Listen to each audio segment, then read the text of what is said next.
starts with the running backs on both sides, but also the tight ends. What did you think, Vic, about Tyler Warren this season?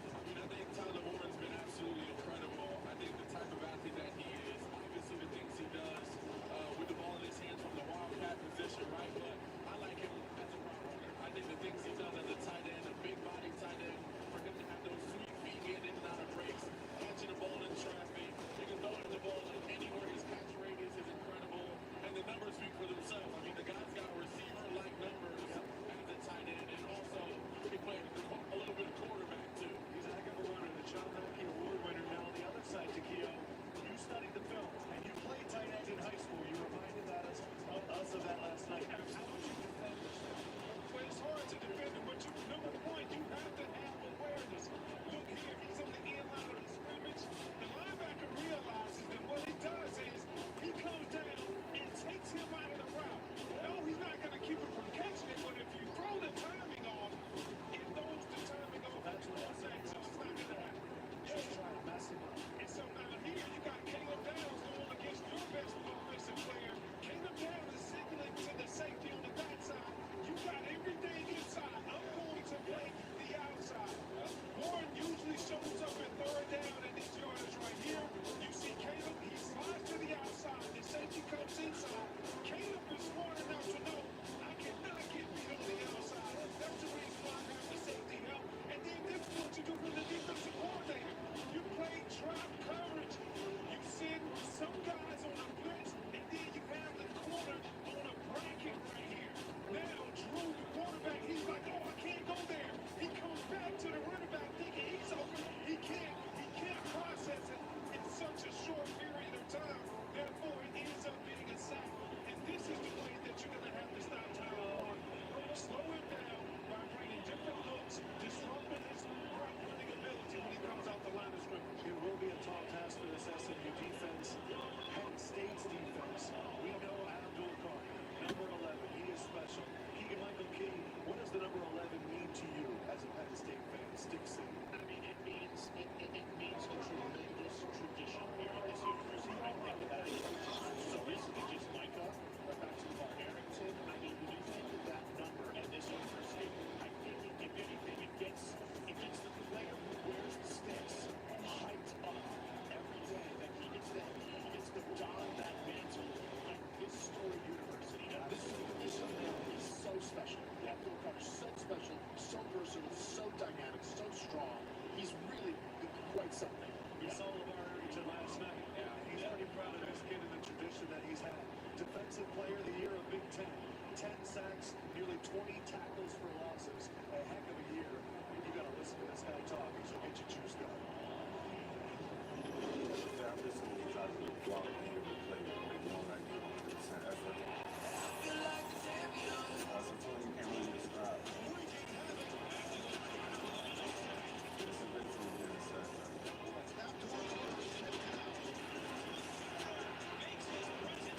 I just have fun.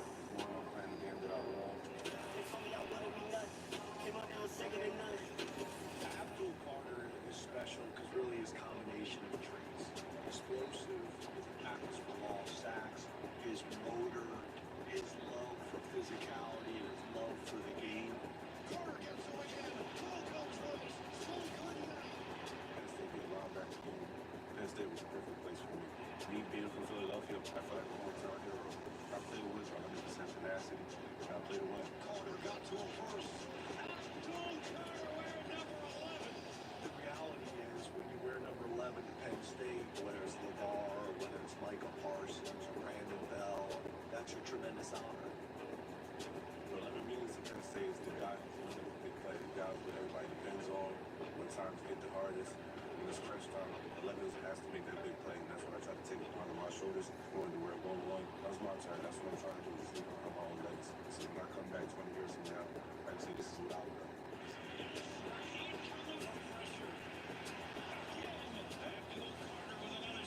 When you talk about championship football, it starts on the defensive side of the ball. So having a guy like Abdul Carter lead that unit and our defense playing at a high level is going to be important for us. That's what football this time of year is all about. Whiteout playoff game I've been calling for this all season long. SMU and Penn State. It's going to have right on the energy. You don't know what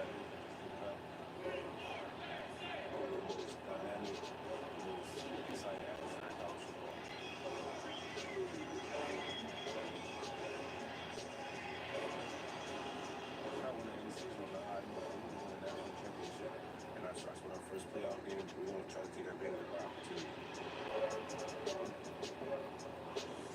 Penn State is in the playoffs, and Abdul Carter gets to show why he is so special. 34 to what was your prediction? 21. 34 to 21. You can hear the man. Adam, where are you planning on watching the game? I'm going to be down on the sidelines for most of the game, so I'm looking forward to it. I'm going to be my This is going to be my look today. If they need extra motivation, slip into character, slide into the huddle. They got 2 coaches today. Thank you so much for joining us.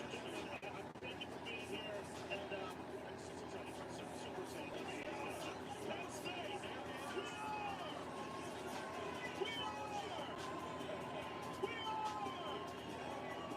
Thank you!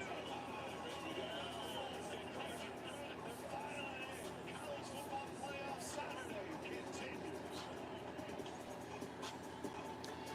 For the first time ever, the blue and white Penn State Lions, just like Notre Dame, Texas, and Ohio State this weekend, they are hosting a home college football playoff game.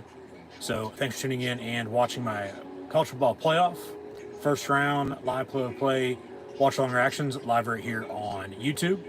We'll have SMU at Penn State coming up shortly. As always, I'm your host, Encyclopedia Sports, Quinn Luke 96. Be sure to like, follow, and subscribe on social media. Links in the description below. That'll be Facebook, Twitter, Instagram. Hit the red subscribe button, notification bell next to it as well to stay up to date. Thumbs up button if you're hoping for another Penn State victory here in the 2024-2025 season as this campaign continues into winter on this Saturday, December the 21st. So hopefully everyone will have a Merry Christmas next week. But thanks for tuning in and watching. Be sure to like, follow, and subscribe. Links in the description below. Thumbs up button as mentioned. Share hashtag college football, hashtag CFB playoff, hashtag Penn State. Chat questions and comments, super chat, super sticker, super like, super thanks. Always greatly appreciated as well. As this video is powered by Rogue Energy, HopeKThrifts, and Dead and Hungry. First off with Rogue Energy. Be sure to get your favorite energy and hydration flavors in Kenner Tub Form, shakers, and Rogue Energy merch at the link in the description below. Be sure to use the code Luke, L-U-K-E, Luke123 for 10% off. HopeKThrifts, secondhand resale shop that focuses on understanding the environment in a cheap and fashionable way. As most items are $20 or less, include brands like American Eagle, Converse, Free People, and Shein, among others. HopeKThrifts found on Depop, Instagram, Macari, and Poshmark at, yes, you guessed it, HopeKThrifts. It's HopeKThrifts. So be sure to use the message seller code CheapThrifts, CheapThrifts, CheapThrifts for 10% off. Link also in the description below. And then Dead and Hungry, a novel written by Nathan D. Mitchell, found on Amazon. If you haven't done your Christmas shopping yet, be sure to go to Amazon and check it out. And if that doesn't interest you, you might as well be what the title says. Be sure, if you haven't done so either as well, but to scan the QR code behind me. And once again, thanks for tuning in and watching my college football playoff. SMU at Penn State live play, watch along reactions live right here on YouTube. It is cold as we'll come back from break on this kickoff show game on TNT, TBS, True TV, and HBO Max today as the 11 seed SMU Mustangs travel up from the Lone Star State to Happy Valley. From University Park, Texas to University Park, Pennsylvania, we'll have the Mustangs and the blue and white Penn State Lions, who are hosting a college football playoff game today as the fourth-ranked team in the country, but the sixth seed in the college football playoff. So, for the first time ever, Penn State, like I said, just like Notre Dame, Texas, and Ohio State this weekend, hosting a college football playoff game. Conference champions from a few weeks ago on byes. Those are Oregon, Georgia, Boise State, and Arizona State, respectively. The winner of this game will play the Boise State Broncos on New Year's Eve night in the Fiesta Bowl. So we'll see what happens today, and then we'll go from there. But It is the first ever 12-team college football playoff, and it's officially underway. We had the kickoff of it last night in South Bend with the Golden Domers of Notre Dame. The Fighting Irish defeated the Indiana Hoosiers officially 27-17, your final score, as they advanced and will play Georgia in the Sugar Bowl. But yeah, the 12-team college football playoff from 1 to 12, it's officially with Indiana now out. Oregon, Georgia, Boise State, Arizona State, they're all on byes. They won't play until either New Year's Eve or New Year's Day. And then it's Texas, Penn State, Notre Dame, Ohio State, Tennessee. Indiana lost last night, so they're done. SMU at Penn State today, and then Clemson's at Texas this afternoon before Ohio State hosts Tennessee this evening from the shoe. But yeah, coming up, a blizzard warning in effect, whiteout conditions in central Pennsylvania with Penn State hosting SMU. So once again, thanks for tuning in and watching. Kickoff at high noon, about 20 or so minutes away. So yeah, with those 12 seeded teams, the winner of Clemson, Texas will play Arizona State in the Peach Bowl. Winner of Tennessee, Ohio State will play Oregon in the Rose Bowl. The winner of this game, once again, as mentioned with SMU Penn State, will play Boise State in the Fiesta Bowl on New Year's Eve night. And then Notre Dame, after they defeated Indiana last night, Fighting Irish, now playing the Georgia Bulldogs in the Sugar Bowl. From way back when, with the media crowning a national champion, 1 versus 2, the BCS area, you have the 4-team college football playoff. Now this year, in the first ever 12-team college football playoff, the rounds are as follows. Obviously, you have the first round here this weekend, which follows Army-Navy and the Heisman Trophy ceremony last weekend, with bowl games kicking off, I might add, as well. But you'll have winners from this weekend advance from the first round, obviously, to the quarterfinals, to then the semis and the Final Four, and then the national championship a month from yesterday on January the 20th, 2025 in Atlanta, Georgia. So, and then of course, you win that, you're going to be crowned 2024-2025 College Football Playoff National Champs, which I might add, Penn State was the simulated College Football Playoff National champion in the NCAA College Football 25 video game, for what it's worth. So there's that for you. Really, obviously, just go out and play ball, take care of business. The rest will sort itself out, okay? You've got to this point. It's a new season, though. One game at a time, as it always has been, but it's win or go home. You lose, you're done. Season's over. So, Penn State hosting SMU today, but there were projected opponents the last month or so of the season based on the rankings and then the seeding in the first ever 12-team college football playoff here, as Penn State potentially could have played Notre Dame, Ole Miss, Georgia, Indiana, Arizona State. But after Penn State lost in the Big Ten championship game 2 weeks ago to the number 1 ranked Oregon Ducks, who are the number 1 seed in the college football playoff, in the Rose Bowl, waiting either Tennessee or Ohio State later on tonight. But yeah, after Penn State lost in the Big Ten title game in Indy, and then obviously getting a first-round bye because they weren't a conference champion, but then a home playoff game here today instead, as a 6th seed hosting SMU at 11, which we found out that Sunday afterwards, 2 weeks technically from tomorrow ago, in which they announced 1 through 12. We were waiting to see who was 11, who was getting in. Was it going to be Alabama? Was it going to be SMU? It ended up being the Mustangs. So the Tide are rolling down to Florida for their bowl game. But aerial shot of Beaver Stadium It has snowed a handful of times. We'll get into the weather here in a little bit, but it's going to be cold today. So SMU, third coldest game in program history, they said. Penn State still has to play in it as well. So once again, just go out and take care of business. But from losing the Big Ten championship game to finding out on Selection Sunday where they're going to be, whether that's obviously if they would have won first round bye, not playing, they're either in the Rose, the Peach Fiesta, or the Sugar for that matter.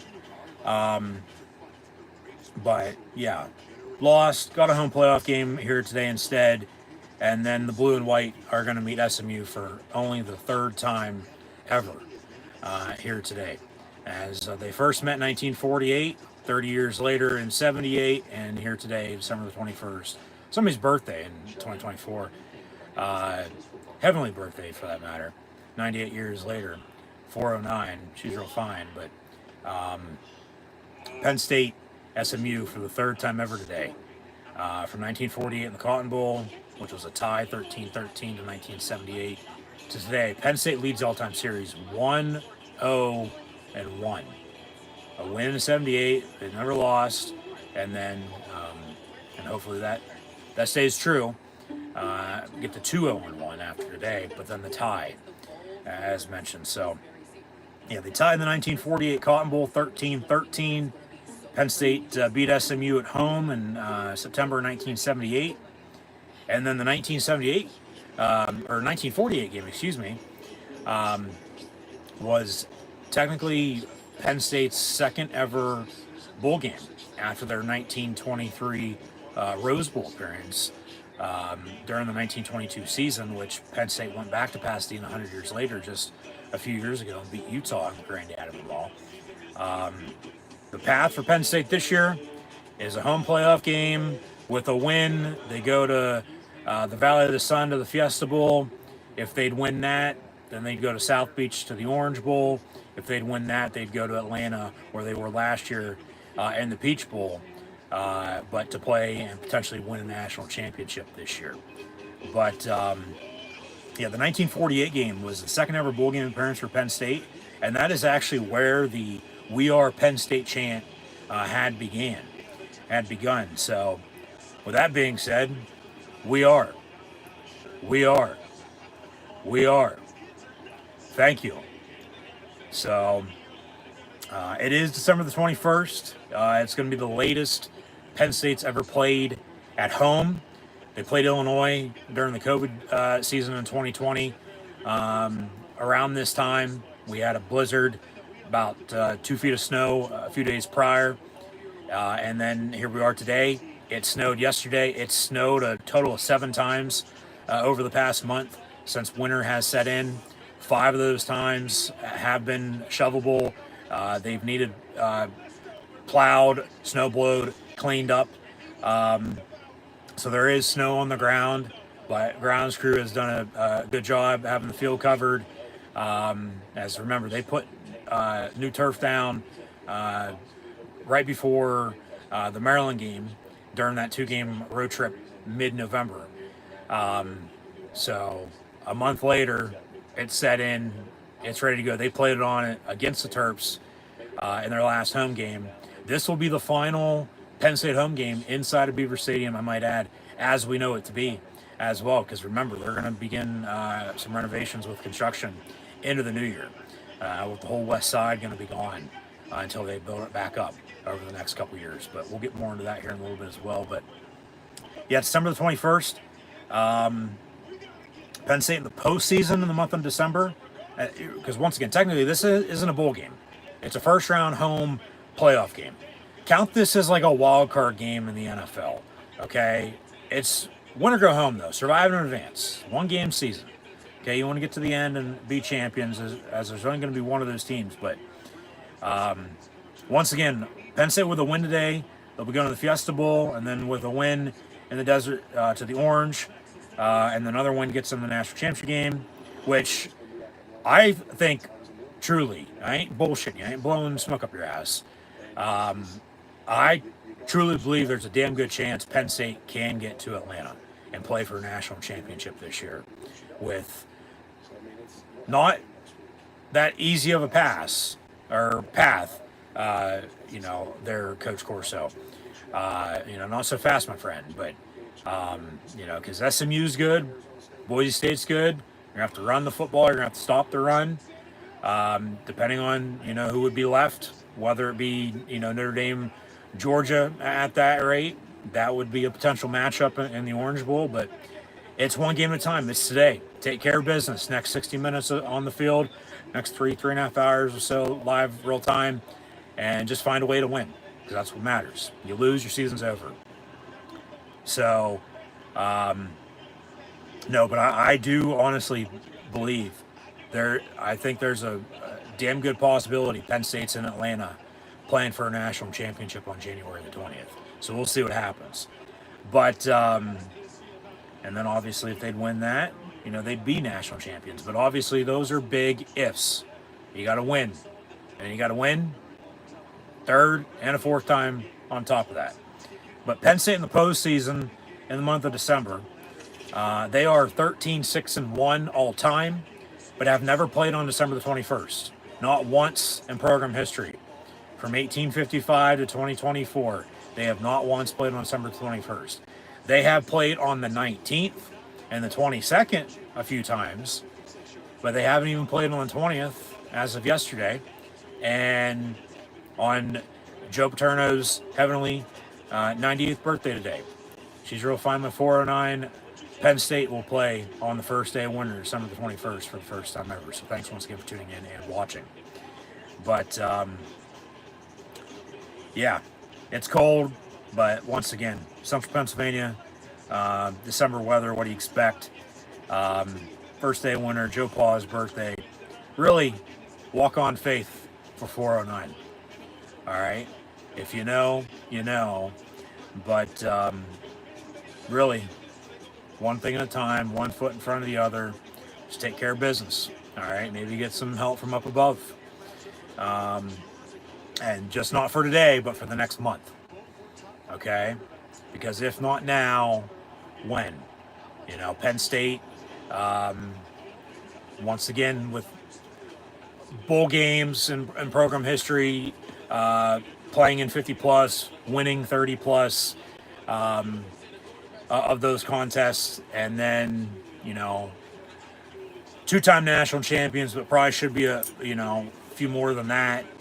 But from the 4-team playoff, and Penn State, if it was a 12-team playoff the past decade, would have been in 6 of those 10 years. And now, first year, the 12-team playoff, they're officially in as a 6 seed. So, Nittany Lion on the field, Blue Band about to march and make some noise. SMU has brought their band, I might add, as well. They'll be in the north upper deck where the visitors normally sit at. They'll perform at halftime. As once again, this is a college football playoff game. Penn State is hosting, so technically it's a home game. But as I see SMU fans sitting in a different section, as they did scale back the student section, with it being the time of year, with the end of the semester and graduation and such, kids home for the holidays. SMU fans are going to be bottom corner of the south end zone, connecting to the west, up against the SMU sideline, it looks like, with their band, as mentioned, up in the upper deck where the visitors would normally sit at. It is a whiteout, so Penn State going to don their Generations of Greatness uniforms today as well. Sort of a ode to the 1948 team, I think, with the SMU matchup today. So we'll get into that once again here in a little bit too. But yeah, like I said, just walk on faith, man. One foot in front of the other. Maybe get some help. But Just find a way to win. So, you know, Mufasa, the Lion King movie just came out yesterday as well. So, I mean, there's lions along with all the other mascots. You go down the line from the Mustangs that Penn State are playing today. Potential matchup with the Broncos on New Year's Eve. But the Irish, the Dogs, the Tigers, the Longhorns, the Vols, the Bucks, and the Sun Devils and Ducks, oh my. You know, maybe the circle of life will be in Penn State's favor and come full circle over the next, 30 days. So, yeah, weather, I mean, it's December. It's right before Christmas, central Pennsylvania. What do you expect? It's cold, okay? About 25 degrees. It's going to cool down, though, as the day progresses. It's going to be in the single digits overnight tonight into tomorrow. Be a wind chill with the wind, 15 to 30 mile an hour per hour winds. So we'll see how that affects just not the passing game, but the kicking game. So I'd expect both teams probably going to try to establish a run game to get some rhythm momentum going and, work from there. Control the clock if they can. But it's going to feel colder than what it is with the wind chill. It snowed yesterday. As mentioned, it's officially snowed, 7 times over the past month. It's been about once a week, twice this week actually, but 5 of those times they needed cleaned up. So hopefully everyone's doing well, staying safe. Thanks once again for tuning in and watching. Maybe some snow today, but not in the forecast. It's going to be partly sunny, but cold. But you got to play in it, and you got to play through it. So they're going to hit you. Well, you hit back, and make sure you hit back harder. Okay? Make them, really feel the cold. I mean, because I know it gets cold in Texas, but it doesn't get this cold in Texas. Penn State's hosting SMU. Both have to play in the weather once again, so that's no excuse, with a reasoning, later on, depending on what happens. Just go out and play ball. And once again, it's a home game, but there's more college football playoff say today than there usually is. Obviously it's the first go around. They're working out the kinks. But so with that, a few things inside of Beaver Stadium, along with in South Bend and down in Austin with Texas hosting Clemson later on tonight, and then in the shoe in Columbus with Ohio State hosting Tennessee as well today. Be a few things, different, such as the college football playoff logo on the field, as they're going to bring us back to Beaver Stadium, crowd filing in. It is a 12 noon kick on, once again, TNT, TBS, True TV, and HBO Max. And these are my live play-by-play watch-along reactions live right here on YouTube. So once again, thanks for tuning in and watching. But there's going to be remember, it was a big deal when Penn State put the Big Ten logo on the field back in 2012. Now today, as we've grown accustomed to that, they changed the end zones back to the big block white Penn State logo that it's been. But no, there will be a college football playoff logo on the field. There will be college football playoff signage replacing the normal sponsors inside of Beaver Stadium. So as mentioned, SMU's brought their band. They reside in University Park, Texas. Penn State's technically in University Park, Pennsylvania.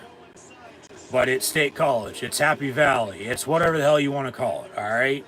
Beaver Stadium hosting Penn State's first ever home college football playoff game here today, let alone Penn State's first ever college football playoff game, because remember, they unfortunately never made it under the 4-team format, even though they should a few times. But it's neither here nor there right now. Looking into the past, looking into the future, and it starts today. It's a 1-game season. So Nitwits are 9-point favorites. I've seen the line from 7, 7.5, 8, 8.5, 9. You know, so depending on, you know, where you've seen it, what you have it at. The max was a 9-point favorite for Penn State. Over under right around 52. So we'll see how this game plays out. Get into some individual stats here in a minute, but yeah, SMU's band, they won't be where visiting bands normally sit at. They'll be in the north upper deck end zone where the visitors normally sit at. And the visitors who bought tickets are in the one section of the student section, it looks like, because they scaled that back once again with students on break from graduation this week to the Christmas holiday and the New Year's before they return next month for the spring semester. But the SMU fans who have made the trip in red, blue, and black, it looks like, they'll be sitting, by the looks of it, from what they showed, in the south corner of the west side to the far end of SMU sideline. So obviously welcome them to Penn State. SMU played at Penn State in 1978. They met in the Cotton Bowl, which was in Dallas. That's where SMU's from, back in 1948. But it's now 12 noon. Gonna come back from break here and kick this sucker off. But here we go with the opening video package. And showing snow, but that's obviously from the video of from Sunday night into Monday and yesterday. And it's, like I said, snowed 7 times. 5 of those 7 have need cleaned up. It's been a few inches each time it snowed thus far. And it's only December the 21st.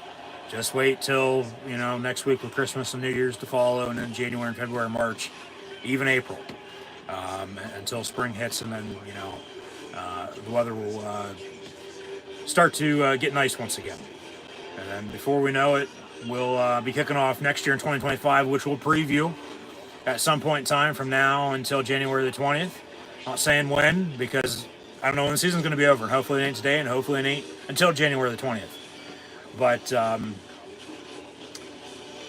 obviously, got to take care of business here today and start a 4-game season to finish this season strong. So, SMU Penn State College Football Playoff, University Park, State College, Pennsylvania. There's Beaver Stadium. It is a whiteout for Penn State here today against SMU. So once again, thanks for tuning in and watching my live public play. Watch all interactions live on YouTube. I'm your host, Encyclopedia Sports, Cohen Luke 96. And hopefully everybody's doing well and staying warm. And we are. But they say, yeah, it's about 25 with the AccuWeather weather forecast, which is based in State College. They show off the bracket. But yeah, it's going to be windy. It's going to feel colder. And both teams got to play in it. So, and the winner will play Boise State in the Fiesta Bowl on New Year's Eve night. But Penn State got to find a way to beat SMU today. So yeah, SMU's band, they're going to be in the upper deck. We have SEC refs today in this Big Ten, technically ACC matchup. SMU, they were in the American AAC, but now they're in the ACC. They should be in the Big 12, but they're not. But yeah, today is going to be the final game inside of Penn State's Beaver Stadium as we know it to be, because they're going to officially begin right after New Year's, from January 2nd to that following Monday for a full work week, with renovations and construction, with the project plan they have set in stone. So PSU, let's go PSU. And both teams to take the field. And should be a good game. SMU's pretty damn good. They're 11-2. Both losses by 3 points. Once to BYU. Both teams here today lost in their conference championship games. That's where SMU's other loss comes into play. Also by 3. They lost on a game-winning 50-plus yard game-winning field goal against Clemson. But Clemson, as the conference champion and then not the 4 seed, they get the 12, so they still got to go on the road to Texas. SMU here today at Penn State.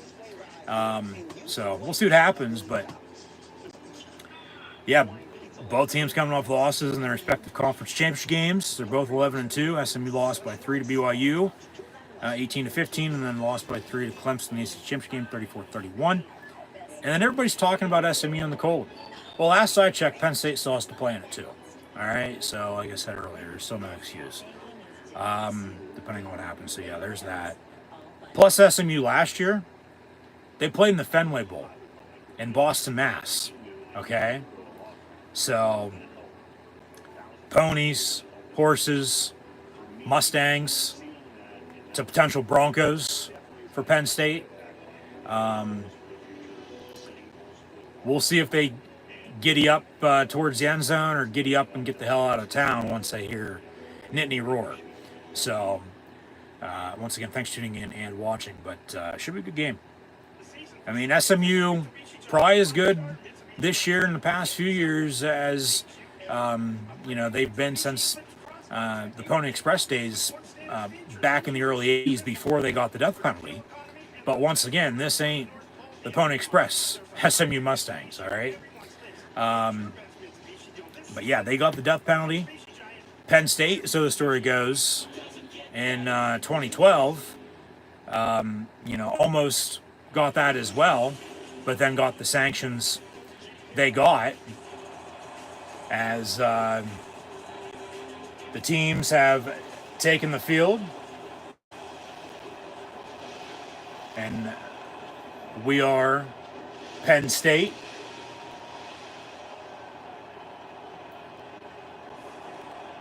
So kickoff with OG Fortnite coming up next. So Rhett Lashley going to lead the SMU Mustangs into Happy Valley, coming up from Dallas, Texas. Nice to see them dress appropriately for the whiteout and their road whites. Boos from the crowd, but welcome SMU to Penn State for the first time since 1978. There's the College Football Playoff first round logo. I'll be damned on the field. SEC refs once again. So SMU is going to have the coin toss here. See if they win it or lose it, and then, go from there.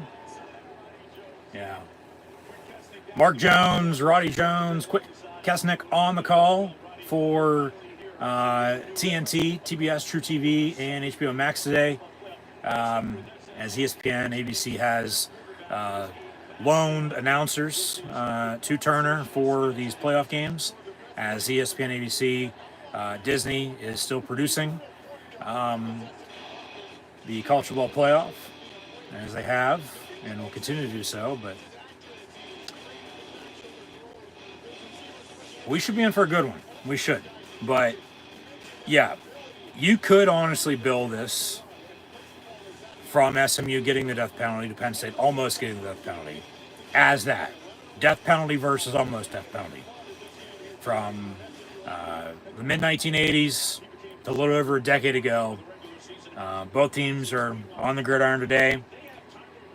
First things first, though, for Penn State, okay, take care of business. Against the Mustangs today, then you'll have a chance to tame some more horses and get after the Broncos and Ashton Genty on New Year's Eve night. But that's then. This is now. You got to take care of business, all right? It's one thing at a time, one game at a time. Penn State's 11-2 as well as mentioned. We know one-score losses to Ohio State and then Oregon as well in the Big Ten championship game. But yeah, they're going to wear their Generations of Greatness uniforms today. seemingly once again with the We Are Penn State connection to SMU, going back to 1948, over 75 years ago. So yeah, honoring those, who came before them, from the walk-ons to the All-Americans. We know Penn State, they are heroes, they are winners, and they are Penn State football with the black shoes, basic blues, no names, all game. Today they'll have the college football playoff patch on the jersey, as it would be the case for a bowl game. And then, as they've worn these Generations of Greatness uniforms the past 6, 7, 8 years or so, and now have a winning record, while donning official with, obviously, the Penn State blue and white, the old pink and black colors, but Penn State in the blue and white with the white helmets and gray face mask. You'll have numbers on the side, the block uniform numbers, along with the white jersey stripe on the collar and the sleeve, and then the blue pant stripe and the white cleats. So we're going to have some coaching interviews here before the kick. Tom Luganbill also on scene with Rhett Lashley, so that means Quick Kesnick going to be interviewing James Franklin here. But yeah, SMU's got a good quarterback and running back tandem, as Penn State does. And okay, SMU won the coin toss, deferred their option, their choice the second half, so they're on to kickoff. Penn State going to receive and get the ball to begin today's game. So both teams fired up. Some blue and white and a whiteout. And Penn State on the return from the 5-yard line. Left to right across television screen, radio and dial. From the north end zone to the 30-yard line. That's where Penn State will set up shop. 1st and 10, 14:52 to play in this opening quarter. They have a new scoreboard graphic that we found out about last night, and it will continue today. But we ready, and it's 1st and 10, Penn State. They'll start out of an empty set, 5 wide, as the sun comes out shining. Singleton going to motion in the backfield. 1st and 10, Penn State from the 30. Aller going to dump it out to him on a screen. Singleton going to get about a yard. So 2nd and 9. We'll get back to these pregame notes here momentarily. Hit the reset button, but Penn State's got to be able to block and run the football and open up the pass and just get in a rhythm, get some momentum, and drive and score. Aller, quick pass complete. Harrison Wallace near side. That goes, as they technically didn't give Singleton anything on the first play. 2nd and 10, about 8 yards there or so for the completion. So 3rd and 2 coming up for Penn State. We'll see if they can convert, get a first down. Both teams offensively have been able to convert on 3rd down this season. Both teams also on defense have been able to make stops. So get the hell off the field. But Penn State's sake, here offensively, continue to drive. Just get a first down. 3rd and 3 officially. Aller looking to throw again. Has the fat man wide open. Throw it to him. Oh my God. And then he shuffles it and it's incomplete. He had Katron Allen wide open, far side on a wheel route. I don't know if he never saw him or what, but it falls incomplete. So Penn State going to go 3 and out and have to punt here to begin today's game. Yeah, throw it to him right there. He's got, oh my God, green grass in front of him in stride. He definitely gets a first down out of it, but now Thompson on to punt, and it'll be down about the 33, 34-yard line. Be 1st and 10 SMU here, 1st and 10. So, yeah, Kevin Jennings is the quarterback. And then they don't have a two-headed monster in the backfield like Penn State does with Singleton and Allen, but they have a 1,000-yard rusher with 14 rushing touchdowns. So, I mean, they're going to have to get after the quarterback and stop the run. So, SMU going to run it on the first play, and they stuff them. No gain on the play. So 2nd and 10, just like Penn State had to begin the game. But, yeah, SMU's going to go hurry up here. Empty set 5 wide. And quick pass caught, and first down SMU out past midfield, 1st and 10. With officially Kimber on the tackle, it looked like. They'll go hurry up again. There was a spot at the 50. And 1st and 10, handoff on a run near side, and pushed out of bounds. But 6-7 yards there on the run, and, you know, they got some momentum here after getting Penn State to a quick 3 and out, and, you know, going a good 25 yards already. From the 43, 2nd and 3. And that's a hold, but going deep, and it's incomplete. Oh, come on. They're going to get Penn State on a defensive pass interference.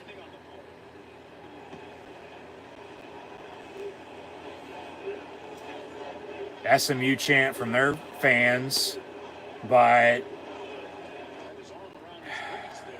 pass interference on the defense from this SEC officiating crew. Be an automatic 1st down. Not a spot foul, but 15 yards from the previous spot. Still 1st down, Mustangs.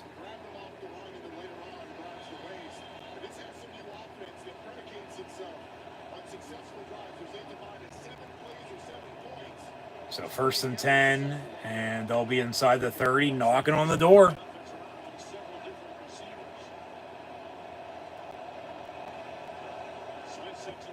From the 28, 1st and 10.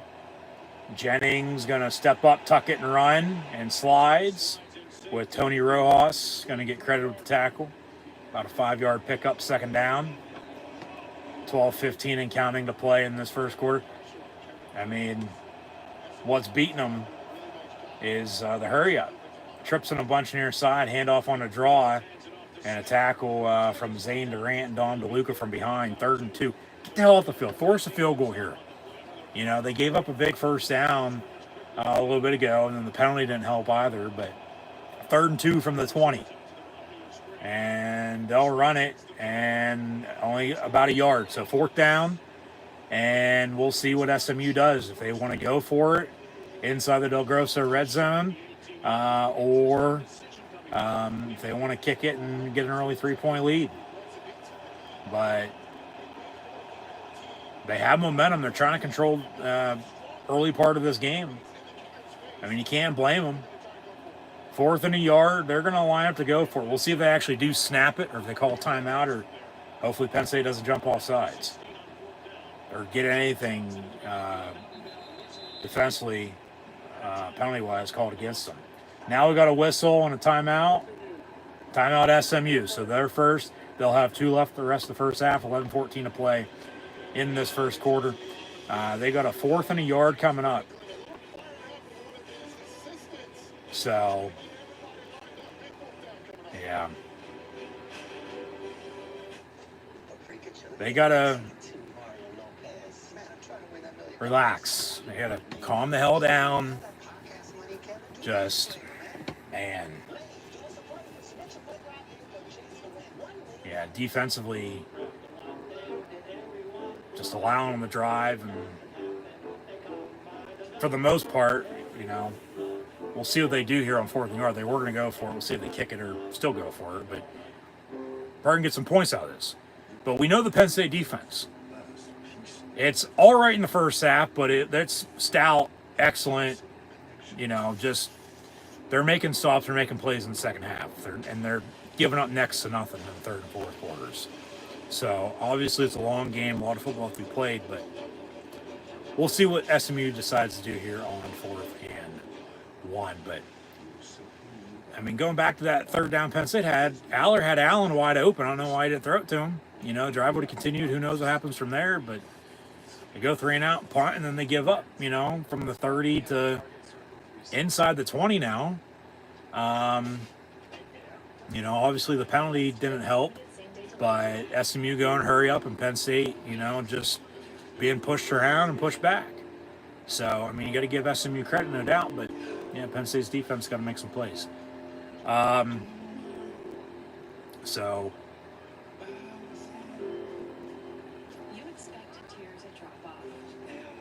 left off with talking about the Generation's Greatness uniforms. Penn State in the blue and white with the white helmets, numbers on the side, gray face mask, block uniform numbers, white jersey stripe, blue pants stripe, and then the white cleats rather than the black shoes they normally wear. But it's really, once again, the season starts now. It's a 1-game season. It's win or go home, survive in advance. Okay? So if you beat SMU, you play Boise State. You beat Boise State if you get to the Fiesta Bowl and win, you're going to play either Notre Dame or Georgia. You win the Orange Bowl against the Fighting Irish or the Bulldogs. If you get to South Beach, you're going to be playing for a national championship. So we'll see how it plays out and what the hell happens. But 4th and a yard, SMU called a timeout. They were going to go for it, and they are still going to go for it. From the 19, 4th and a yard. Come on, defense, get off the field. Get a big stop. Out of the eye. And they'll fake it, roll out, and he throws wide open, and then it's incomplete. That should have been a touchdown, let alone a first down. But there's the big uglies. They're celebrating just like the rest of the nation, all 110,000 plus. And, we are Penn State. Wheatley on the coverage. Yeah, they had him beat on a bootleg. Denied Dennis Sutton wasn't going to get to him. He was going to get a first down, and then he decided to throw. And then it falls incomplete. So turnover on downs, first down Penn State, and the defense holds.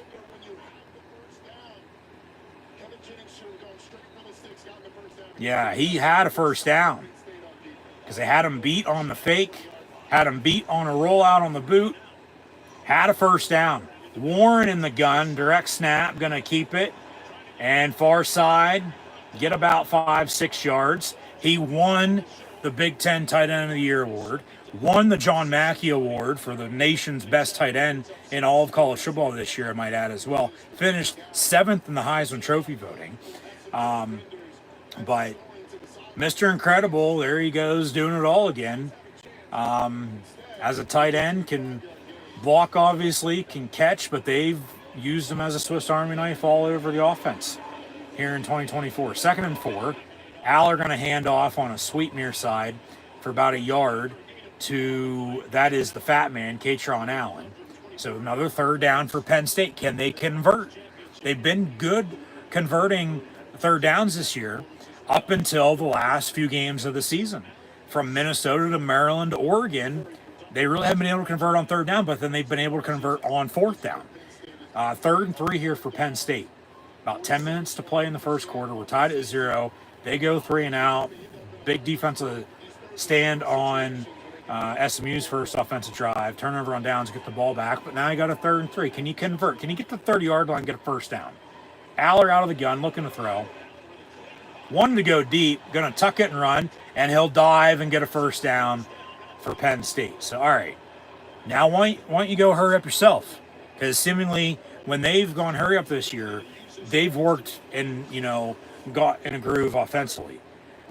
Started to click, gel, in sync, if you will, with some, rhythm and then momentum with a running game, the pass game, explosive plays. Both offenses are, good at doing that.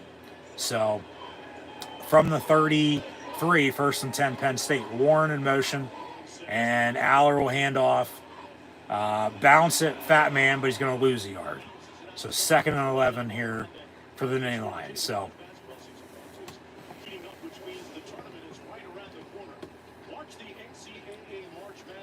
just get yourself in a 3rd and manageable. get another first down. Just work the sticks, okay? Just got to move. Got to score.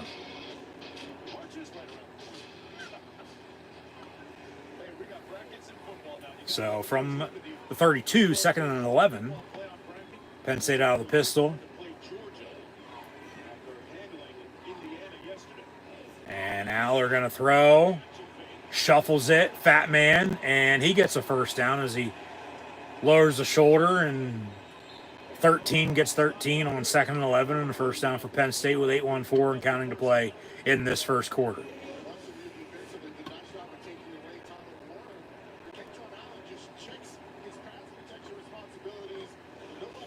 From the 45, 1st and 10, handoff again near side, but another loss of the yard, so back to 2nd and 11, just right where they were, right back where it started from. And we'll see what they do and, go from here. But just, once again, got to just move, okay? It's a game of inches. Yard here, yard there. You want to score more points than your opponent.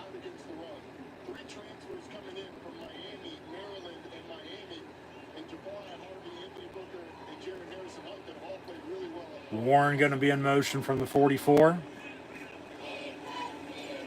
And handoff.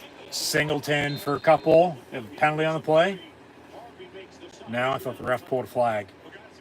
And then obviously with the new scoreboard graphic, when there's first downs, it does look like it turns yellow before it turns to first down, but that's not technically a penalty. If it's a penalty, it'll say flag. So just in case you're wondering, as I think everybody else was last night with Indiana Notre Dame, injury on the play. Hopefully he's okay. He jogs off, so never want to see anybody get hurt. But they'll take a break. We'll get back to it. So Penn State couldn't char the Ducks in the All-State commercial that we were witnessing a couple weeks ago in the Big Ten Championship by any means, but they are hosting a college football playoff game here today against SMU, Southern Methodist University. So hopefully everybody went to church yesterday or at some point in time within the past couple weeks since this game was announced. But yeah, once again, the season starts now. It's a one-game season, okay? Win or go home, survive in advance, okay? Nobody's going to give a shit what the score is, just as long as you win by one, all right? If you lose, it's going to get hot and heavy for sure, but, winning is what matters because that's what everybody remembers, let alone cares about. So, I do care what you've done this season. They're 11-2. They get to 12 wins. They'll match an all-time program single season wins record at 12. But, once again, I really don't care what you've honestly done to this point because what matters is now, okay? What matters is winning today, getting to next week, winning then, getting to the following week, winning then, and then for the marbles of the college football playoff to win that, okay?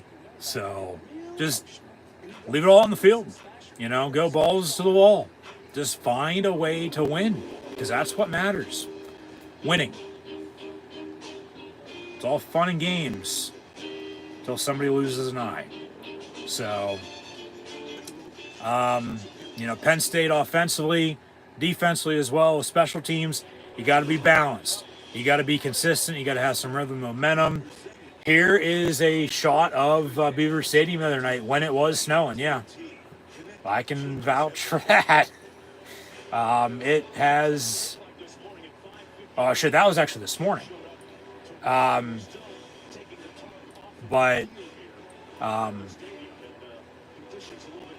it's snowed a lot the past month. Since the Thursday before Thanksgiving until a couple days before Christmas.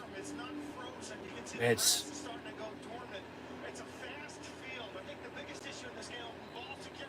just winter. It's going to be cold and it's going to snow. But yeah, I can vouch for that. It has snowed a lot. 3rd and 8 after the injury timeout. But the sun's out shining right now, even though it is cold. Aller pass far side, incomplete, and 10 for Harrison Wallace. And 4th down, and they're going to have to punt. Why is the clock running? It was incomplete. Why is the fucking clock running? You got to put 5 seconds back. It was 7:04 when it fell incomplete, not 6:59. I wonder if the refs even know that. Obviously not. There's 5 seconds that just ticked off. Now it goes again. All right. And it'll take a bounce around the 20 and go out of bounds. So, 1st and 10 SMU from there. Tied at 0, 6:51 to play in this first quarter. So, no, but yeah, just got to be balanced, got to be consistent. Rhythm, momentum, one play, one drive, one quarter, one half, one game at a time. Defense, get off the field, all right? 1st and 10, SMU.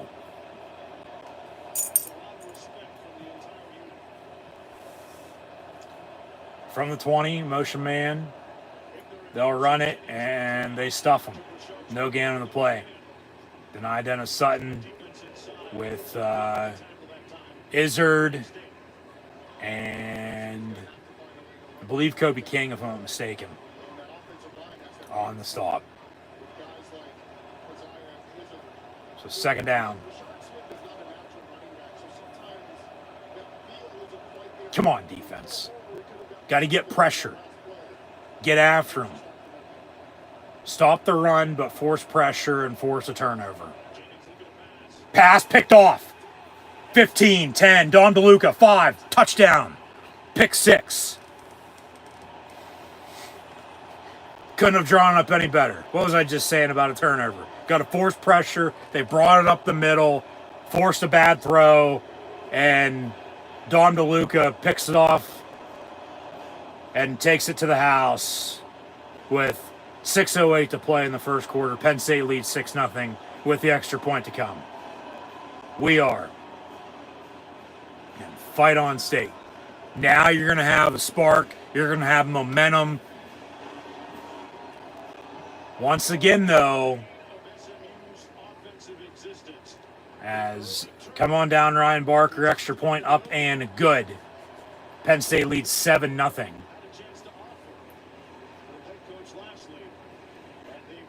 Penn State's lost twice this year. 2 weeks ago against Oregon in the Big Ten Championship game in Indianapolis, Indiana. There are other losses at home against Ohio State. Remember, early November, they had a pick 6 and went up 10-0 against the Buckeyes. But then Ohio State settled in and came back, found a way to win it. Okay, so how does Penn State, with momentum, keep it on their side? They can't let it slip. Okay, got to keep stopping the run, which they stuffed them there. And then, as I was saying, you got to force pressure. You got to get a turnover. I wasn't expecting a pick 6 right off the fucking bat by any means. I don't think anybody was. Yeah, you take it. You absolutely love it. No doubt about it. But points are points, especially off of turnovers, because that might be a difference when it's all said and done. But pressure up the middle. And then they forced a bad throw. It was a little bit behind the receiver down the middle. Dom DeLuca standing in the middle of the field and picks it off and really didn't need any blockers. He got a couple, but green grass in front of him, he took off 20, 15, 10, 5, touchdown Penn State. And then the Lions lead 7-0 here with 6:08 to play in this first quarter. So they'll kick off. Big 99, Gabe Owusu for the first time today, because remember, Penn State received, so SMU kicked off, and then it's been 2 punts by Penn State, turnover on downs by SMU, and then a turnover and an interception with a pick 6, and Penn State points off of that with a touchdown. So then the Lions lead 7-0, and SMU's going to get the ball back when we return. We'll update some stats and scores as we go along, as always, but once again, thanks for tuning in and watching. Be sure to like, follow, subscribe on social media. Links in the description below. Thumbs up button, share, chat questions and comments, super chat, super sticker, super like, super thanks. Always greatly appreciated as well. But, Penn State got pressure there. They're both teams for this rate, this matter, trying to run the football, so controlling the line of scrimmage will be key in running the ball. But Penn State got to get 44, Tyler Warren, the football. As mentioned, he won the Big Ten Tight End of the Year award, won the John Mackey Award for the nation's best tight end of all of college football as well. Somebody has to step up at wide receiver. They did throw a shuffle over the middle. They've run some screens to the backs as well. Don't stop believing. Blaring inside of Beaver. And a few Santa Clauses out and about as well. Had the Steelers and Eagles in the Keystone State last week. Steelers on in a few hours. So be sure to tune back in live here on YouTube. Then for those live play, watch along reactions as well. But whether you're a Steeler fan, Eagle fan, hopefully you're a Penn State fan, we don't throw snowballs at Santa Claus like Philly does by any means. But SMU ball, 1st and 10, and we will rock you. So this crowd's on fire. They're all lit up for sure. Keeping the red, white, and blue of SMU out of the end zone thus far, and then they force pressure and get a turnover on interception, and then it's a pick six. So you got to feed off of it, okay? You have momentum. You got to keep it. You got to control this game, all right? So continue to force pressure and stop the run. So from the 35, 1st and 10, because the kick was out of bounds.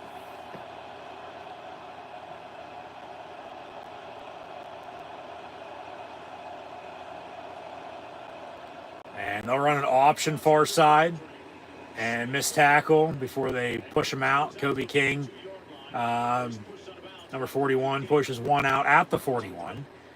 And it'll be second down and medium here for SMU. 2nd and 5 officially. 5-5-5 to play in the first and counting.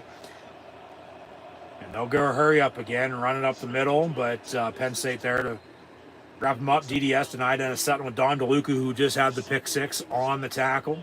So 3rd down, 3rd and 2. Get the hell off the field. You get the ball back with some decent starting field position and a lead, and then run the ball and work clock. 3rd and long 1. Hand off. Boom. They stuff them again. 4th down. They're going to have to punt. There's no way they're going for it on this 4th and yard. Back at their own 40-yard line? No way. And 4th and 2 now.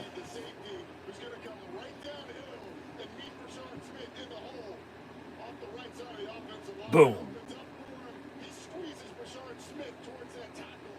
So SMU on to punt. Obviously watch a fake. Don't run. Rough the punter. No stupidity, okay? No penalties and or turnovers. SMU to punt, and it's not that good of one, and it'll go out of bounds on a shank near side. 30, 35-yard line or so. So we'll see officially where they spot it. 4:41 to play. Penn State ball, 1st and 10 with a 7-point lead. And it's because of an interception return for a touchdown. So they'll take a commercial break and we'll get back to the action shortly. So offensively, they're going to be back out in the field, as we were just saying, with the running game, controlling the line of scrimmage. Aller's going to have to make some plays, yes.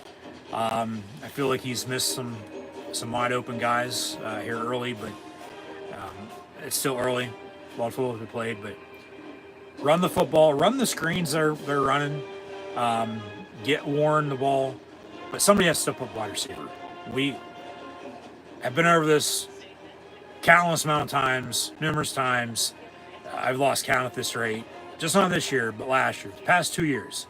It's the receiving game as the running game was in 20 and 21, non-existent. Okay, but then they got back to the running game. Obviously, 22 won the Rose Bowl last year, here into this year as well. But somebody has to step up a wide receiver. All right, and whether it's Drew Aller throwing the football, Bo Perbula, no longer with the program, has left and entered the transfer portal. So we'll see where he winds up and lands next year into 2025. Once again, we'll go over the Penn State 2025 schedule at some point in time from now until January the 20th. Season ain't over just yet here in 2024 by any means. But Ethan Grunkmeyer, now the second string number 2 quarterback behind Drew Aller. 2 Ohio boys playing quarterback in Pennsylvania. So from 15 to 17, get 10 and 13 the ball, 44 Warren as well. But somebody step up wide receiver, whether it's Harrison Wallace, whether it's Julian Fleming, Liam Clifford. Omari Evans is from Killeen, Texas, Camp Hood area. Obviously SMU and Dallas coming up to Happy Valley, and Penn State leads 7-0. But thanks once again for tuning in and watching. But yeah, somebody has to step up wide receiver. And really it's because offensively they haven't done much yet. They punted twice. Okay, they've had chances to continue the drive, but they've stalled out. Okay, you got to move forward. Okay, just drive and score. What's up, big dog? How you doing, buddy? You gonna lay down and take a nap? You're readjusting, huh? All right, there you go. And we'll come back from break. Aerial shot of Beaver Stadium. It is a whiteout inside of Beaver Stadium here today. Yeah, Penn State in the college football playoff. Basketball season's underway for both men's and women's. Women's volleyball back in the national championship game for the first time in a decade. Penn State wrestling, we know how that's going to go. Aller fakes the run, looking to throw over the middle, caught. Dinkins at tight end. First down in lines at the 46-yard line. And from the 4-1-2, he gets about 12 to 15 yards there in a Penn State first down. And with 4:20 and counting to play in this first quarter, the Lions lead by 7. You got to tack on to this lead, though. Go kick a field goal. I'll take 3 points. Go up 2 scores at 10. Go up 14, though. But, yeah, Warren gets all the love. But, yeah, Dinkins behind him. Luke Reynolds, true freshman at tight end with the fake punt at Minnesota. We'll look back at that. We'll look back at a few other plays, from earlier this season, depending on how the season goes from here. But obviously they're, in this situation because of Penn State players, like them, donning the blue and white. They'll go hurry up. 1st and 10 from the 41. Over the middle, caught another first down, Warren. And another, chunk play. Good 12, 15 yards there and a Penn State first down. So just drive. And then eventually you're going to have to punch it in. Just don't get to the goal line and then not be able to do anything. Because that's typical Penn State for you. But a couple back-to-back first downs here. Because they had a play right before that, near side, bottom of your screen, down the near sideline. I believe Singleton got a first down, and then they throw the pass over the middle there and into SMU territory for the first time today offensively. Obviously, they got the pick 6, but now they're at the 26-yard line, 1st and 10 with Singleton in motion. And they'll shuffle it over the middle again. Shuffle pass is back, baby. I mean, they've ran this a couple times this year, more so later on as the season has progressed. But they're at the tight end, Warren. They've run it to the backs, but still, once again, somebody has to step up the wide receiver. They can run all the fucking runs and the screens and the shuffle passes that they want. That bubble screen far side, incomplete. That's incomplete. Thank you. So 3rd and 8, and passes over the middle and crossers and posts and slants and down the seam. Go deep maybe, but somebody has to step up a wide receiver. It's cold. There's Andy Kotelnicki, the Blizzard offense. Let's just throw everything in and eat. And hopefully it's, sweet for 6, make it 7 points.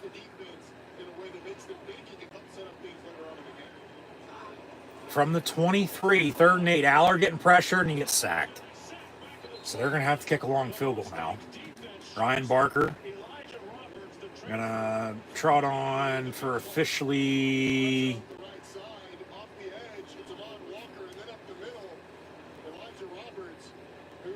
about a 45, 46 yarder. Are they going to go for it on 4th and 13? They're not going to kick because of the wind. Clock's ticking, obviously. Or are they going to pooch punt? Maybe a pooch punt? Yeah, from the 29, 39. Yeah, 45, 46, 47 yard field goal. And they're going to go for it. Aller going to avoid another sack. And dumps it off, but it's incomplete. Jesus fucking Christ.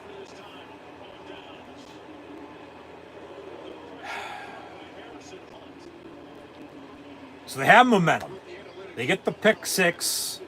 They get a stop on defense. Get the ball back. And then they drive.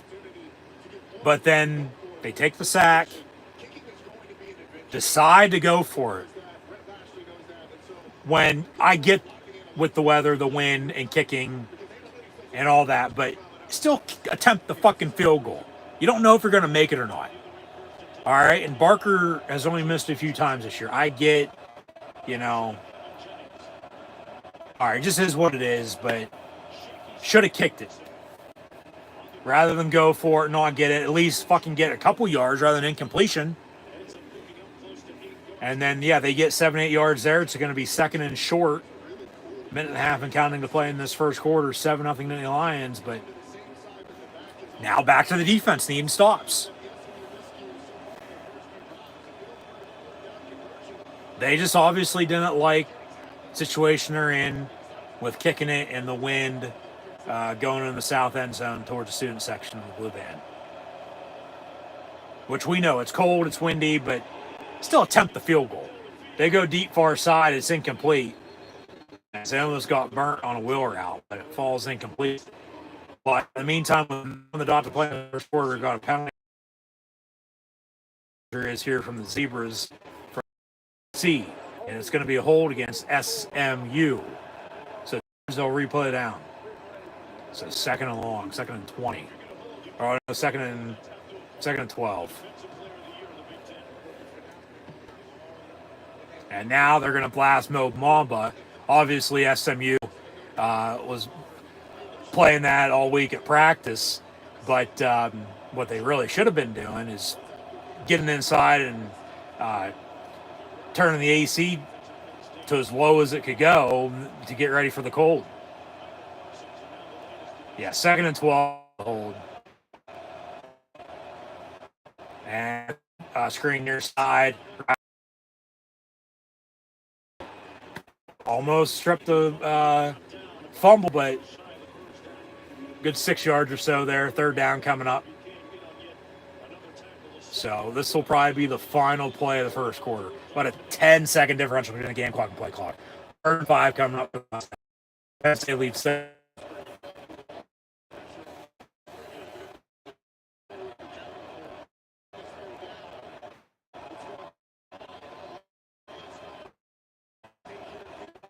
Telling you, force pressure.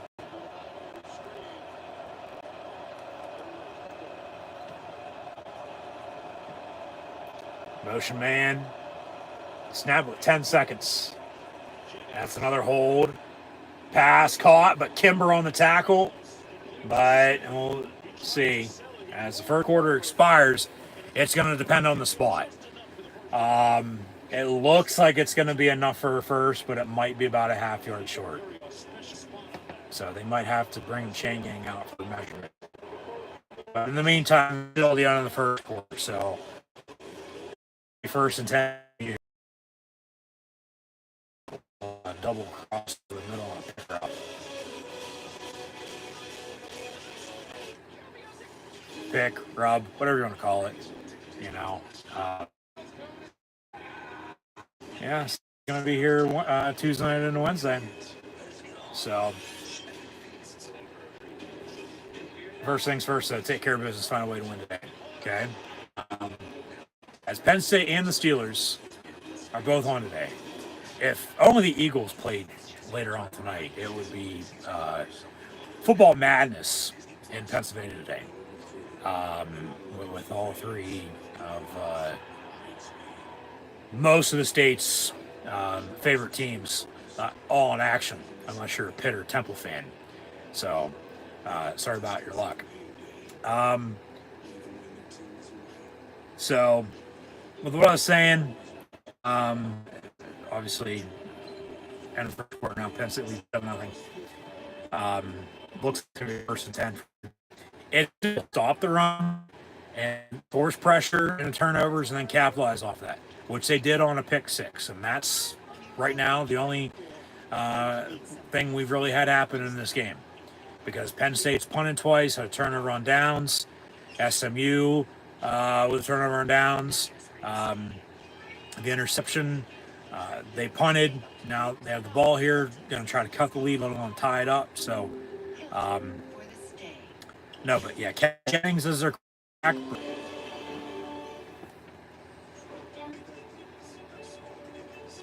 All right, we're back. Sorry for the technical difficulty with the buffer disconnect and reconnect, but we're still live here on YouTube.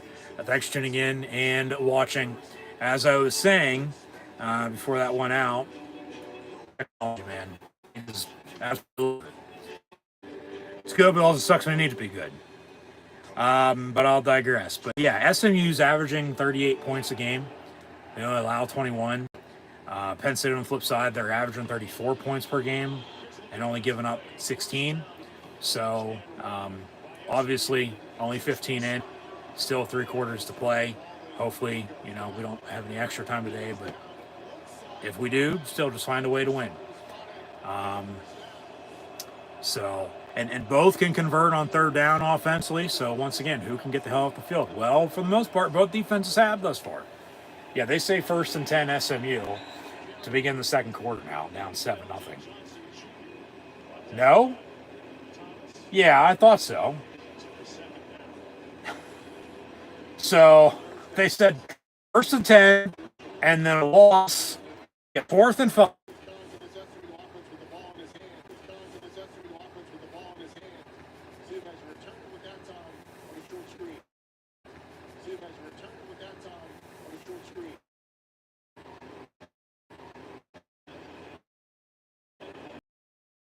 Once again, sorry for another buffer disconnect and reconnect, but we're still live and running here on YouTube with my college playoff.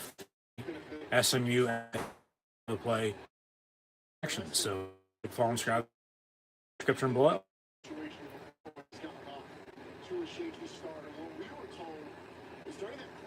So another first and 10 coming up, but injury timeout once again. This time it's Penn State. It's Akeem Wheatley. So hopefully he's okay. He stepped up after Winston went down in the secondary earlier this year. And you have had Jalen Reed really hold down the fort in the back end. But looks like he just got rolled up as he went out of bounds. So he seems okay. Probably just a little bit of a stinger. First and 10 SMU, though. From the 41 of Penn State. Jennings, quick pass far side, and boom. Tackle for loss. And who is that? 5, Cam Miller. So second and long.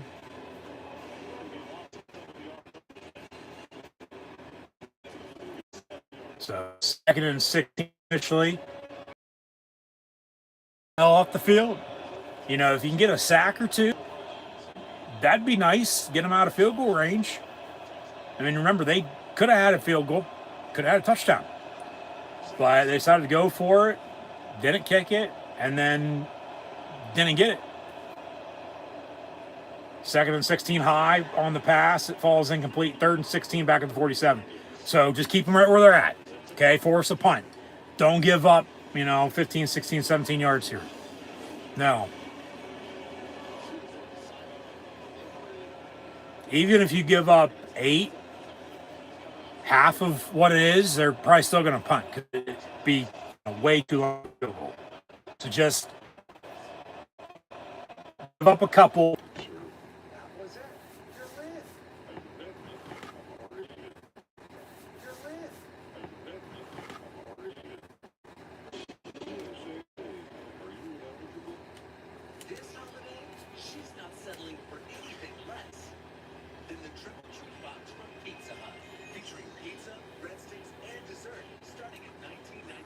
So timeout SMU on the field. Play clock was winding down. They got a 3rd and 16. Give me a hell yeah. Penn State defense can hold the ball back. Commercial break. Timeouts here shortly. Early second quarter. But yeah, really just get the hell off the field here on 3rd down. All right, and then go from there. But they got to do something on offense. They got to first couple drives. Really was nothing. And then they had something on the last drive, and then it stalled out and turnover on downs, and still nothing. Okay? But still no sacks on either quarterback, as both teams do average about 2 to 3 a game. But Penn State is forcing pressure. Okay? And they're stopping the run. Remember, they got the pick 6, and then that's why they lead. But turnover margin, SMU, well, it was +0 and +5 for Penn State, but now it's going to be -1 for the Mustangs and +6 for Penn State because of that interception and the touchdown off of it. And then for today's game and for the rest of the season, from what I've been able to figure out, because we know the red shirt rule in college football. It used to be, okay, well, you play one play, your red shirt's gone. But 5 years ago or so, they added in you can play in up to 4 games and still redshirt. But now, like I said, last I checked, everybody is eligible for the college football playoff. The redshirt rule is out the window, as far as I know. So, yeah, not in effect for the playoffs. I don't take my word for it, but that's what I was able to find out. And so Penn State, if it comes down to it, let alone any other team, need to play this player or that player because of an injury or because of just, hey, want to spark, want to add him in, wrinkle to the play, so on and so forth. Whatever the case may be, they're going to be eligible to do so. And then 3rd and 16 for SMU here, 13:28 to play in the half.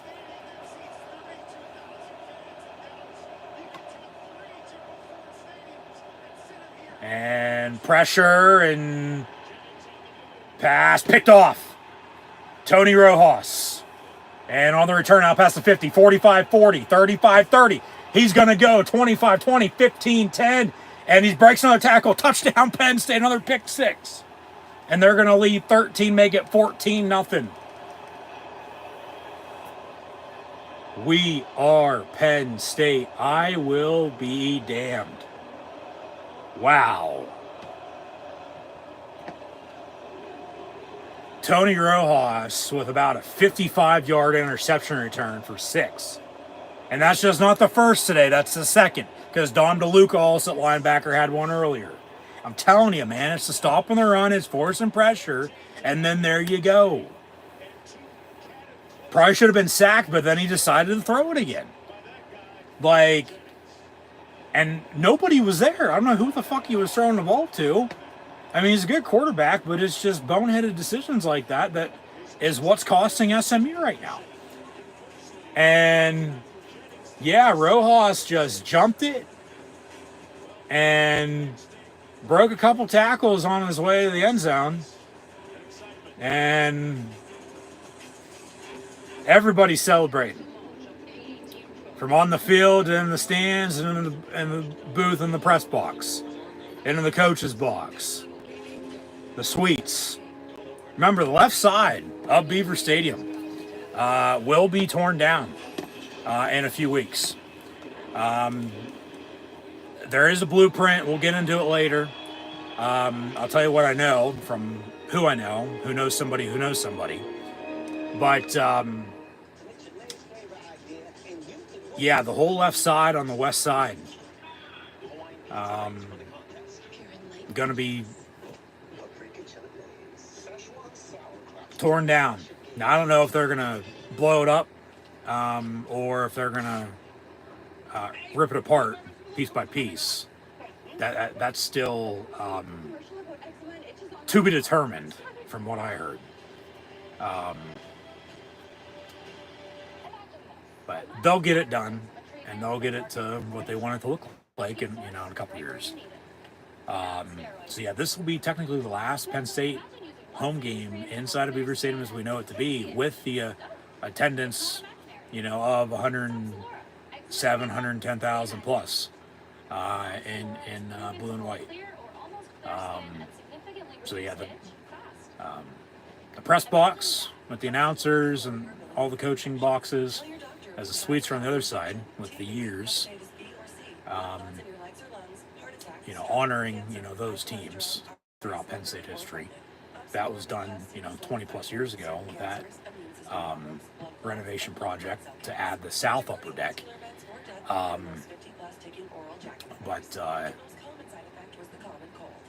Yeah, we'll see how it goes, but all of the west side is going to be gone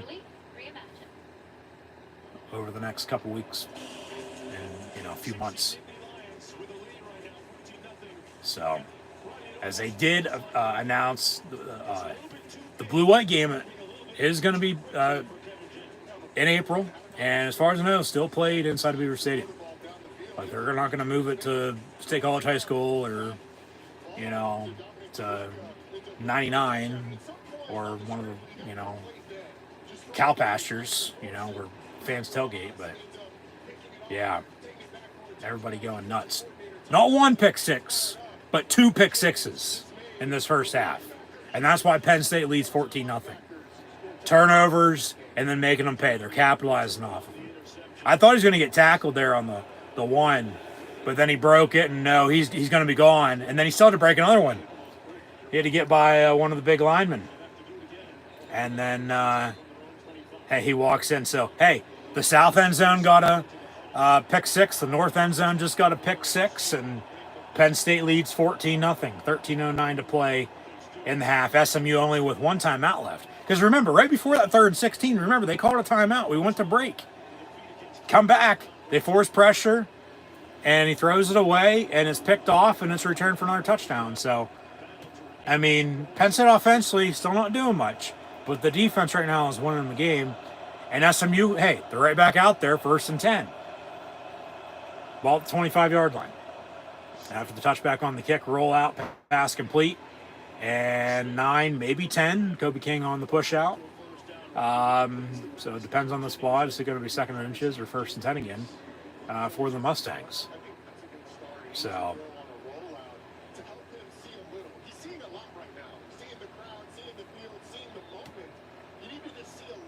Yep. Run up the middle on 1st and 10. They get 16, 17 yards, another first down. So, I mean, they're still trucking. You got to give them credit, but turnovers is what's killing SMU right now. As the Lions are putting them down. Empty set, 5 wide. And down he goes on the sack. Denied Dennis Sutton, 91, Devon Ellies, Devon J. Thomas. So 2nd and long, only 11 officially, they say.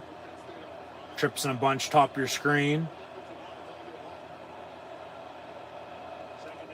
And SMU going to run it, and maybe 2, 3 yards, 3rd down. Get off the field again on 3rd down, okay? Just get off the field.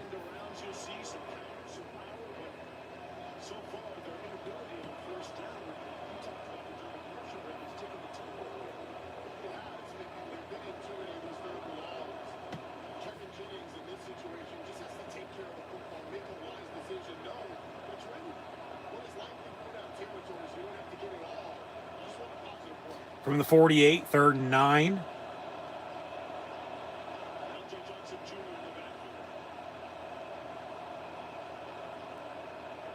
And Jennings looking to throw over the middle. Ooh, almost picked off again.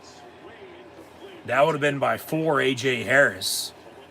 But it falls incomplete, and they got a 4th and 9 on 409's birthday.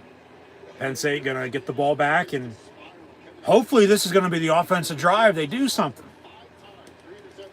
I mean, remember, first few they punted. The last one, they had a drive going, but it still stalled out. Didn't kick it. You know, could have had a field goal there. I get, you know, their decision not to with the win, but still attempt it. You don't know what the hell's going to happen, especially on 4th and as long as it was. And then you still don't get it. But, you know, so potentially 3 points left off the board, but that's neither here nor there. They got a 14-point lead. All right, now it's on. I mean, if it comes into play later, yeah, I'll really be talking about it. But they got to finish, okay? They're executing, and it, you know, the execution is getting better. One play here, one play there. They're getting drives going, especially the last drive. They drove a ways, but then once again it still stalled out, and nothing. Turnover on downs. Have the 14 points on 2 pick sixes, but to find out the last time they had 2 pick sixes in one game for you. If anybody wants to look that up and let me know, I'd be greatly appreciated. Let me know in the comments below. But yeah, offense got to score. Long story short, the offense got to score. I'll take a field goal, okay? Because I was going to take a field goal on the last drive, and then they decided not to kick it. You know, but you'd love a touchdown. You would. 2nd and 8 from the 12. Slant over the middle, incomplete. And 10 for Tyler Warren. So 3rd down and 8.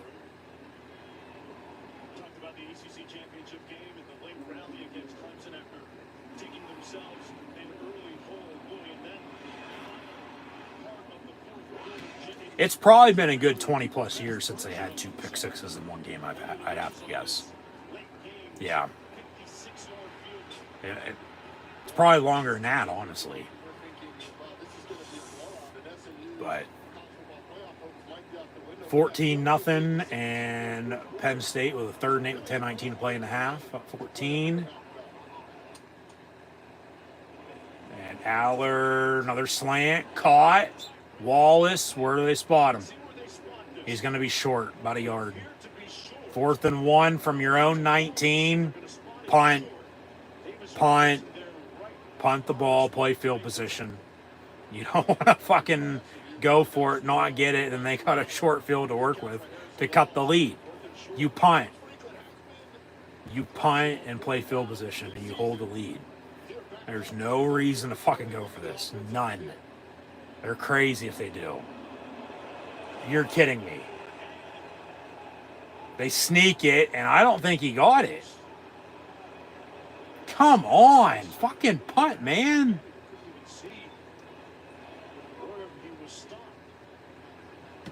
You got to play field position from your own fucking 19-yard line.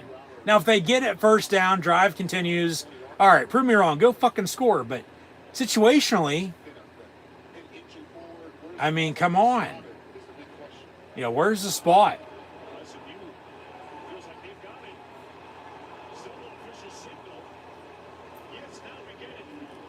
And it's SMU ball, 1st down. You come on. That's just getting too high on your horse. Getting too cocky.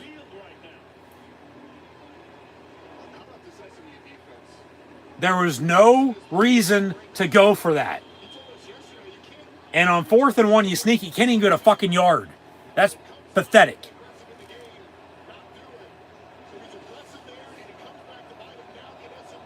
Defense needs to stop unless they're going to make them pay. And they're going to run it near side. And he gets about 7 yards or so. 3rd down or 2nd down coming up. Hopefully 3rd down coming up, and then 4th down. But, I mean, that's just fucking giving them points. There was no need to go for that. You punt, you play field position, man. That's just fucking stupid. Especially if they score and cut this lead. You know, would you rather be up 14, or would you rather only be up 7 or 11, even though Sheets is better. I'd rather be up fucking 14 points and continue to play defense. As they would be too, but for whatever fucking reason, because of analytics. Well, analytics can kiss my ass. Analytics doesn't tell you you have the ball at your own 19-yard line on 4th and 1. It's not their 19-yard line, and then you end up kicking it, on a field goal when you should have punted. We're going to go back to that if they, end up scoring, Penn State, remember the drive, they didn't kick it, so on and so forth. There's 3 points there, or 7 points there. If it comes down to, later in the game, it's going to be because of decisions like that. And that's the thing with James Franklin. It's always the fucking in-game decision-making that is what fucks him over. It's picked off again. Dom DeLuca. All right, well, the defense bailed their ass out, but still. 3rd interception in the first quarter and a half with 8:06 to play in the first half. Penn State up 14-0. Now you got to go score, okay? Offense, you got to go do something. Yeah, James Franklin should be thanking, with Andy Kotelnicki, Dom DeLuca once again. He's playing his ass off today. Pass was tipped by him, caught by Zero, and returned not for a touchdown like the other 2 interceptions were, but for a few yards, and Penn State's got a 1st and 10. So the defense bails them out. But now the offense, yeah, they got to go score. They, for starters, got to run the football. You'd like to work some clock here before halftime. Go drive and score. Go kick a field goal. Go score a touchdown. Go up 3 scores at 17, 21-0. Take a lead into halftime as you have right now. But, remember, they're going to get the ball back to begin the second half because they won the coin toss for their option of choice the second half. So they'll receive to begin the third quarter. You won't get the ball back till mid-third quarter probably. If they go on a drive, obviously. But turnovers is a storyline of this game. 3 interceptions by SMU in the first quarter and a half here. Penn State scored on the first 2 on pick sixes. Now the offense, it's their turn to go score off of it. I'll take a field goal. I would love a touchdown though. That's 21 points off of 3 turnovers. Okay? Still figuring out the last time they had 2 pick sixes in the same game. So I'll let you know once I do. But, just defense. Because the offense is, not that great today. Because there you go in the last drive. They got a couple yards, but then it stalled out. It's like they got to be able to continue to drive. They got to get rhythm. They got to get momentum. They have momentum, man. They have 3 fucking interceptions, and 2 of them went for pick sixes. Don't tell me you don't have momentum.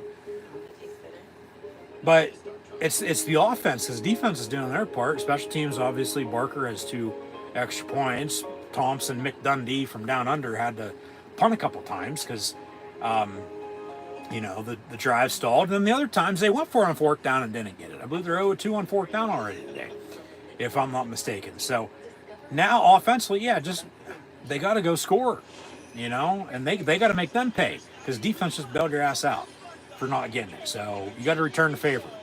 Okay, you got to go drive and score. And it's running the football. It's working clock. It's still getting Warren the ball at tight end. But why not after, a couple plays here, you're going to be right around midfield to start this drive off anyway after the, return there a little bit. Why not take a shot? Go deep. Somebody fucking wide receiver step up. Whether it's Wallace, Fleming, the Little Red Dog, Liam Clifford, Omari Evans from the Lone Star State. So 1st and 10 Penn State after the interception from 35. Over the middle, high, incomplete, and 10 for Warren. So 2nd down. Kevin Jennings of SMU has thrown 3 interceptions in his last 10 passing attempts. Right now it's on the Mustangs defense. So Aller on 2nd and 10 here. Going to get the snap from his center in 53. Chocolate Thunder Jr. Daryl Dawkins' son, Nick, who was given the Warfel Award in college football, which is seemingly the Walter Payton Man of the Year Award in collegiate athletics for college football for his off-the-field activities. So congrats to him. But that pass over the middle, incomplete, 3rd and 10 with 7:57 to play in this first half. Penn State leads by 2 scores, 14-0. But this offense, man, got to fucking do something today. The offensive line, and I wonder if the defensive line has the syrup in their room too, because that's what you call a bull rush. Sets up a 3rd down and 10. And from the 35, 3rd and 10. So see if they can do anything off the interception or not. Because then if not, well, you punt. But Aller going to step up, throw last minute. It's caught. Wallace, 1st down. And then he gets tackled. All right. All right. They're going to go hurry up here. They do work better in hurry up mode. They're right at midfield at the 50. And got a penalty on the play. A couple flags come flying. It's going to be a false start on Penn State. 5 yards, they'll replay down, so 1st and 15. So they're going too fast. Well, slow the fuck down. You know? Like, you can go hurry up, but don't get, too jumpy.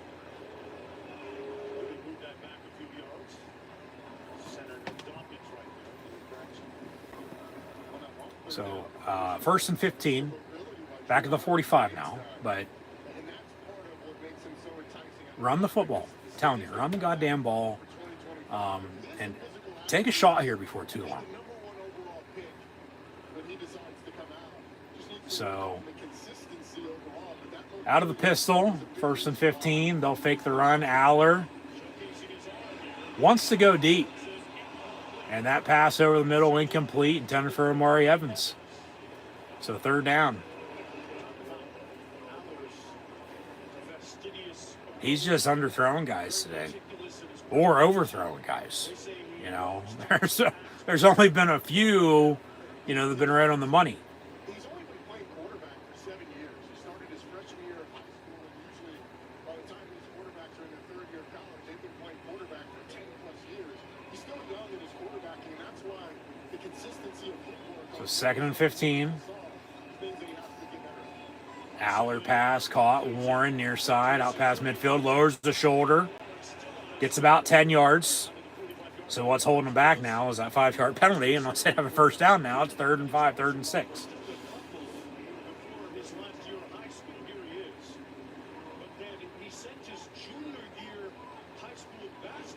Yeah, 3rd and 6.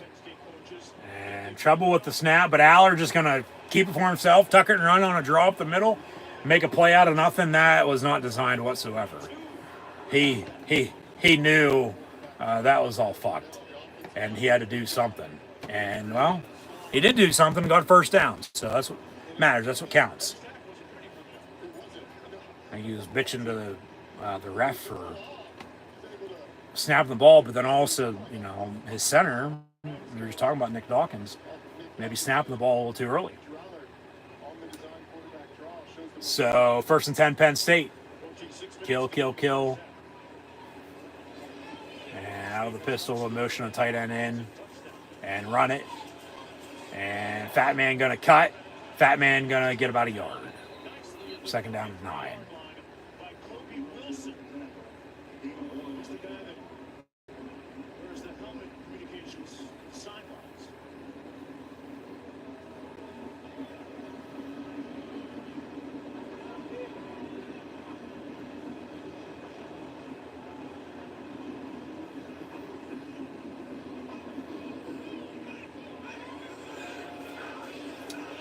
So Ward in the gun, but then they'll motion back, and Aller in the gun. Fake the give. And then they run a double reverse flea flicker. Aller looking to throw, dumps it off on a screen to Aller. Or Clifford, excuse me, Aller does, yes. And gets about 3rd and 2 coming up on a pickup of 7. So that play was a disaster. Yeah, they ran it. He tossed. They toss it back, and then he throws, and then the Fat Man runs it in, touchdown Penn State.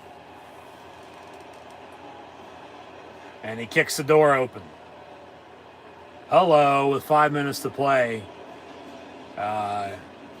in this first half. Penn State leads SMU 20-0. Extra point to come after a 25-yard rushing touchdown by Fat Man. As Santa will be squeezing his fat white ass down everybody's chimney Tuesday night into Wednesday. Batman, Fat Man, Katron Allen puts it in the end zone for 6. Extra point up and good. 21-0. So, hey, like I said, around the football, air it out. They want to go deep. You could tell he wants to go deep, but nobody's there. So just wait till the second half.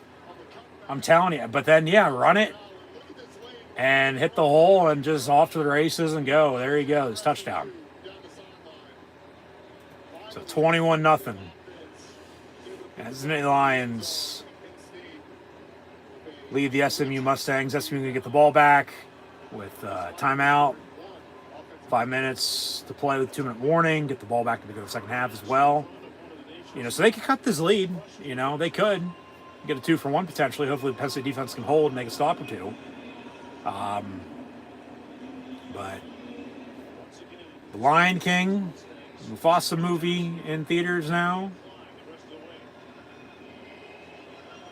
And Circle of Life. Lions are roaring.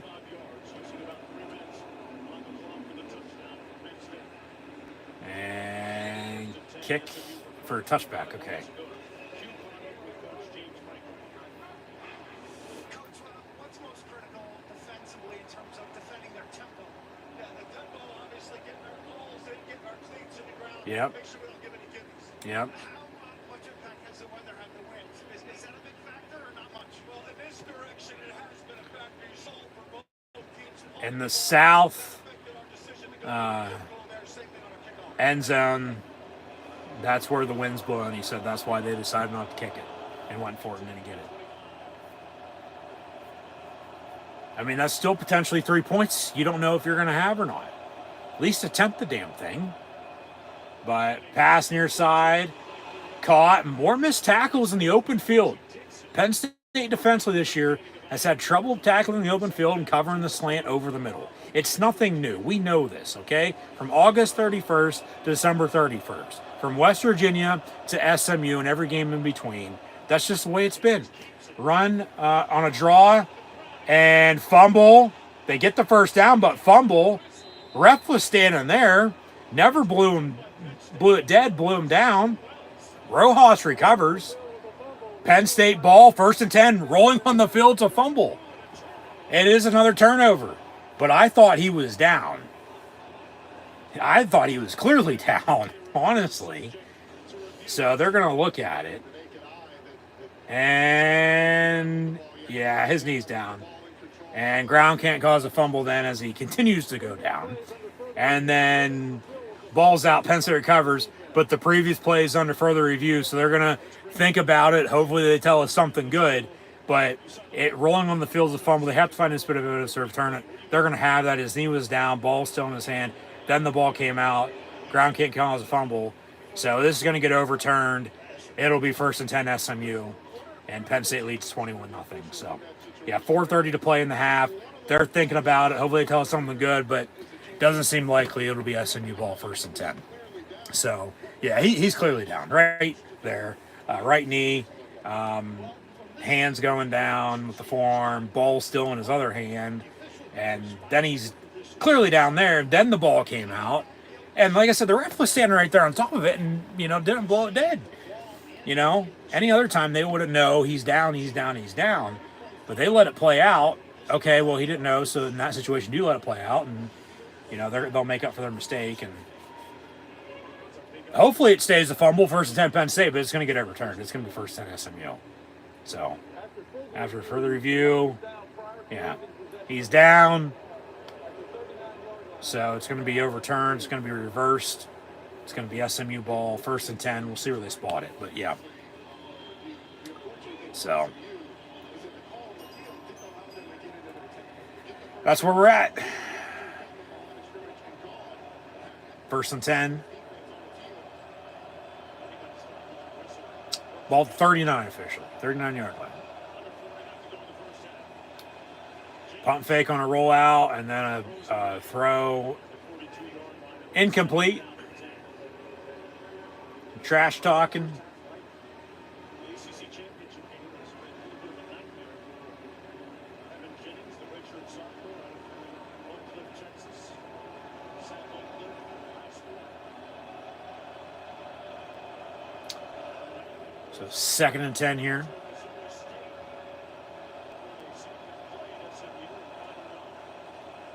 And pressure, Jennings running around. They're going to get to him. He's still running around and then throws it, and it'll be out of bounds again, incomplete. 2nd down, make it 3rd and 10. Continue to get after him. Force pressure. Just telling you. Do what you got to do.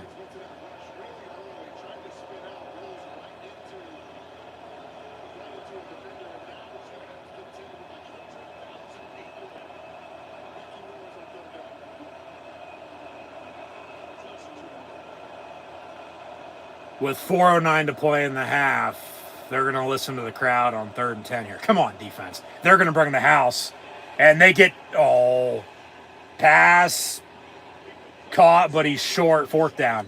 They had him again wrapped up on another sack, but he avoided it. And they've only sacked his ass once, but he's thrown 3 picks. And Penn State has 21 points off turnovers, 2 of them pick sixes. The other a 25-yard rushing touchdown.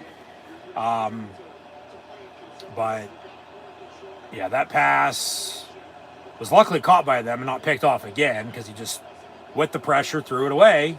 But the receiver was able to find the ball. They're going to go for it here on 4th and 3. I mean, well, they're down 3 scores, 3:30 and counting to play in the half. They have a timeout, 2-minute warning, going to get the ball back to begin the second half. So, empty set here. Come on, defense. And deny Dennis Sutton. Down he goes on the sack. He never saw him. So, sack, turnover on downs, Penn State ball, 1st and 10. And Jennings a little slow to get up. And he's going to walk off with a little bit of a limp. But, and we are Penn State.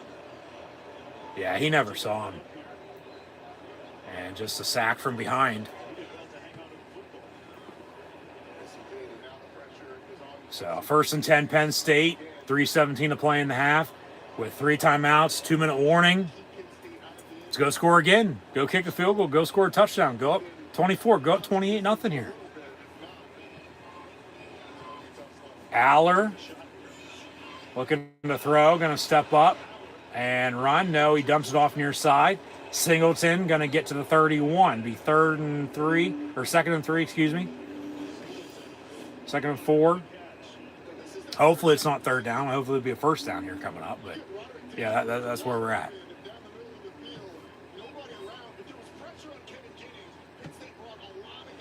Yeah, 2nd and 3. Okay, they get a 1st down.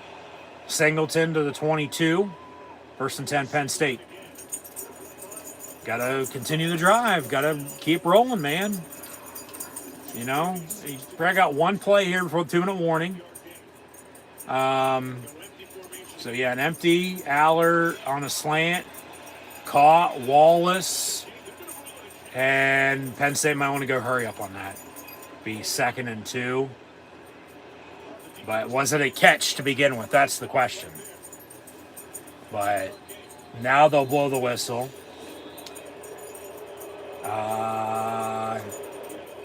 I don't know. Remember, catch on the field.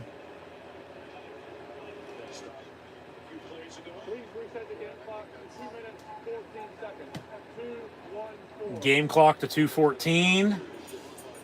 And they say catch. 2nd and 2. But the previous play is under further review, so they're going to think about it again. Hopefully they tell us something good this go around. Unlike the last one, but that wasn't a fumble. But then they still got off the field and got a sack on 4th down, got the ball back here. Got a couple plays. Yeah. Pass is complete on the field, so they have to find an bit of evidence to return it. That's close. That is close.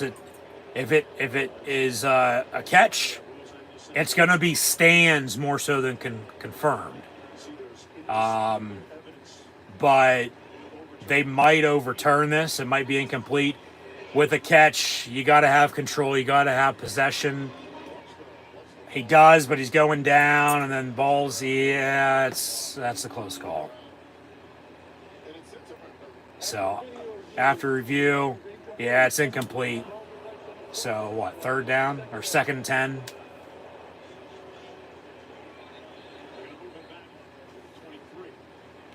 So second and 10, Penn State.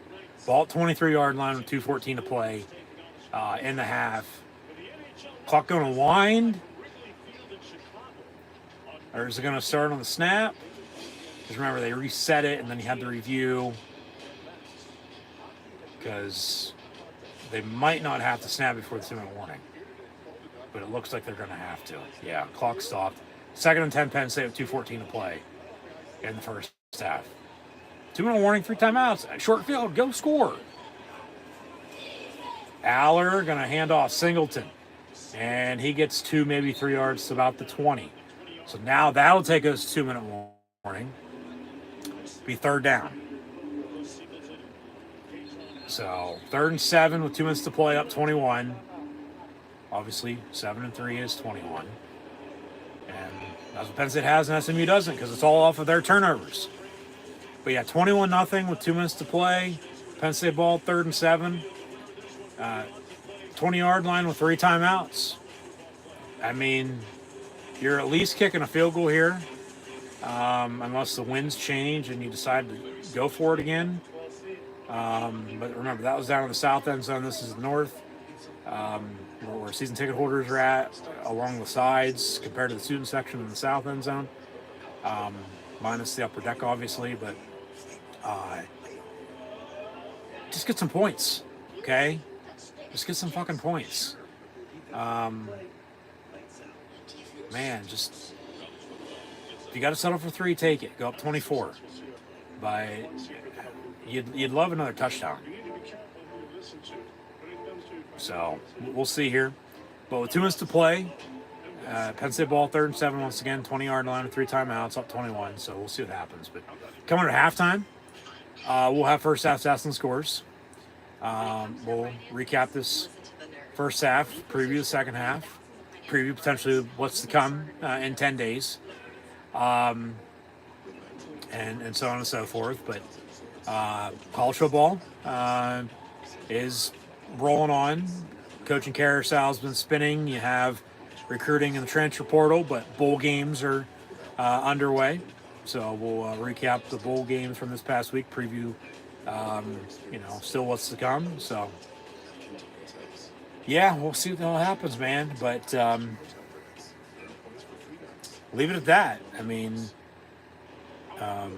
it's just that time of year, the holidays from Thanksgiving and Christmas to New Year's. So if we ever had a happy Thanksgiving, we'll have a Merry Christmas and a Happy New Year or Happy Holidays if you're one of those people.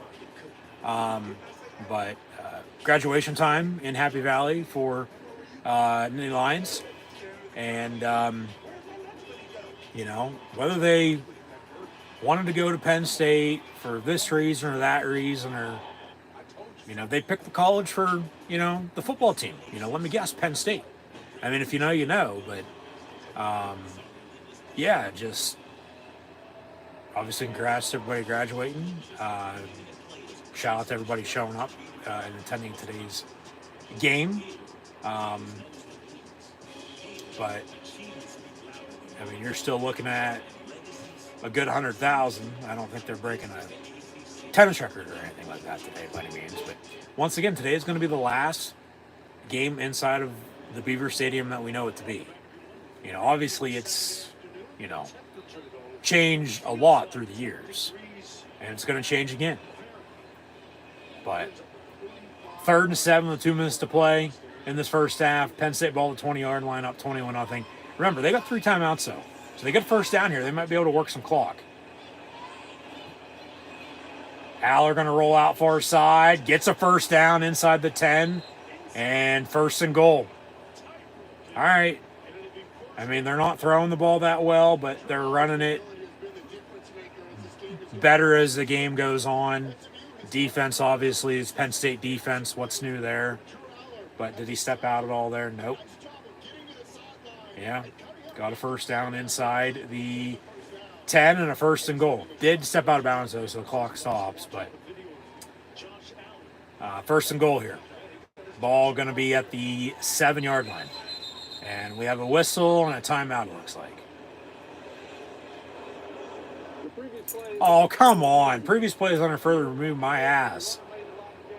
He got the first down. He was in bounds. It's first and goal at the fucking 7-yard line. You guys are as fucking blind as blind. Yeah, he never stepped out. I don't know why the hell they're reviewing this. I understand the other two. But this one, they're just trying to buy some time before we go to halftime.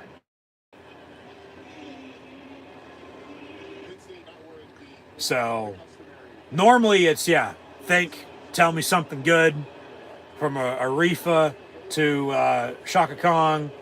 But now it's let it be. Yeah, it's going to be a first down. First and goal at the 7. Where? Where did he step out at the 9? So they add a second back. It's still first and goal, though, inside the 10. But it's at the 9. Where did he step out at the 9? He never fucking stepped out at all anywhere until he was pushed out at the 7. All right, whatever. It's a 2-yard difference. It's still first and goal. Just hopefully a 2-yard difference doesn't bite them in the ass here and they can't punch it in for whatever reason. But from the 9, first and goal. And they'll run a draw. Singleton, and to the 1 he goes. He's going to be just short. So second and goal from there. Penn State knock on the door. Tick, tick, tick, tick, tick. Let this clock fucking run. There's no need to snap it. And that's on the defensive end. Jabbar Harvey. He's getting the ride to the back of the end zone. That's a bus ride right there. That's your Mackey Award winner right there. I'm sure he charged fair, too. That might be double.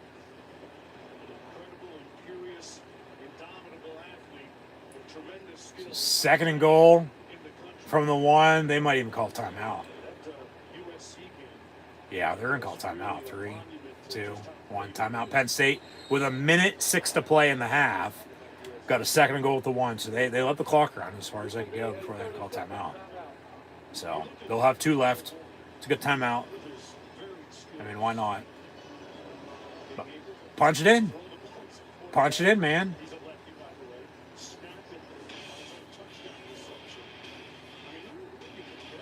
There's no excuse why you can't score a touchdown here. There's no need to kick a field goal unless it absolutely comes down to it. But then they'd still probably go for it on 4th and goal from the 1 if it came down to it. Because remember, they went for it on a couple 4th downs already today. And, just throughout the season, that's just where they are. But, just score a touchdown. Punch us in. Fucking sneak it. Get up there and sneak it. Old school smash mouth football. And just continue to control this line of scrimmage. And they'll hand it off. Touchdown. Singleton runs it in. Touchdown to the Lions. 27-0 Penn State with 1:03 to play in the half.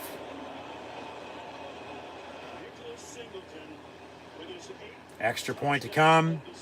So the defense has 2 pick sixes. Dom DeLuca, Tony Rojas, and now with the Fat Man and Singleton, both backs have rushing touchdowns. Penn State leads 27-0 over SMU. Extra point to come with 1:03 to play. Once again, the first half. SMU to get the ball back to begin the second half, though. And then, obviously, with the way Indiana played last night and SMU's playing the way they are now, there's going to be a lot of people saying, well, this team should have got in over them, or this team should have got in over them. Blah, blah, fucking blah. You didn't get in. They did because you didn't do enough to that point. So it's Cradmere River, down there in, Tuscaloosa and Oxford and a few other places in the SEC with these SEC refs today.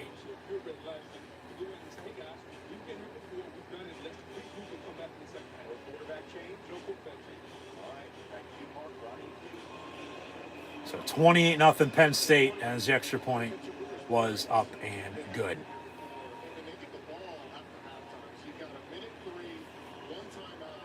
There's no reason to play this conservative. I mean, you are trying to score a touchdown before half.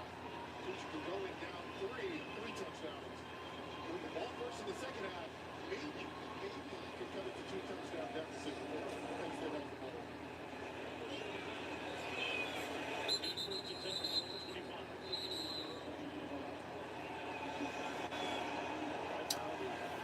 So touchback on the kick. Be 1st and 10 SMU here from the 25-yard line. Being able to turn around misfortunes. Slow the game down. Oh, look, there's going to be a lot of pressure on this offensive line. On these passing situations. Denying Dennis Sutton on one side. Abdul Carter on the other side. It's an offensive line. So 28-0 with minute 3 to play here in the half. To try and get something and someone went to the ball. And give up the middle, 2-3 yards. Picked up 3 on the play. Clock's ticking. They got a timeout if they want to use it, but it doesn't seem like they're in any hurry. They will get the ball back to begin the second half. SMU will. From the 28, pass near side, and he bobbled it, but he caught it, and it's enough for a first down. Ball going to be at 36 now, 1st and 10 SMU. And pressure, and down he goes on the sack. They hit him from the front, they hit him from the back, they hit him from the sides. I think the turf monster came up to get him too. SMU with their 3rd and final timeout. Clock is good at 27 seconds, they say. 2nd and a mile. Yeah, Carter off the edge was the first to get to him. And then Dom DeLuca with denied Dennis Sutton and 99 Keziah Izzard. The Lizard slithered his way to get a quarter of that sack with his teammates. So 2nd and 21. 2nd and 21 coming up for SMU.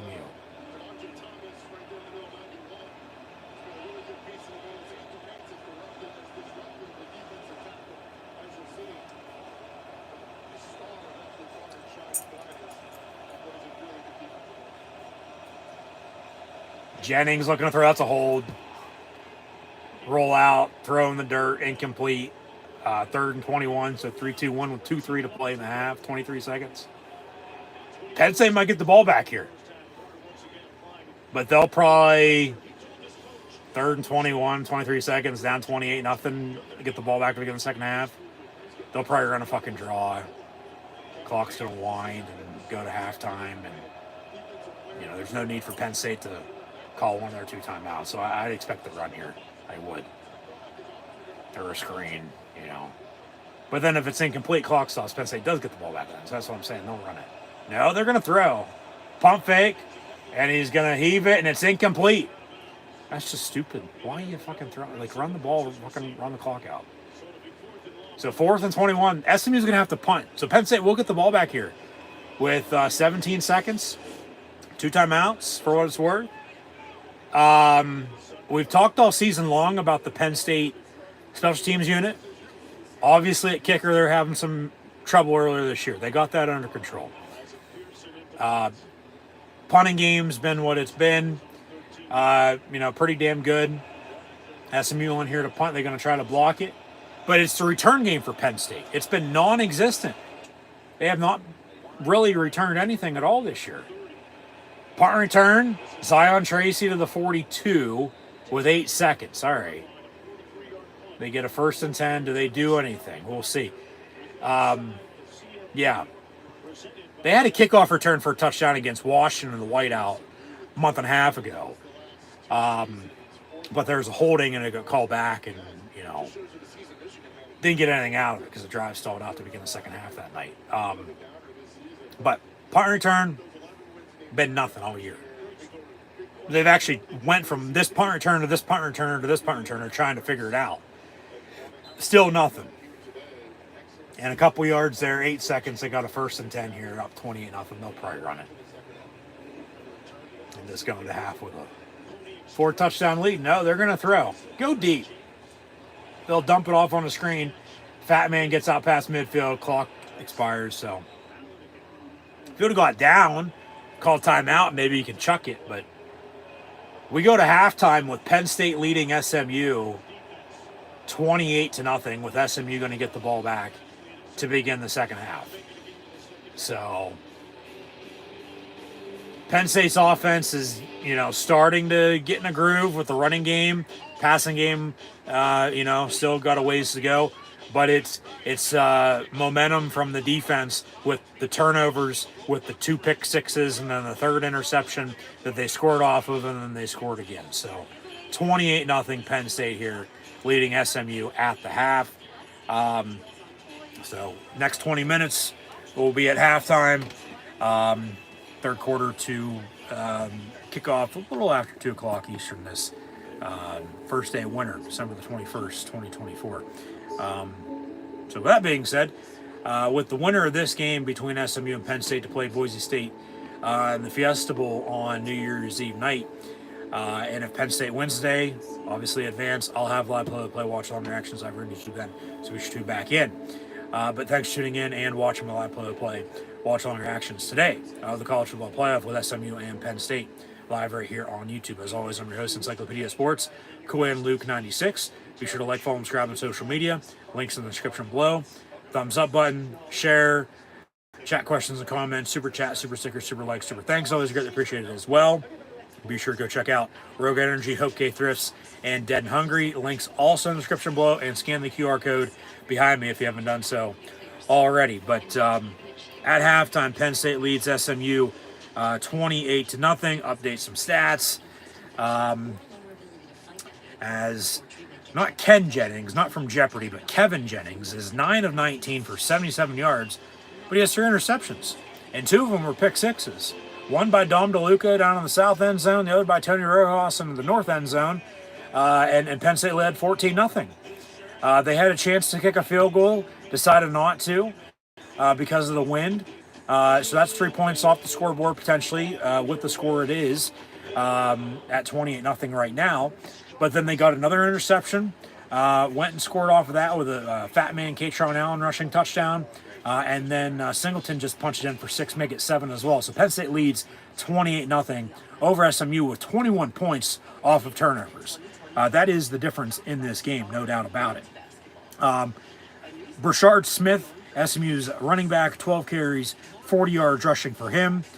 Not Larry Johnson, not the Penn State assistant coach, the current defensive line coach at Ohio State, let alone his son, Larry Johnson, who was the running back for Penn State from 99 to 02 and a first-round pick by the Kansas City Chiefs. But L.J. Johnson Jr. for SMU has 3 carries for 15 yards rushing. Jennings has been sacked now a few times, I might add, as well. Daniels has a catch for 20 yards. Hibner, 1 of 18. Hudson, 2 of 15. Smith has 3 catches, 11 yards out of the backfield. Moochie Dixon, a catch for 8 yards. And Keyshawn Smith, 1 of 5.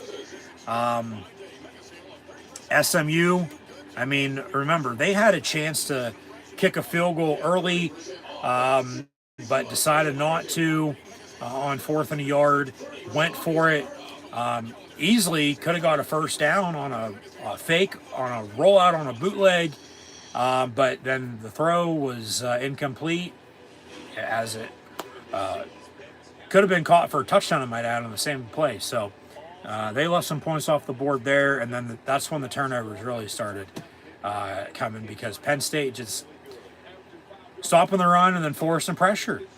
And then the throwaways, inbounds, not out of bounds. That's why SMU's in the spot they're in. Yeah, they're going to get the ball back to begin the 3rd quarter, but, I mean, they're down 4 scores. Yeah, Penn State scored 4 times in the first half. I'm not saying nobody can do the same in the second half, but, Penn State with a lead to run the football and work clock, time then ain't going to be on SMU's side as they show off some highlights from this first half. We're going to update, continue to update these stats, but update scores from around college football as well. As this is the only Division One game on right now. There's some FCS D1 AA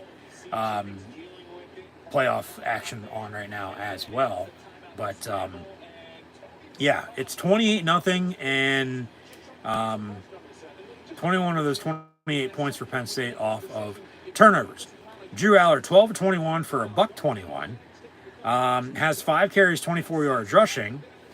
But he's thrown 3 times to Harrison Wallace for 39 yards, twice to the fat man Katron Allen for 28 yards. Tyler Warren has a 9-yard average on 3 catches for 27 yards. Dinkins has a catch for 13 yards and a first down. And then Clifford and Singleton have 7 yards receiving. Warren had a carry for 6 yards, but with 28-0 lead at halftime for Penn State, 21 points off of turnovers, 2 interception returns for touchdowns.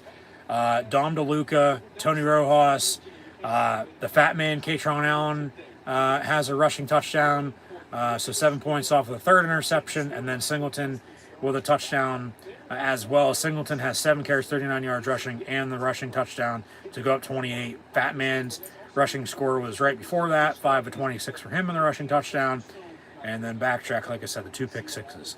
And they technically have 2 sacks on Jennings, denied Dennis Sutton with a 1.5, and Dom DeLuca with a 0.5. And Dom DeLuca with just not 1 interception. He had the first pick 6, Tony Ross with a 2nd, but then Dom DeLuca had the 3rd interception as well. As Penn State technically has 3 interceptions on defense, 2 of them for touchdowns. They scored off the 3rd one, though, with a rushing score. But they have 96 yards in interception return yards in this first half. And we're going to look up the last time Penn State had 2 interception returns for a touchdown in the same game here when I get a minute. Barker, as Thompson punted twice. Wind a factor, obviously, in the kicking game. I mean, yeah, they probably let 3 points off the board, but decided to go for it, not kick it in the south end zone because of the wind, but at least attempt the damn thing. Okay, you don't know if he's going to make it. He might. Probably wouldn't have because of the wind the way it was, but you don't know. At least kick it. Because then you went for it, didn't get it, didn't even get any fucking yards on it, so then they still would have got the ball at the same fucking spot even if you would have missed the field goal. But then Barker 4-4 on his extra points. So, yeah, 28-0 Penn State here at halftime over SMU. We'll let these overall team stats update. I'm going to look up here. We'll go to where I know to look.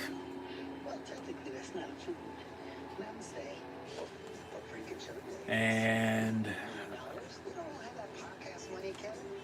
find out here. Yeah, the last time Penn State had 2 interception returns for touchdowns in the same game. I'm pretty sure it's a good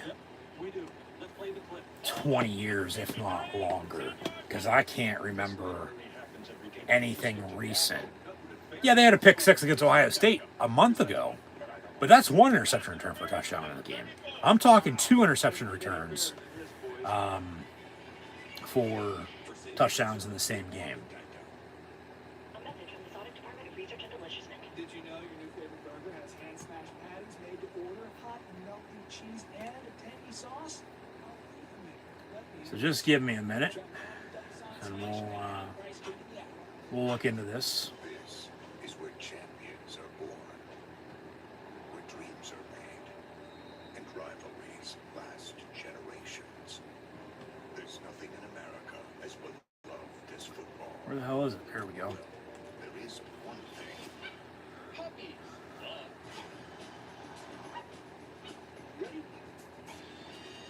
Animal Planet's Puppy Bowl, a simulcast event, Sunday, February 9th at 2 Eastern. You really think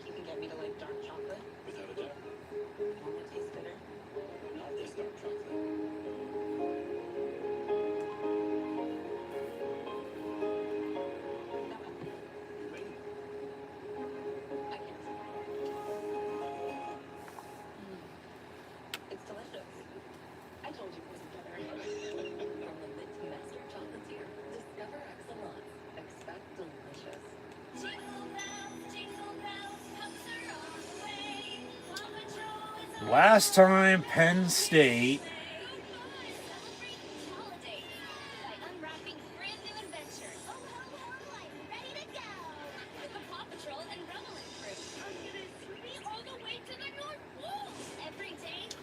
obviously had an interception return for a touchdown was against Ohio State a month ago, but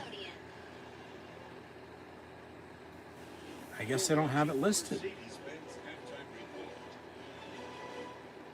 Our next playoff game, the Longhorns host the first ever meeting between Texas and Clemson. When was the last time they had 2 interception returns for touchdowns in the same game? However, we were skipped this senior season reclassifying to 2021. Perfect, by the way, from Westlake High School in Austin. Dave Brown and Dusty DeVorchek will be on the call, and they join us from Austin. Obviously, many are focused on the Well, what they're this game with Kate Klubnik coming back to Austin where he grew up. going to be looking at, obviously, yeah, 2 interception returns for touchdowns today. Last time they had 1 was a month ago against Ohio State. But they have 3 interceptions total as a team today. Last time they had 5 in a game was a decade ago, in 2014 against Rutgers. Yeah, this does not have,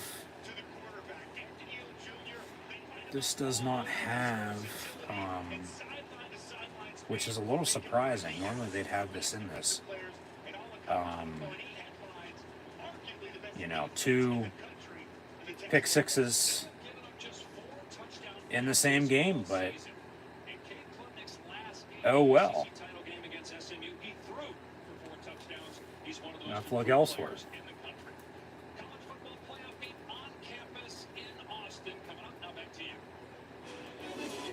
So much. Clemson a 13.5-point underdog, and that's where Dabo wants to have them, right? No doubt about it. Dabo wants his team to feel like nobody can win, nobody expects him to win, but it's going to be huge for him today to get his team to play with confidence, especially the quarterback, Kate Klubnik. Can he get off to a really good start back in his hometown? He foresaw it. He foresaw it pretty simple. They got to get yards up and down the field, but they have to convert in the red zone. So, well, it really doesn't matter.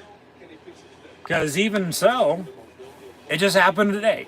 Okay, so we'll leave it at that. It's a little surprising they don't have that listed. They normally would. They most definitely will after today. I can guarantee you that, but it doesn't fucking help me do any favors right now. Yep. Excuse me. Leave that at that. Overall team stats here, with Penn State leading SMU 28-0 at halftime. Penn State has 11 first downs compared to SMU's 9. SMU's 1 of 7 on third down. Neither team able to convert on fourth down, both 0 of 2. But Penn State 5 of 9 on third down. And they have 121 yards passing, 95 yards rushing for 216 total, when Penn State has 8 less yards for passing that SMU does total at 129. They have 77 passing, 52 rushing for 129 total. Penn State 121 passing, 95 rushing for 216 total. 3 penalties for 30 yards total. 2 against Penn State for 20. The other for 10 against SMU. Penn State controlling the clock by almost 2 minutes. Good minute and a half, almost 2 minutes, yeah. But the story in this game is the 3 interceptions. Penn State's up 28-0 at halftime, and 21 of those 28 points are off of turnovers. First 2 were pick sixes by Dom DeLuca and Tony Rojas, and then Katron Allen had a rushing touchdown, and then Penn State was able to score once more. As, the offense, it's taken them some time to get going.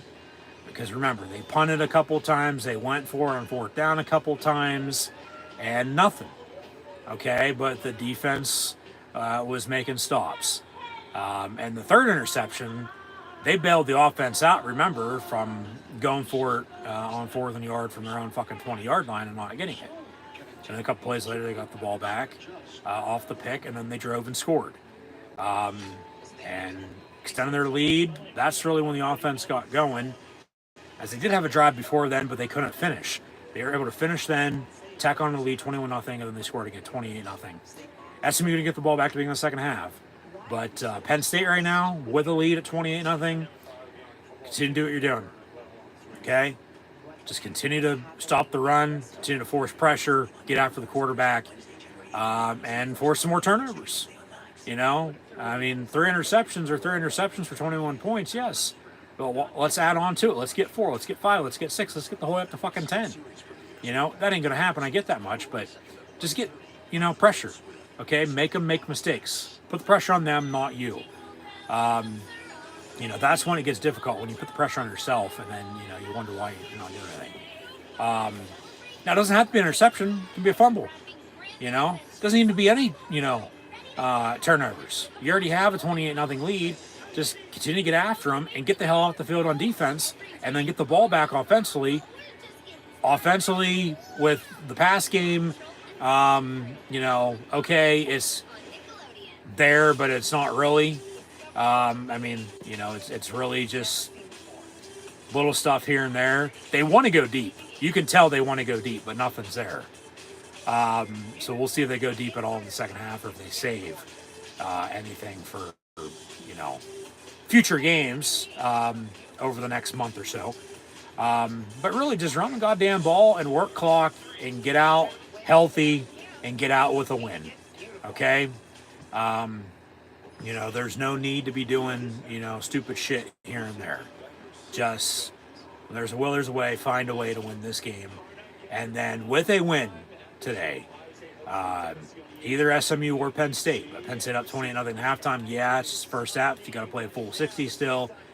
The winner of this game, and if it holds with Penn State being on top and, having one more point than SMU at the end of the game, they're going to obviously win then. But Boise State awaits the winner.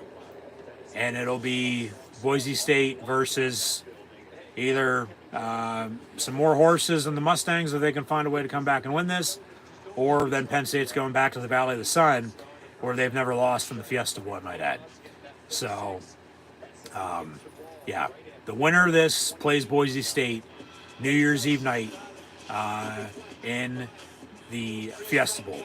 So, leave it at that, and kick the second half off here in a little bit, but 28-0 Penn State. The Lions lead the SMU Mustangs here at halftime, with SMU going to get the ball to begin the second half. So, those are your first half stats and scores. We'll recap Army-Navy, the Heisman Trophy, bowl games, and preview some bowl games momentarily, so stay tuned for that. But I will add in, we talked about it a little bit a couple weeks ago, but then they lost in the Big Ten Championship game. But that 99, stays in the win column until they, win again. And with a win today, Penn State head football coach James Franklin would secure his 100th career win as the head coach of the Blue and White, and become only the third Penn State head football coach in program history to have 100 plus wins as the head coach of the Nittany Lions. Rip Engel has 104, and as we know, on Joe Paterno's birthday today, he has 409. So, yeah. So, there's that for you. And then I will say once again, thanks for tuning in and watching, but hopefully everyone has a Merry Christmas next week and a Happy New Year into 2025. But I have a feeling right now that I'm going to be seeing everybody at least once more, hopefully twice and then 3 times more after today, for a total of 4 from now until the end of the year and then into the next year, with Penn State leading SMU here 28-0. But still a lot of football to be played. It ain't over until it's over. It ain't over until the triple zero's on the clock and one team's won and the other team's lost. So But yeah, hopefully everyone has a Merry Christmas, Happy New Year. But I feel like we're going to be sitting here watching the Fiesta Bowl New Year's Eve night with Boise State and Penn State. So from Mustangs to Broncos, Penn State may be going back out to Phoenix, Tempe, Glendale, Arizona, the Valley of the Sun, the desert for the Fiesta Bowl here at the end of 2024 into 2025, which will technically be the 2024 Fiesta Bowl, even though they already had that, this year, back on New Year's Day from last year. But it's just how the calendar works out and the schedule and all that. But like I said, Penn State wins today. They get the Fiesta Bowl and win then, defeat Boise State. They'll go to the Orange Bowl. And then if they also would win the Orange Bowl against either Notre Dame or Georgia at that rate, because that's who they'd play, the winner of the Sugar Bowl, how the brackets lined up, because they're not going to re-rank, reseed, realign the bracket or anything like that. It's going to be the way it is. But, yeah, if Penn State would win today, if Penn State would win in the Fiesta Bowl, if Penn State would win in the Orange Bowl, from SMU to Boise State to Notre Dame or Georgia, they're going to be playing for a national championship potentially on January the 20th. And if they win that once again, Penn State would, in fact, be your 2024-2025 college football playoff national champions. But then remember, you have Clemson, you have Texas, you have Tennessee, you have Ohio State, you have Arizona State, and Oregon sort of at the top of the bracket if you split it in half.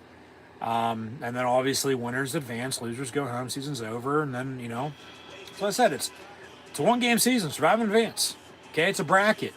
And it's in college football now, as it's been in college basketball, the March Madness for years and years and years. So, we are Penn State.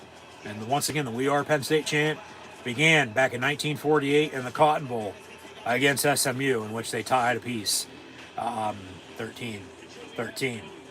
So, aerial shot of Happy Valley. There's Beaver Stadium with the Bryce Jordan Center, the Ag Building, all the tailgating lots. And then obviously go down the road, rec hall,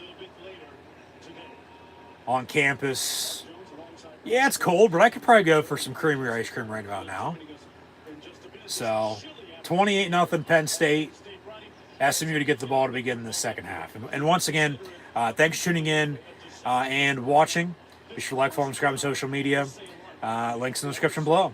And at some rate, from now until January the 20th, we will preview 2025 for Penn State football as the Big Ten, that is, unveiled next year's official schedule. As we've known the opponents, just didn't know when the games were going to be played.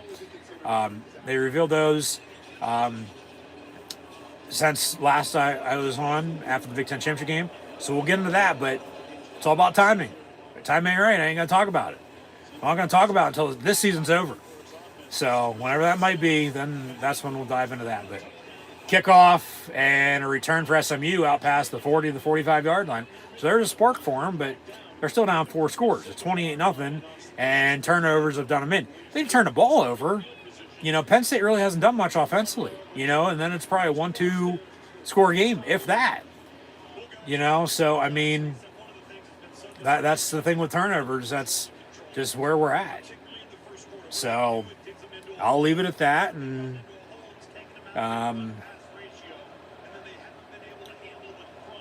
see how the second half goes. SMU might need some of their alumni, especially Eric Dickerson and Craig James and all the Pony Express, and I mean the Hunt family with the Kansas City Chiefs, our SMU Mustangs, and Kathy Bates. Misery comes to mind in the cold. Hopefully Penn State can pull Paul Sheldon, and they're up 28-0. They're not going to have to find a way to escape by any means, but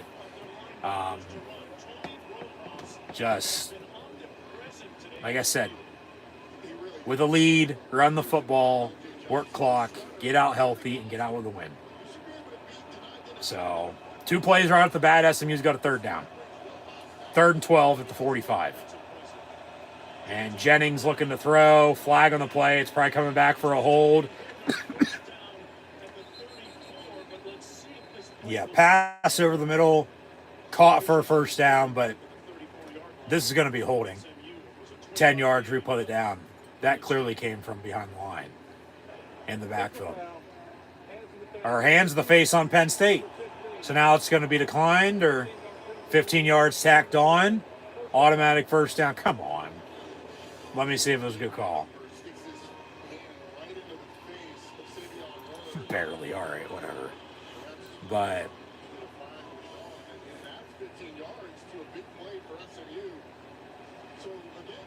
hands of the face. Well, next time, get a hacksaw Jim Duggan 2x4 and hoe him. I mean, come on, man. 1st and 10, SMU.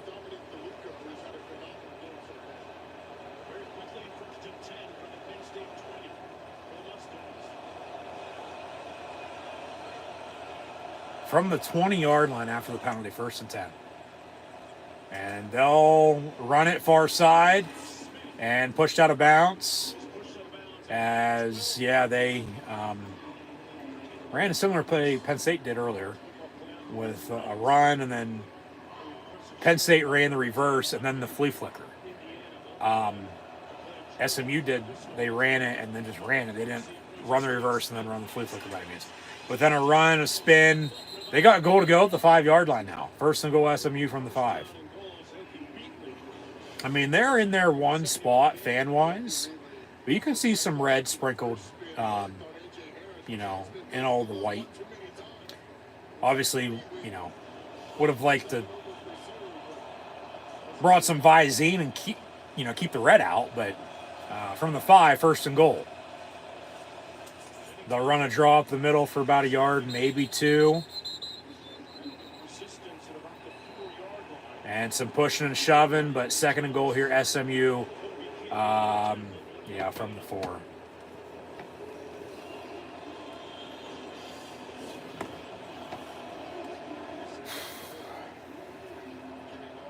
Just keep them out. Really, keep them out. Best you can.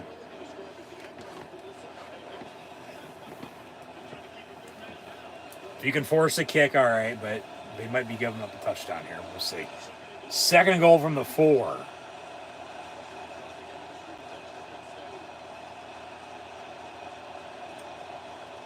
That's delay a game. Delay a game. Where's the penalty? Thank you.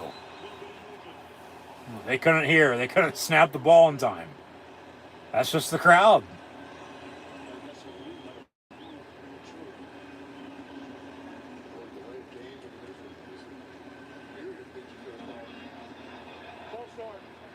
They say false start rather than delay a game. Well, it was still a delay a game. Play clock expired. Yeah, really.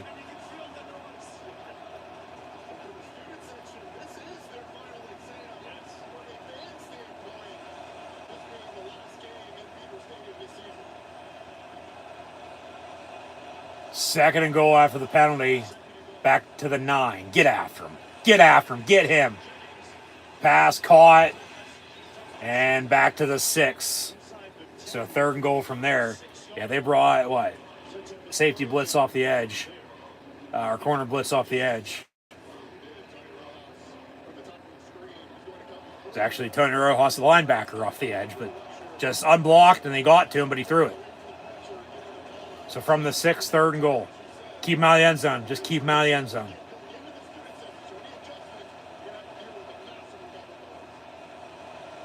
Trips in a bunch top of your screen. That's another false start. Back him up some more.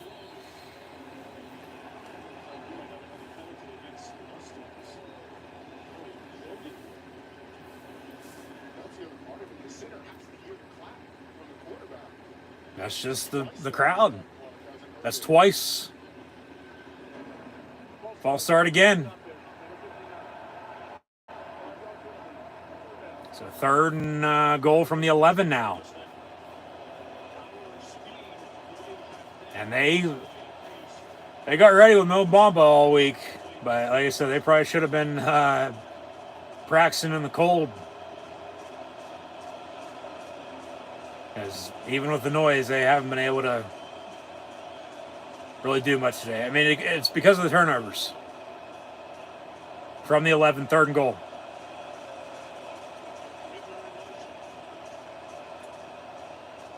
And Jennings getting pressured, rolls out, avoids a sack, and then just going to throw it. And out of bounds, incomplete. So, 4th and goal from the 11. And are they going to kick it? Be about a 28, 29, 30-yard field goal here.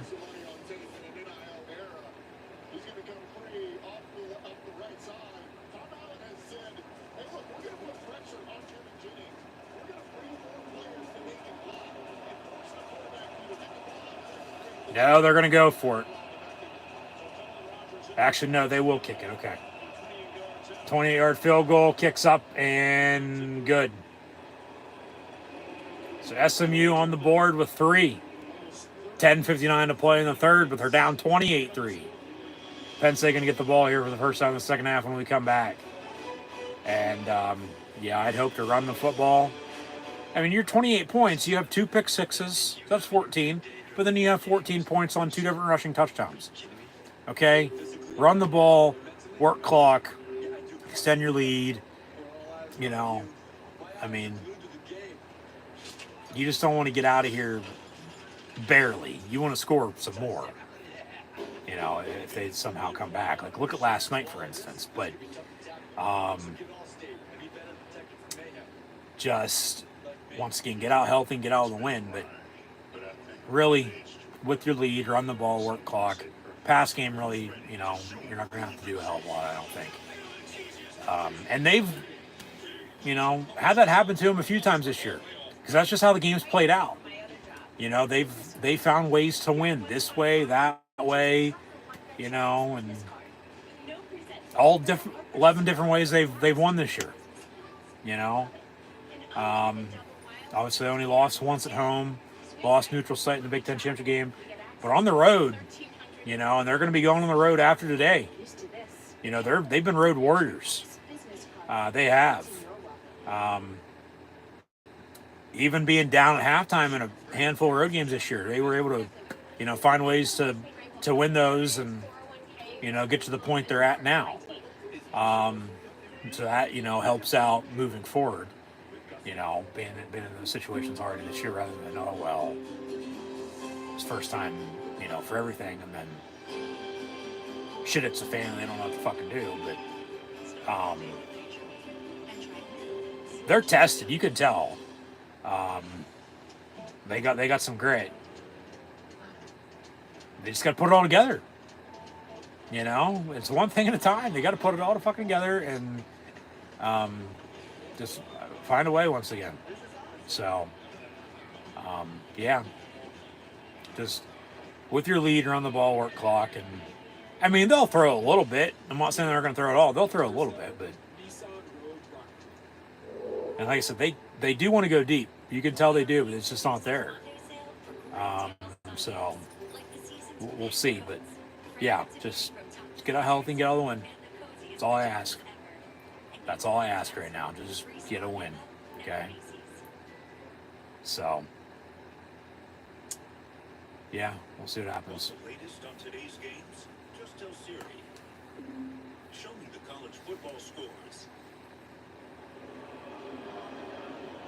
Speaking of college football scores, a couple more games coming up from the college football playoff later today right here. It's 28-3. SMU finally. They kick an onside kick. SMU with an onside kick. But Penn State recovers. They wanted to catch them off guard, but Penn State was ready for it. So, 1st and 10 Nittany Lions with good starting field position. I mean, you can't fucking blame them. You know, they're down fucking 25. And we know 28-3 in the Super Bowl, for God's sake. So, I mean, you can't blame them for doing that. 1st and 10, Penn State from the SMU 48, though, now, after recovering the onside kick, and the sun has started to come back out. Out of the pistol, they'll run it. And Singleton down to the 30. First down, Penn State. Keep it going. Keep it going, keep it going, keep it going.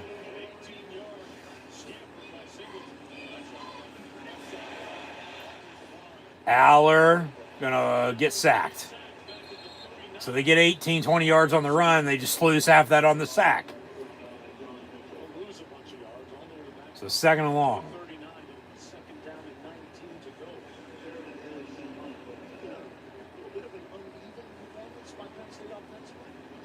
What's been overshadowed is that SMU's defense has actually played Penn State pretty well. 21 points, 2 of them coming off pick sixes, 1 of them coming as a result of another turnover, an interception thrown. So second and 19, back to the 39.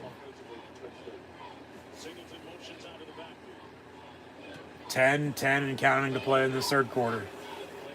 28-3 your score. Come on. Aller gonna get sacked again. So third and even longer than that. Flag on the play though. Another one of those transfers from the University of Miami. Jabari Harvey on the other end from Elijah Rock. After the play was over, Personal foul. Necessary roughness on the defense after the play. 15 yards. And it's automatic first down. When they had third and about 25 coming up after back-to-back sacks. So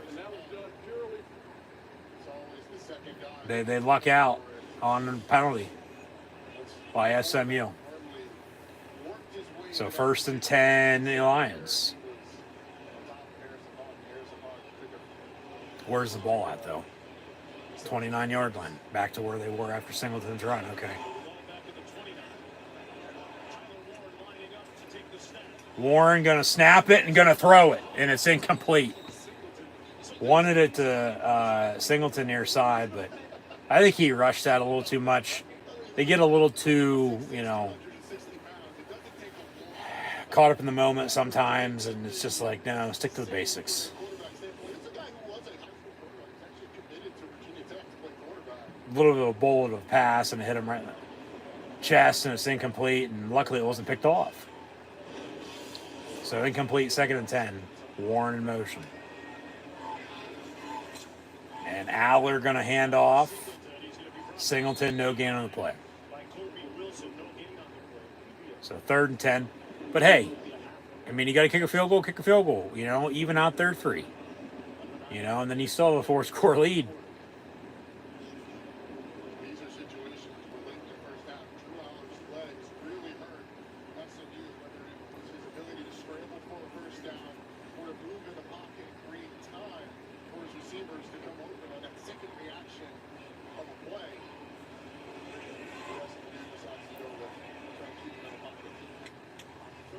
Empty set, Aller, quick pass, caught Warren.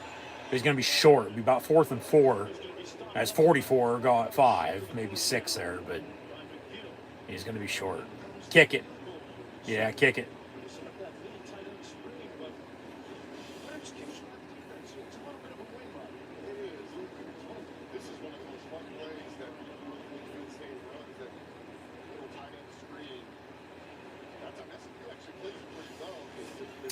So Barker on to attempt, they say officially a 40-yard field goal.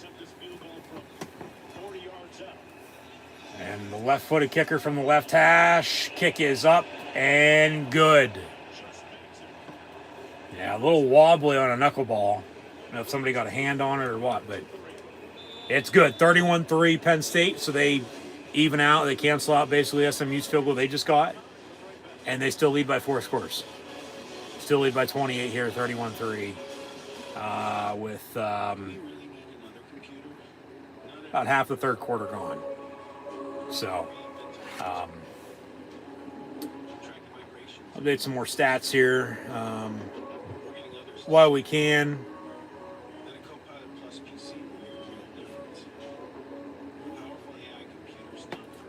31-3 Penn State. Negative just your the fastest, most intelligent one of those PCs ever. Like a relentless weed. Kevin Jennings, 11 of 23 for 100 yards and 3 interceptions. Brashard Smith has 15 carries, 56 yards rushing. Drew Aller, 13 of 22, 127 yards. So 6 went to Tyler Warren on that drive to add on to what he was, at halftime. And Singleton, 9 of 57 in the touchdown. Fat Man, 5 of 26 in the touchdown. Yeah, not much has changed. 8 minutes to play in this third quarter. Penn State leads SMU 31-3. We had conference championship games 2 weeks ago, obviously. Selection Sunday then. Found out Penn State was hosting SMU today. And then last week in college football, Army-Navy game. Midshipmen beat the Cadets. And then Travis Hunter won the Heisman, beating out Boise State running back in Ashton Genty. The winner of this going to play Ashton Genty and Boise State in the Fiesta Bowl on New Year's Eve night once again. But then we had the bowl games begin. As today in college football, we just have the other 3 first-round college football playoff games. But bowl games began last Saturday after the Heisman Trophy ceremony with the Veterans Bowl. South Alabama beat Western Michigan 30-23. The Frisco Bowl in North Texas, Memphis beat West Virginia 42-37. The LA Bowl was won by the University of Nevada, Las Vegas, UNLV, defeating Cal 24-13. JMU won the Boca Raton Bowl over Western Kentucky 27-17. New Orleans Bowl was won by Sam Houston State over Georgia Southern on Thursday night, 31-26. And then yesterday in college football, the Cure Bowl for Cancer, Ohio, the Bobcats beat Jacksonville State 30-27. Florida won the Gasparilla Bowl 33-8 over Tulane. And then the college football playoff kicked off last night with Indiana and Notre Dame and the Fighting Irish defeating the Hoosiers 27-17. Penn State up 31-3 here over SMU in the first game of the day for the college football playoff, but still to come in the college football playoff today. We'll have Clemson, Texas at 4 o'clock, and later on tonight at 8, Tennessee, Ohio State, before the bowl games continue, not tomorrow because the NFL owning Sundays, but on Monday, the Myrtle Beach Bowl. Coastal Carolina going to play at their own home stadium for their bowl game, but technically be the visitor on Monday as SMU returns this kick to about the 30-yard line before getting pushed out of bounds. Still have the 1st and 10. Down 4 scores still, 28 points, 31-3, and then Lions lead. But yeah, Coastal Carolina, UTSA in the Myrtle Beach Bowl on the teal turf Monday, 2 days before Christmas. The famous Idaho Potato Bowl will go out to Boise, speaking of Boise State, and them getting the winner of this game on the blue turf in Boise. It'll be Northern Illinois and Fresno State. Going to eat some potatoes. The Hawaii Bowl on Christmas Eve will be South Florida and San Jose State. And then we'll get into everything after Christmas in due time, along with previewing the NFL for this Week 16. That technically has already begun. We had Thursday Night Football. There's a game on in the NFL right now. Steelers-Ravens coming up in a couple hours. I'll have live play. Watch long reactions over on YouTube of that as well. So be sure to stick around, tune back in. And then games tomorrow and Monday night. And then hopefully everyone has a Merry Christmas. But 1st and 10, make it 2nd and 1, make it 3rd and a few now. Bubble screen was near side. Tackle for loss by Davian Collins, the Mississippi State transfer. And 3rd and 3 officially for SMU.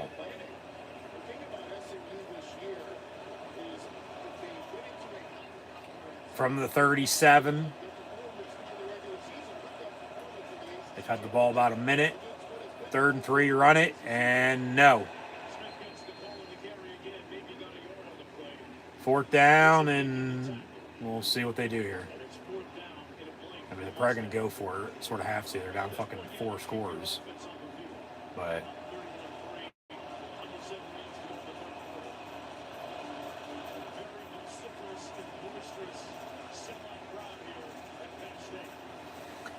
fourth and 2, get off the field. Motion man near side. And they'll run it again and get a first down.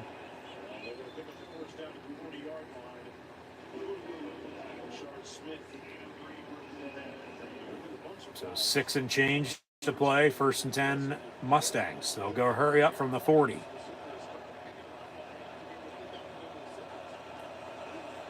And then SMU going to go deep near side. Flag on the play. Pass going to be overthrown, incomplete, but it's going to be a hold on the Penn State defense. On the defense, number 29, 10 yards. 10 yards, be first down, yeah.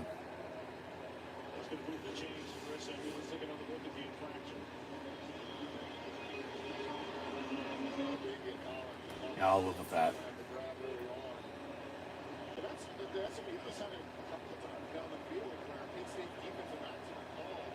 From midfield, 1st and 10.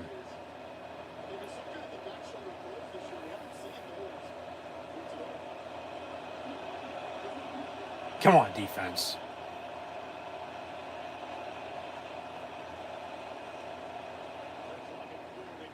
They'll run a draw up the middle. And Devon Ellie's Devon J. Thomas on the tackle.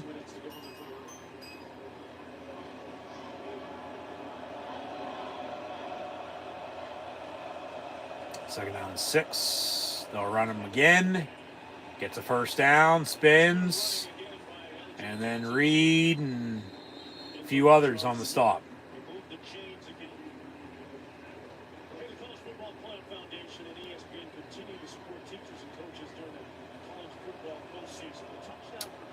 On the 37 now, 1st and 10 SMU. Mustangs, that's a hold, come on. Roll out, pass, caught at the 15, first down. Well, if you're calling defensive holding, you got to call that clear-cut holding up front of the line. Come on, man. You got to call it down the middle. Once again with the officials, I mean, they've let him play today, but, you know, clear-cut penalty, call it.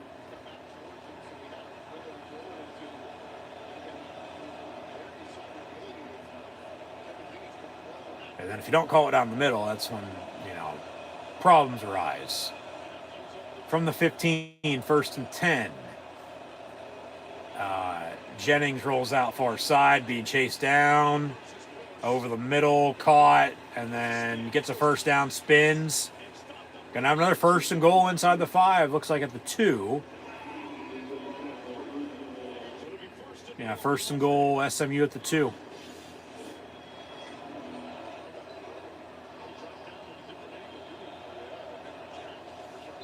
And a quick snap and a flag on the play with a false start. Back them up 5 yards. That's what happened when they got in the goal to go last drive. A couple false starts, backed them up. They had to settle for 3 unless they might have had a, touchdown. And then who knows what they're doing here. And then you still got some time. And then in the 4th quarter, if they could get some stops, they might be able to get back in this game. But turnovers to penalties is what's killing SMU.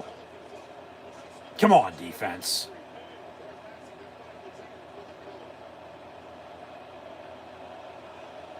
And Jennings rolls out. And going to avoid another sack. And pass in the end zone incomplete. Kobe King on the coverage. 2nd and goal.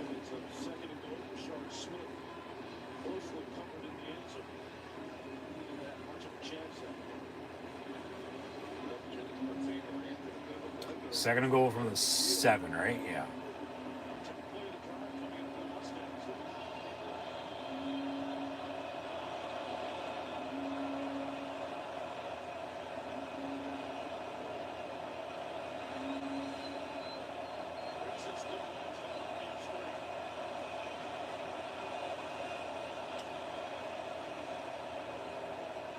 And a rollout. Caught, but they say incomplete. Kimber on the coverage. So, they said 3rd and goal. Incomplete. Back to the 7 they go. Let's see a replay here. I don't know. Yeah, okay. Yeah, he caught it. He was out of bounds. Make sure. Like, all right, they're not going to look at it and overturn it, be a touchdown. But 3rd and goal.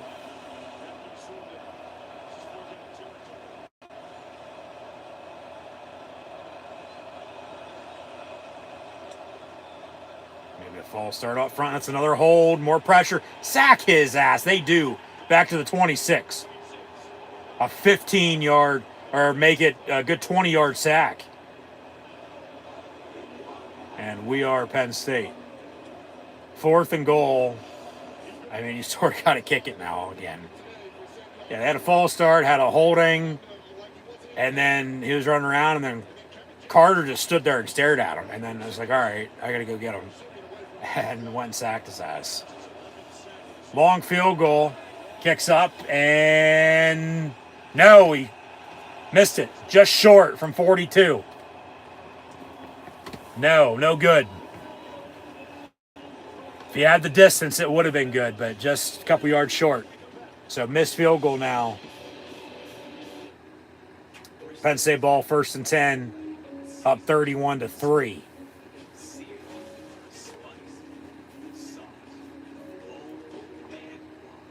Back to these bowl games. Mentioned Christmas is Wednesday, so hopefully everyone has a Merry Christmas. In the Sports Bowl, wherever the hell this is being played at, it's like, all these sponsorships of bowl games, it's like, I know what they used to be. And, okay, this is the game in the Motor City, Detroit, otherwise known as the Little Caesars Pizza Bowl, so pizza. You'll have Eat Shit Pitt and Toledo. The Rate Bowl, Rate, R-A-T-E, not with any other letters.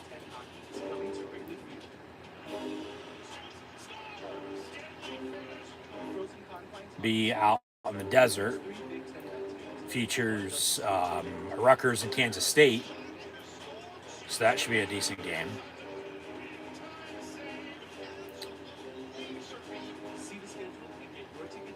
And then also after Christmas,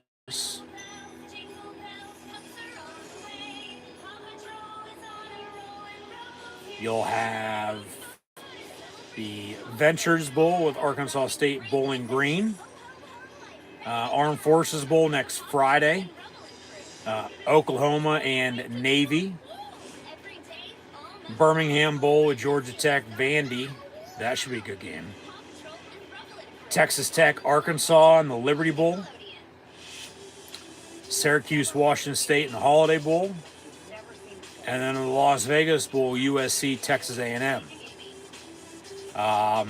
In which the matchup is Trojans and Aggies, but they're going to be without a player on each side because they've since transferred to Penn State. UConn, North Carolina in the Fenway Bowl. The Pinstripe Bowl with two former Penn Staters, one alumni, one former head coach. It'll be Boston College and Nebraska with Bill O'Brien and Matt Roll. Louisiana Lafayette, TCU in the New Mexico Bowl. Pop-Tarts Bowl is Iowa State and the U. Miami of Ohio plays Colorado State in the Stoop Dog Bowl. Military Bowl will be East Carolina, NC State. Alamo Bowl, BYU, Colorado. And Louisiana Tech Army in the Independence Bowl because Marshall had to opt out because they had too many players not on the roster, in the portal transferring, so they didn't have enough to field a team. And then we'll get into the games right around New Year's, a little bit later on. Penn State ball, 1st and 10 here. And they get 9 yards, make it 2nd and 1.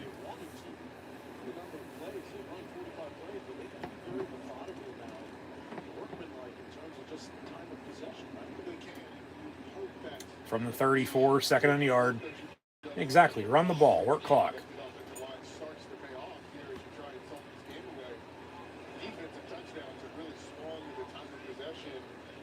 Out of the pistol.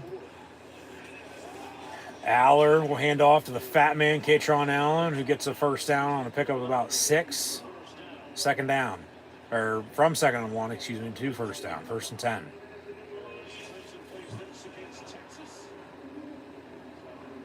Championship game against his SMU Mustangs. Well, what an improvement he's made all year long. And Quinn Ewers, we saw them earlier this season against Texas State. He was hurt, he bounced back. And leading his team against Clemson too. What do you make of that game? Well, I think it's going to come down to the defense. Clemson's defense. From the 40, 1st and 10 here, under 2 to play in the 3rd. Penn State up 31-3. They go drive and score here. This crowd will probably file out. Even though it is the last game at home this season.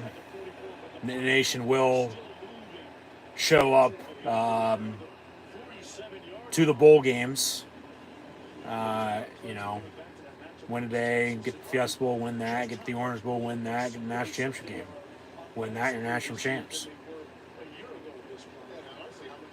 And like I said earlier, just with the way they're playing and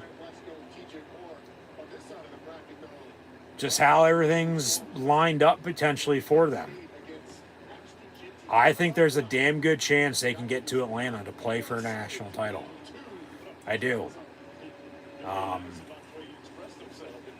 Now, who they play, winning that, I couldn't tell you right now because I don't know. None of us do.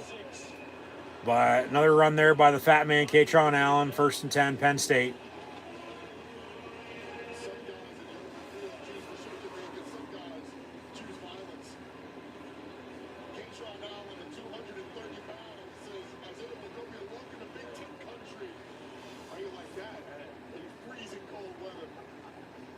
He's the lightning in bad weather. 37-yard line, 17-yard gallop. 23 seconds to go. Probably the final play now of the 3rd quarter. Warren in motion.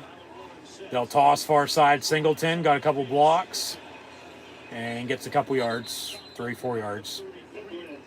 So that'll do it for the 3rd quarter. They'll flip ends and have one more quarter of play here. Inside of the 110,000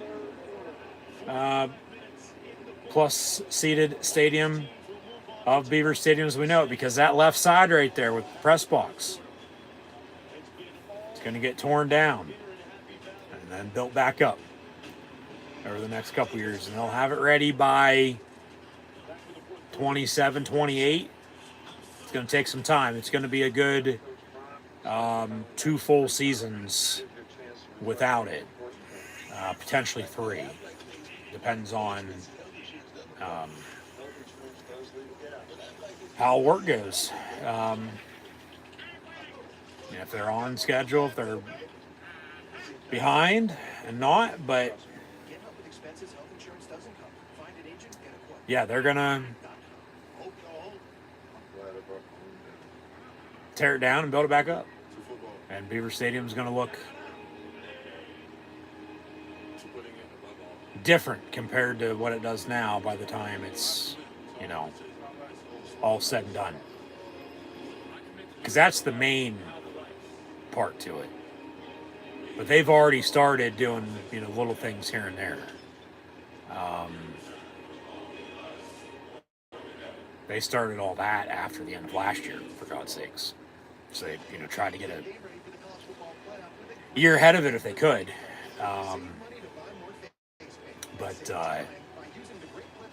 The main big work to it, it's going to be done after this game, into the new year, and for the next, few years. But yeah, 15 minutes to play here today. Penn State up 31-3. And if they win, they'll play Boise State in the Fiesta Bowl New Year's Eve night. And if so, I'll have live play-by-play watch-along reactions live right here on YouTube then, so we should tune back in. That'll be the first of the quarterfinal games. As you have 4 first-round games, 1 last night, 3 today. You'll have 1 on New Year's Eve. It'll be the Fiesta Bowl. And then you'll have the other 3 on New Year's Day. From the Peach Bowl to the Rose Bowl to the Sugar Bowl. And then Penn State and Boise State, the winner of the Fiesta Bowl, as Boise would be the highest seeded team, be the home team for that matter, let alone won't have to travel that far anyway from the mountains of Idaho down to the desert. Penn State going to have to go to the Valley of the Sun, where they've never lost, I might add. But seeding wise, then Penn State probably to be the visitor. And then, like I said, they've been road warriors, so hey, hey, hey, hey. And 2nd and 6 begin the 4th and final quarter of play today. And once again, inside of the current Beaver Stadium that we know it to be. Because it's changed a lot through the years. Some pushing and shoving. But from playing at Old Main, you know, old Beaver Field, new Beaver Field, some more pushing and shoving. They'll take a commercial break with the injury. But, you know, Beaver Stadium to where it's at now since 1960. And then just over time with all the winning that has come in Happy Valley. Nestled in the Appalachian Mountains of central Pennsylvania. Mount Nittany. Beaver Stadium's just grown and grown and grown. The university's, you know, growing with it. I mean, yeah, academics, but if Penn State, you think about it, wasn't good at football, you know, yeah, they'd be a smart school, but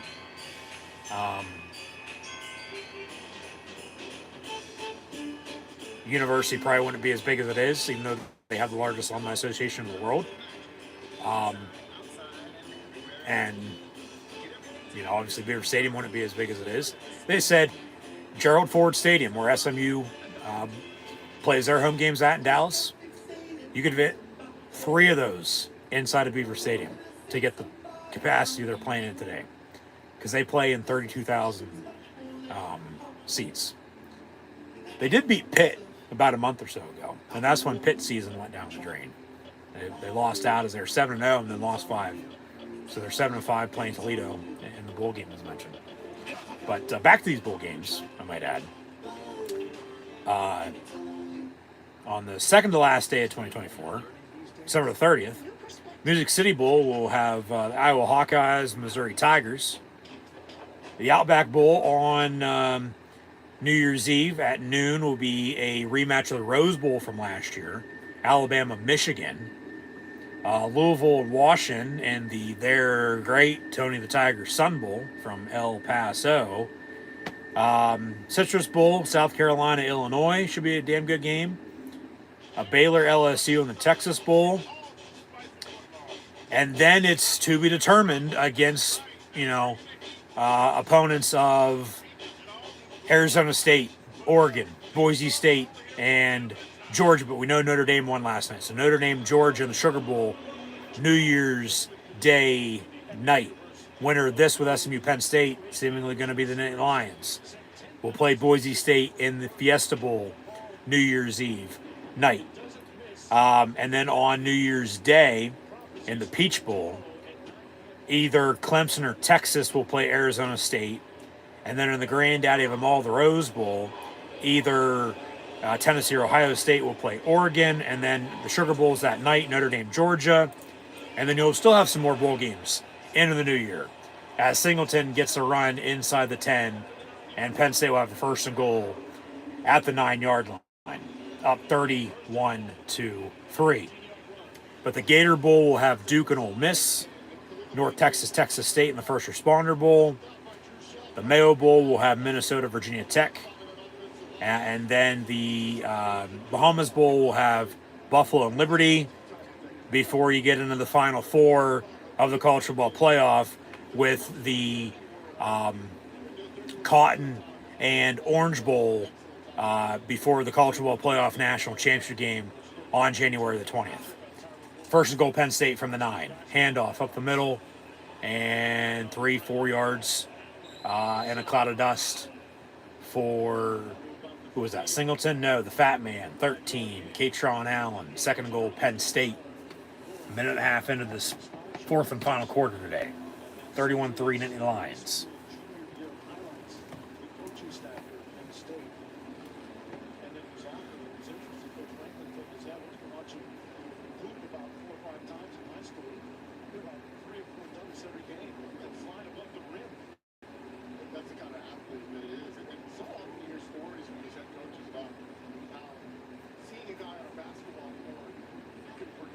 Play clock winding down. Got to call timeout. Timeout. They do. Okay. Timeout Penn State with 13 minutes on the dot to play, up 31-3. Second and goal from inside the 5 coming up.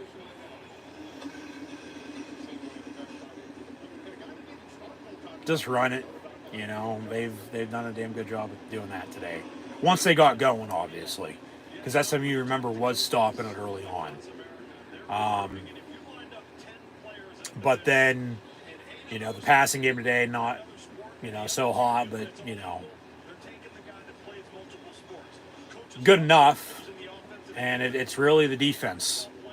You know, they had a spark with 2 pick sixes, scored off another, and then scored again, and then the field goal, looking to punch this in for their first touchdown since the first half.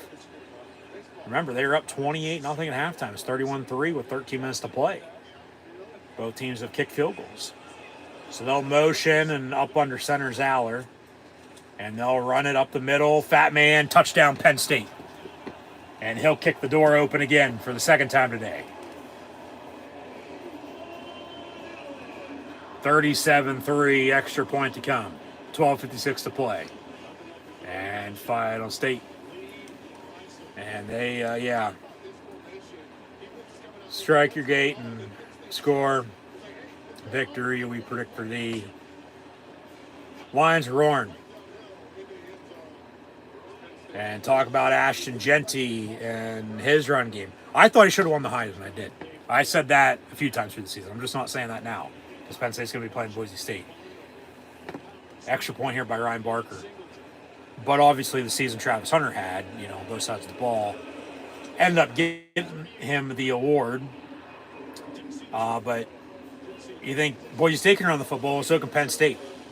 You know, so then it's, you know, pass game with the defense and special teams. Yeah, they lined everybody out like a couple yards apiece, linemen included, and they all motioned back in and clogged it and then ran up the middle touchdown. So 38-3 Penn State, but yeah, you can probably start making your reservations for New Year's Eve for the desert, the Valley of the Sun, Glendale, Arizona, State Farm Stadium, home of the Arizona Cardinals. The field is retractable. It's on wheels. They will move it in and move it out of the stadium. But Penn State, remember, went to the Fiesta Bowl in 17 and beat Washington.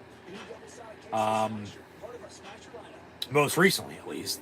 You know, before then, you got to go back to, you know, the 90s and the 80s and so on and so forth, just throughout time. But I'll say this, as I've said a couple times already, Dave, if you haven't noticed, but Penn State now going to be playing Boise State in the Fiesta Bowl. Yeah, there's still some time left here, but it's 38-3. This game's over. Penn State has never lost in the Fiesta Bowl, okay? We'll actually pull it up. And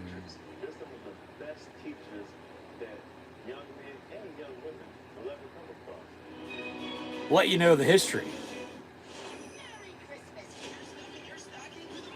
As obviously now with the win today, James Franklin's going to get 100 wins at Penn State.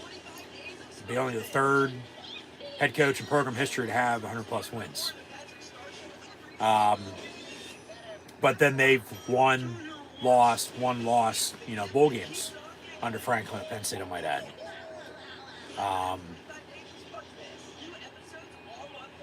Yeah, it'd be the first Fiesta Bowl since December of 17. I remember it snowed real bad in central Pennsylvania around that time, right after Christmas. We'll see what it does around New Year's this year. But yeah, under James Franklin, won a bowl game. Yeah, they lost 2, but one loss. So that would mean that continues, a loss or a win, but they've lost 2 in a row under him also. Penn State and the Fiesta Bowl, all time. They won their first Fiesta Bowl in officially 1977 on Christmas Day against the hometown Arizona State Sun Devils. Also won the Fiesta Bowl the day after Christmas in 1980 against Ohio State, because remember, Penn State was independent at the time, not a part of the Big Ten.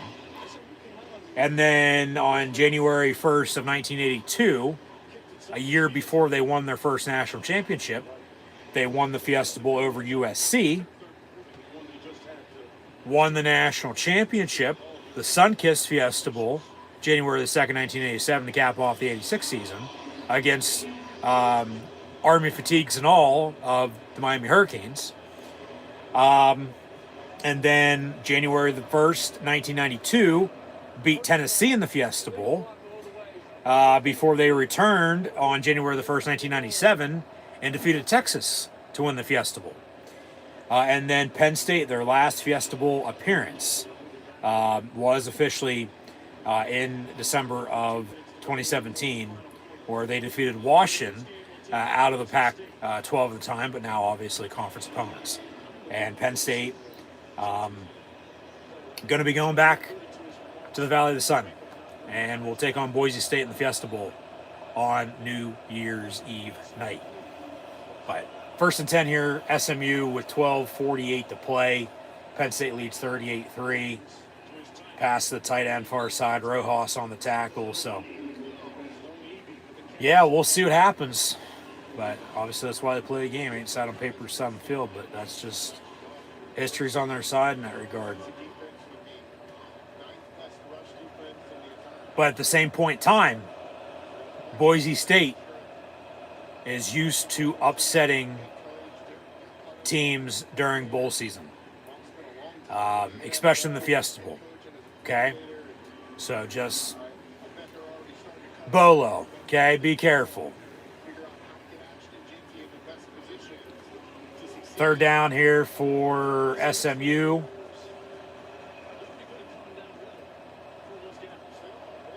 Be 3rd and 4.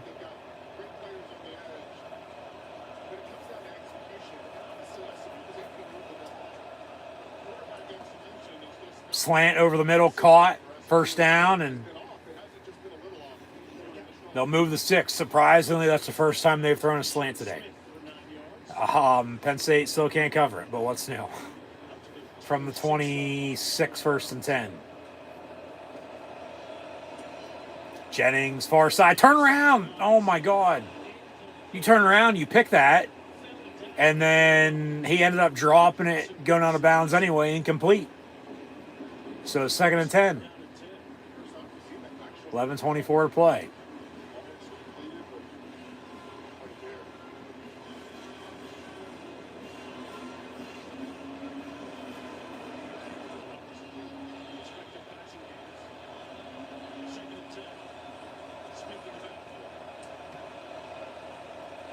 And Jennings is going to get sacked. Back of the 20. Zane Durant.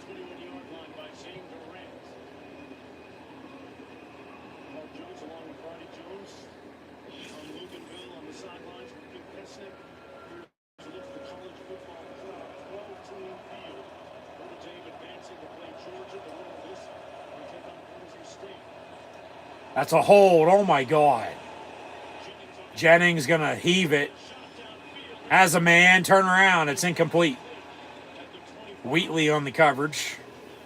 4th and 14. So, I mean, you could probably put Penn State up against Boise State there on the bracket. Yeah. This game's over.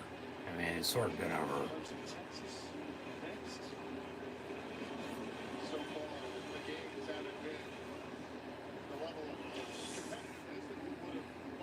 Well, they talk about the games being blowouts or whatever. Well, remember, for the 14 playoff, it was always the semifinals sucked ass. And then the national championship was good. You know? And then the semis, the Final Four got good the past couple years, but then the national championship game has sucked ass. So you can't have it both ways. And now with the first 12-team playoff, they're still bitching. I mean, there's people going to be bitching about this or that, you know, at any point in time, you know, about whatever. That's just a given, okay? That's just life. But, yeah, just 12-team playoff, the teams that are in. The teams that aren't in, they're not in. You know, so tough shit. You could have, you know, won more than you did to get in. You know, like, that's on you. You know, control what you can control. Like, you can't be bitching and complaining after the fact. But, so, what? Yeah. You have the 12-team playoff now, and it's like, the game last night, this game now today. We'll see how the other two games go today. Later on, about an hour or so, and then later on tonight. But, like, there's always going to be games like this. But there's always going to be upsets, too. And then, obviously, you go from the first round to quarters, and then the semifinals being the Final Four and the national championship game. So, we'll see who's the champion at the end of all this. But that's why I said I truly think, and like I said, I'm not bullshitting you and blowing smoke up your ass. I'm not. Deep down, I truly believe Penn State, they have a damn good chance to get to Atlanta to play for a national championship. Just not the way they're playing today. I said it before this game fucking started. I've been saying it the past 2 weeks. Just with the more you think about it, you know, the way everything is lined up, not an easy pass by any means. You know, SMU's good, Boise State's good, Notre Dame, Georgia are good. You know, and then we'll see who comes out of the top of it. Because they're all good too. You got the 12 best teams. You know, and then the better teams win the games. You know, that's why you always have a winner and a loser. And that's why I said people can bitch and complain all they want, but they didn't do enough, you know, to get in to begin with. So I don't want to hear it. Because then they'll be talking to, well, expand the playoff to 14, expand to 16. You know, and then before too long, you're going to be having, you know, March Madness on grass with 68 teams, you know, in a bracket for college football like it is in college basketball. You know, I mean, I get they've already talked about expanding to 12, 16 teams when realignment really sets in 2026. And okay, at that rate, yeah, you probably should, just so everything's a level playing field again.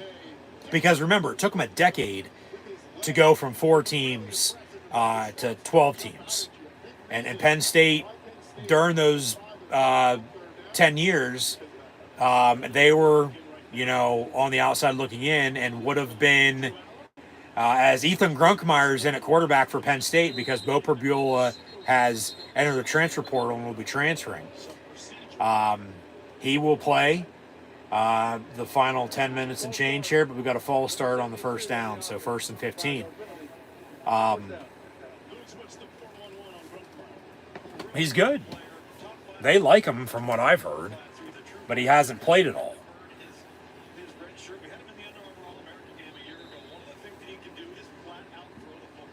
But, and remember, Aller's coming back next year too. He made that announcement this past week as well. So they'll have quarterback after quarterback here if, you know, Grunk is as good as they say he is. But then there's recruiting, there's transfer portal, there's this, that. You just got to field a team, you know? But they don't go after guys in the portal unless they know who they are. You know, they recruited them. You know, they're just not picking up, you know, this guy or that guy to fill a spot. No. And then obviously, recruiting, yeah, it should go back to the first Wednesday in February. It's too fucking early. And then the transfer portal should be even after that. You got to let the season play out. You can't have everything just jam-packed, you know, all together at once. Grunkmeyer's pass, high. Of course, it's picked off. So you'll look in the stat book, well, he was 0-1 with an interception, but slant, little high, tipped, and then it's picked, as it was intended for Harrison Wallace. So, picked off, SMU 1st and 10, so, yeah, they're not going to get a chance to, right now at least, get some reps for, you know, some younger guys here, some backups. Yeah, just that's frustrating. I'd be as pissed off as he is too. Under 10 to play, 9:59 officially, and Jennings on a screen, and they get a couple yards there. But I was saying something. I forget.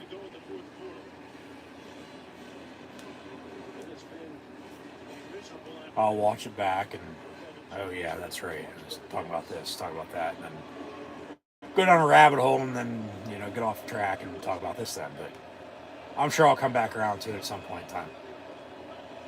2nd and 8. And they run an end around, but tackle for loss, so 3rd and long, 3rd and 12. I was just talking about the playoff. As there's Bevo. Texas getting ready to play Clemson. The Tigers going to Austin. As SMU and Mustangs going to have to hightail it out of Happy Valley and get back to the Big D. And then Tennessee, Ohio State later on tonight. 3rd and 11. Winners to advance like Notre Dame did last night to play Georgia. Penn State's going to play Boise State. That's a hold. Come on, thank you. They throw the flag. Jennings going to heave it. It's incomplete anyway, so, well, do you take the holding with the incompletion, replay down on 3rd and 21, or do you decline it? It's 4th down and 11. I'd decline it.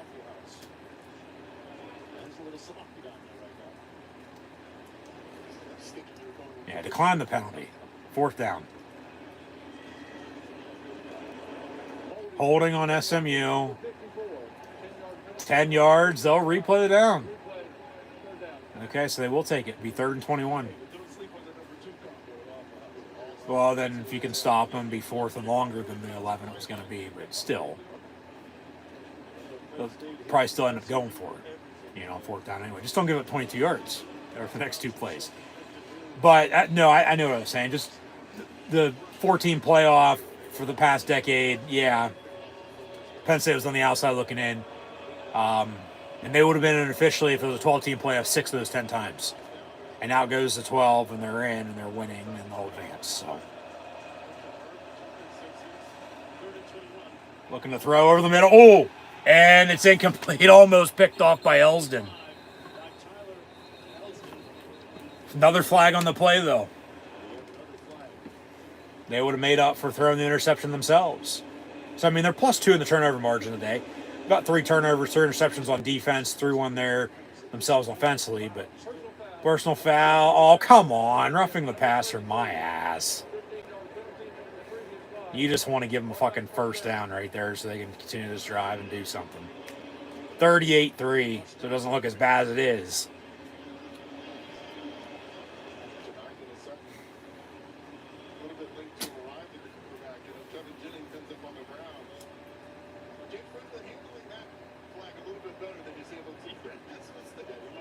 So 1st and 10 SMU, ball at the 38.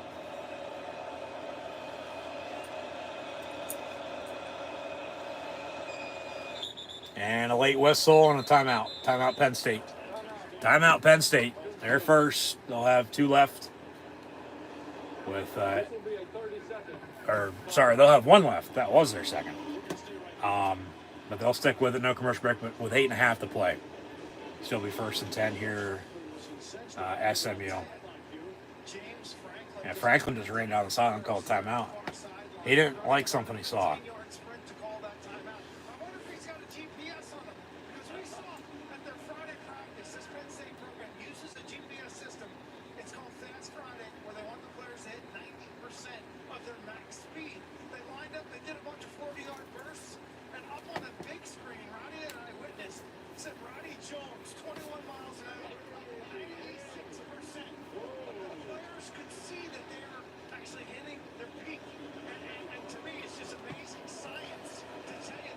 After the timeout, 1st and 10, SMU still from 38-yard line. They'll pitch it near side. Vanover with Elsdon chasing them down. Elsdon with the tackle out of bounds after a pickup of 2. 2nd and 8. 8:22 to play. 38-3 Penn State.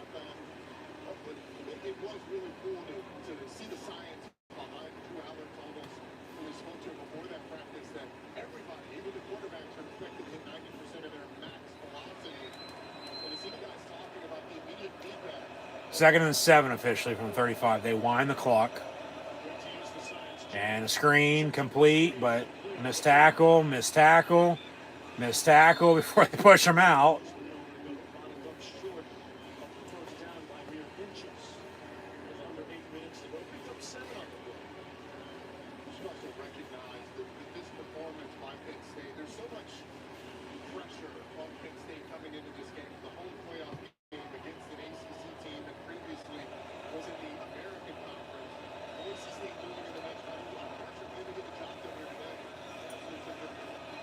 Jennings looking to throw down the middle in the end zone. Caught. Touchdown SMU. With 7:31 to play. They score their first touchdown today. Had a field goal earlier in the 3rd quarter. As they got shut out. 28-0 at halftime.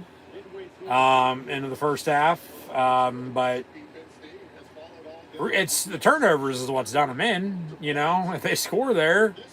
At the 10 points they have, once again, Penn State has 21 points. 21 points off of 3 SMU turnovers. And then they just scored off of a Penn State turnover. So, you know, once again, do the math. Like, there's no turnovers. This game's a little closer than, you know, what it is right now. I mean, Penn State still has a little bit of a cushion, but and then getting the ball back, you know. But yeah, still would be closer than now 38-10, and Penn State's covering for what it's worth right now. But then the over/under right around 52. You know, okay, 38-10. Do the math there for you, but Penn State getting the ball back. Grunkmeyer going to be in at quarterback. So just don't turn it over, obviously. I mean, pass by him on the interception was a little high on the sidearm, but it was still tipped off the catch and then, you know, picked, and then they score off it. So, I mean, it was his fault, but it wasn't his fault. But you still don't want to turn the ball over. That's the thing. Get him some time. Now he's backup for sure at a situation like this, no doubt. But yeah, just run the ball, because that's how Penn State's winning right now. It is the turnovers and the run game. They have no passing touchdowns, none. You have 2 pick sixes. You have 2 rushing touchdowns, a field goal, and another rushing touchdown. So 38-10 SMU there with the passing touchdown. Cut this lead a little bit, but still they got a ways to go to really come back. And time in on their side. So, be first and 10 Penn State here. Well, they might kick an onside kick. Remember, they 10th and 1 to begin the second half. Catching Penn State off guard. But Penn State was able to recover. So.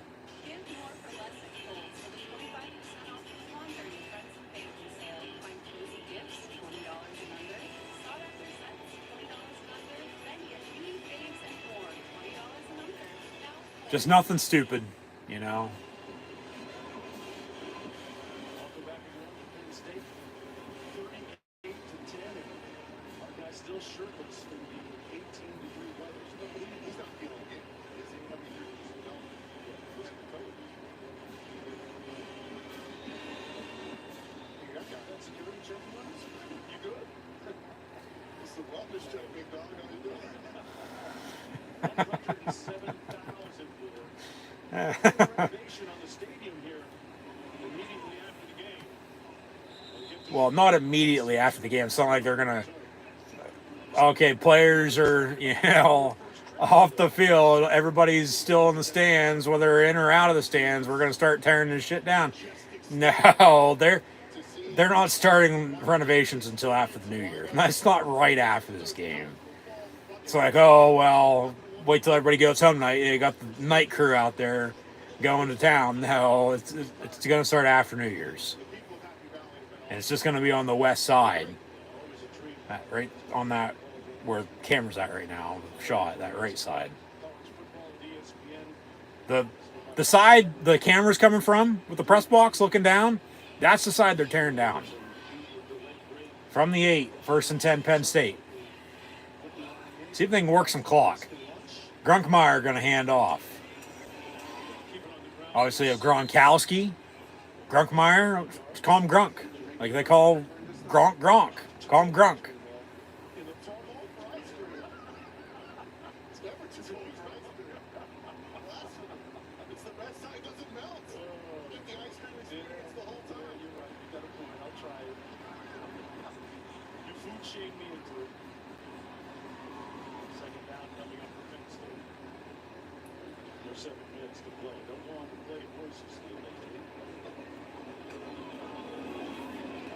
From the 9, second and 9.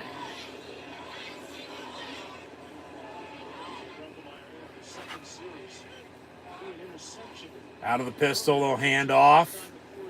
And Corey Smith, 24 for a yard. 3rd and 8 from the 10.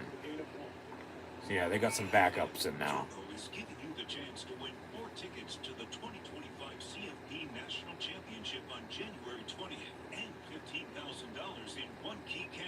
Scan the QR code to enter.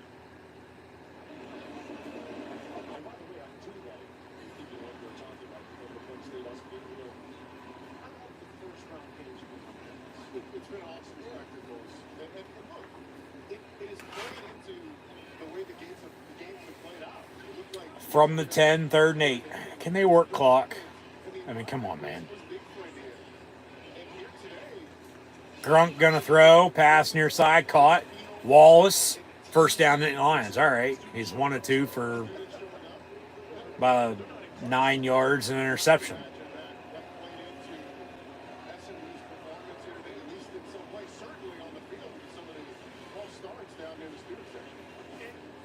It reminds me of the NFL wild card round, where weather's a factor, home field advantage is a factor, and that's compelling going forward. Whether you're a northern team or a southern team, you rally your crowd, and so far in this first round we've seen. So from the 19, Dawkins up under center. Everybody else to the line now. Quick snap, handoff, Smith, and he gets about 6 yards, 7 yards, 2nd down, under 5 to play.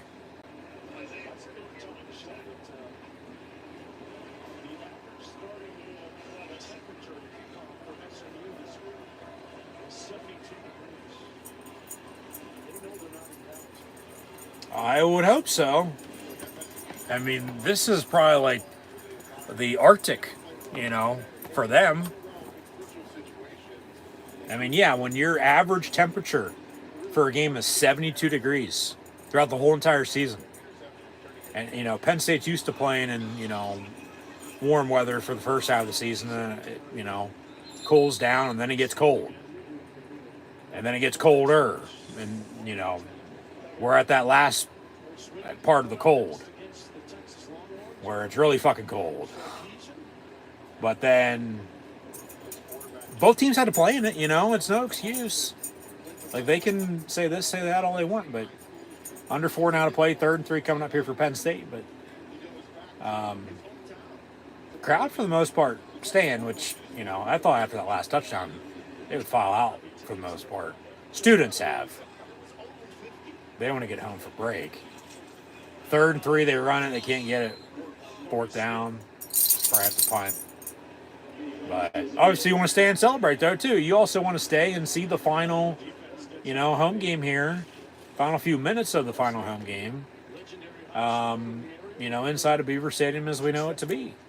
Before they do renovations with construction. And then it's a home college football playoff win. It's Penn State's first ever college football playoff appearance for one. So a win there, but then a home win in the college football playoff. I mean, yeah. And then they'll be going to the Fiesta Bowl to play Boise State for the first time ever. It'll be the first ever meeting between the Nittany Lions and Broncos. And Penn State's never lost in the Fiesta Bowl, and Boise State's used to upsetting teams in the Fiesta Bowl. So it should be a good game on New Year's Eve night. Punt return to almost midfield. So 2:46 to play, and Penn State up 38-10.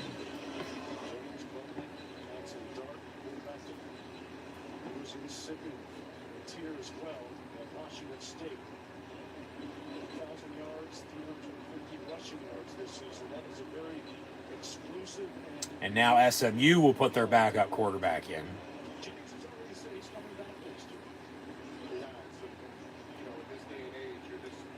And Penn State, with the win over SMU, they'll get to 2-0-1 all time against Mustangs. They tied in the 1948 Cotton Bowl 13-13. And then Penn State's never lost, so SMU is going to be 0-2-1. But Penn State's 2 wins against the Mustangs going to both be at home, 1978 and 2024.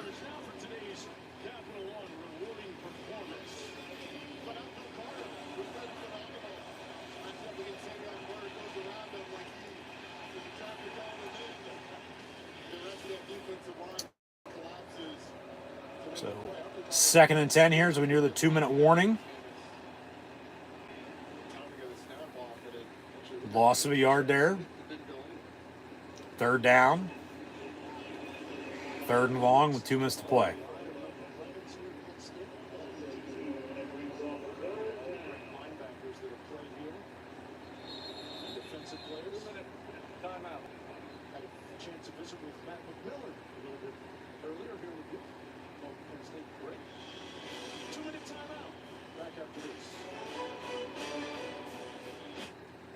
So we'll take a commercial break and we'll end this game here.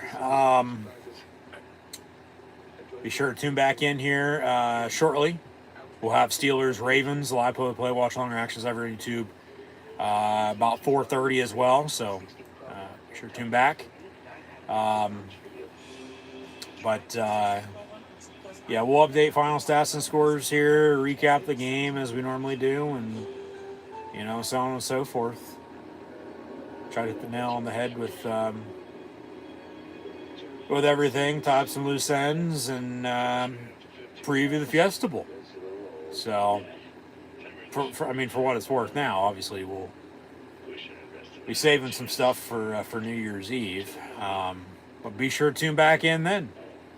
Games, I believe, at 7, 7:30, 8 o'clock, New Year's Eve night. So it'll be a 4, 4:30, 5 o'clock local kick out west. But then hopefully Penn State can ring in the new year with a win, as they'll technically get to 12-2 with a win today. Going to need 13, 14, 15 wins in a 17-game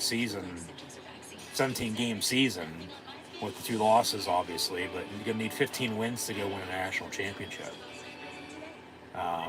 So 1 down, 3 to go. Like I said, a couple weeks ago, they were 7-0, lost. Went on a 4-game winning streak, lost. Well, you got 4 games with the first round to the quarter to the semi to the national championship. Why not go on another 4-game winning streak to end the season, and go win it all? So we'll see what happens, obviously, but yeah.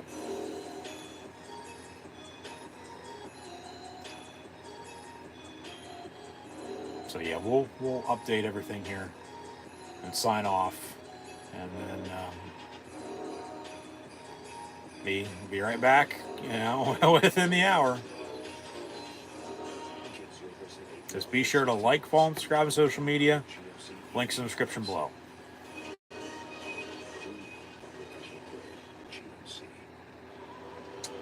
Two minutes to play, and SMU ball, 3rd and 12 from the 45. Lions in control, 38-10, about to move on and take on Boise State in the next round of the newly formed 12-team college football.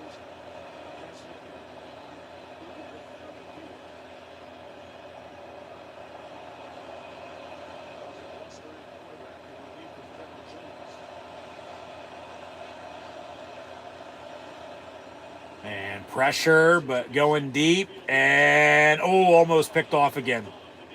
DeJuan Lane.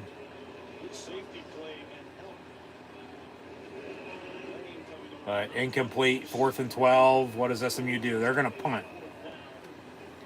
SMU's going to punt. So Penn State's going to get the ball back. They, for whatever reason, don't like to take knees. I don't know why. They'll run a few plays. I mean, I get you want to get experience, but then it's also a situation. Let's just take a fucking knee. Get out with a win.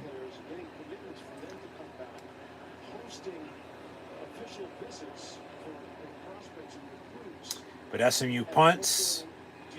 Fair catch by Penn State at the 15. So we didn't land ball. Minute 46 to play. 1st and 10 from there. Up 38-10.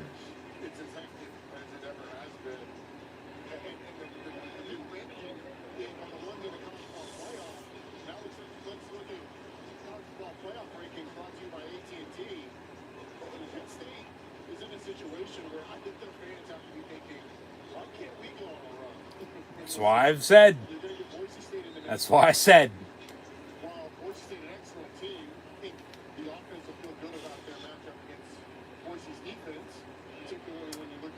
First and 10, Penn State, and handoff, no gain.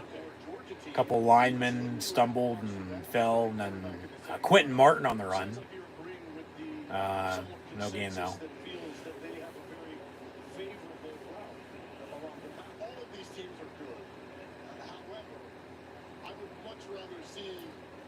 Boise State team and a Georgia team that's banged up, or a Notre Dame team that lost. They are playing extremely well. Can't be one-dimensional offense. Like I said with Penn State, everybody's saying, well, favorable and not, easy path and all that, and not so fast. No, because SMU was good coming in today. Turnovers did them in. See, Penn State, Fiesta Bowl never lost. Boise State used to upsetting teams in the Fiesta Bowl. Oklahoma to begin with, Statue of Liberty, if you know, you know. But then you have,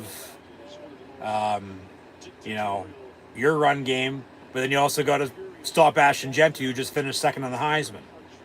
Okay? So, it's one game at a time, man. 3rd and 9, 30 seconds and counting. Probably the final play of the game. Final play inside of Beaver Stadium before renovations begin. Hand off to Martin. Be 4th down coming up, but yeah, that should about do it.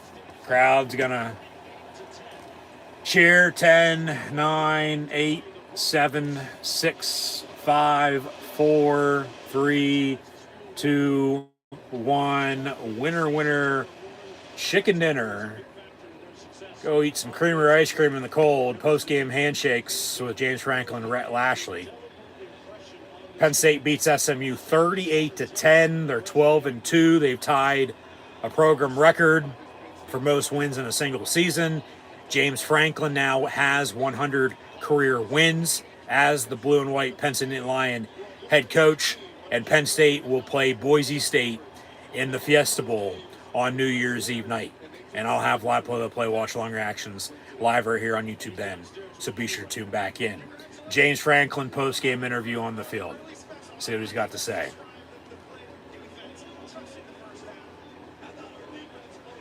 Yeah, defense did play lights out. It's like the new Dr. Pepper college football playoff commercial, playing lights out. Defense wins championships, you know, and then, you know, scoring points off of turnovers and getting the run game going, and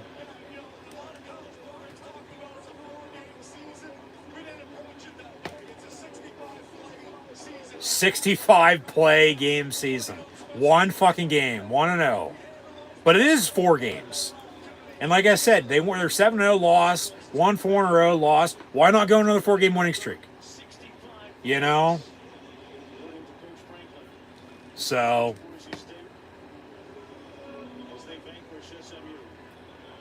Franklin going to go from one post-game interview to the next. Big Ten Network. But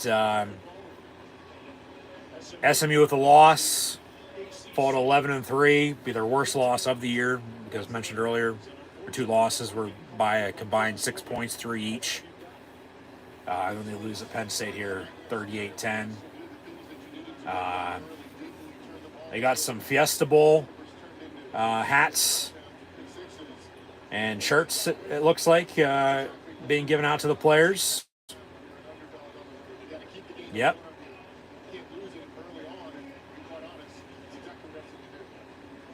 Fiesta with the college football playoff logo and the bowl game logo. As they wore their Generations of Greatness uniforms today, they'll be the road team in the Fiesta Bowl. They'll be the road team in the Orange Bowl, more than likely. And potentially the national championship if they get that far. Which, like I said, I feel there's a damn good chance they might be playing in Atlanta on January 20th. I do. I truly fucking do, man. They're good. And just who they have to potentially play. You know. If they can take care of business. That's what matters. Control what you can control. The rest will sort itself out. They'll sing the alma mater. And this will be the final Penn State home game inside of Beaver Stadium. With the 110,000 plus before they start renovations. We are Penn State for the glory of Old State. We are. But no, they'll have the, regardless if they're the home team, away team, or wearing their home uniforms or road uniforms, still blue and white, they'll have 2 patches, with the college football playoff patch and then the bowl game patch now.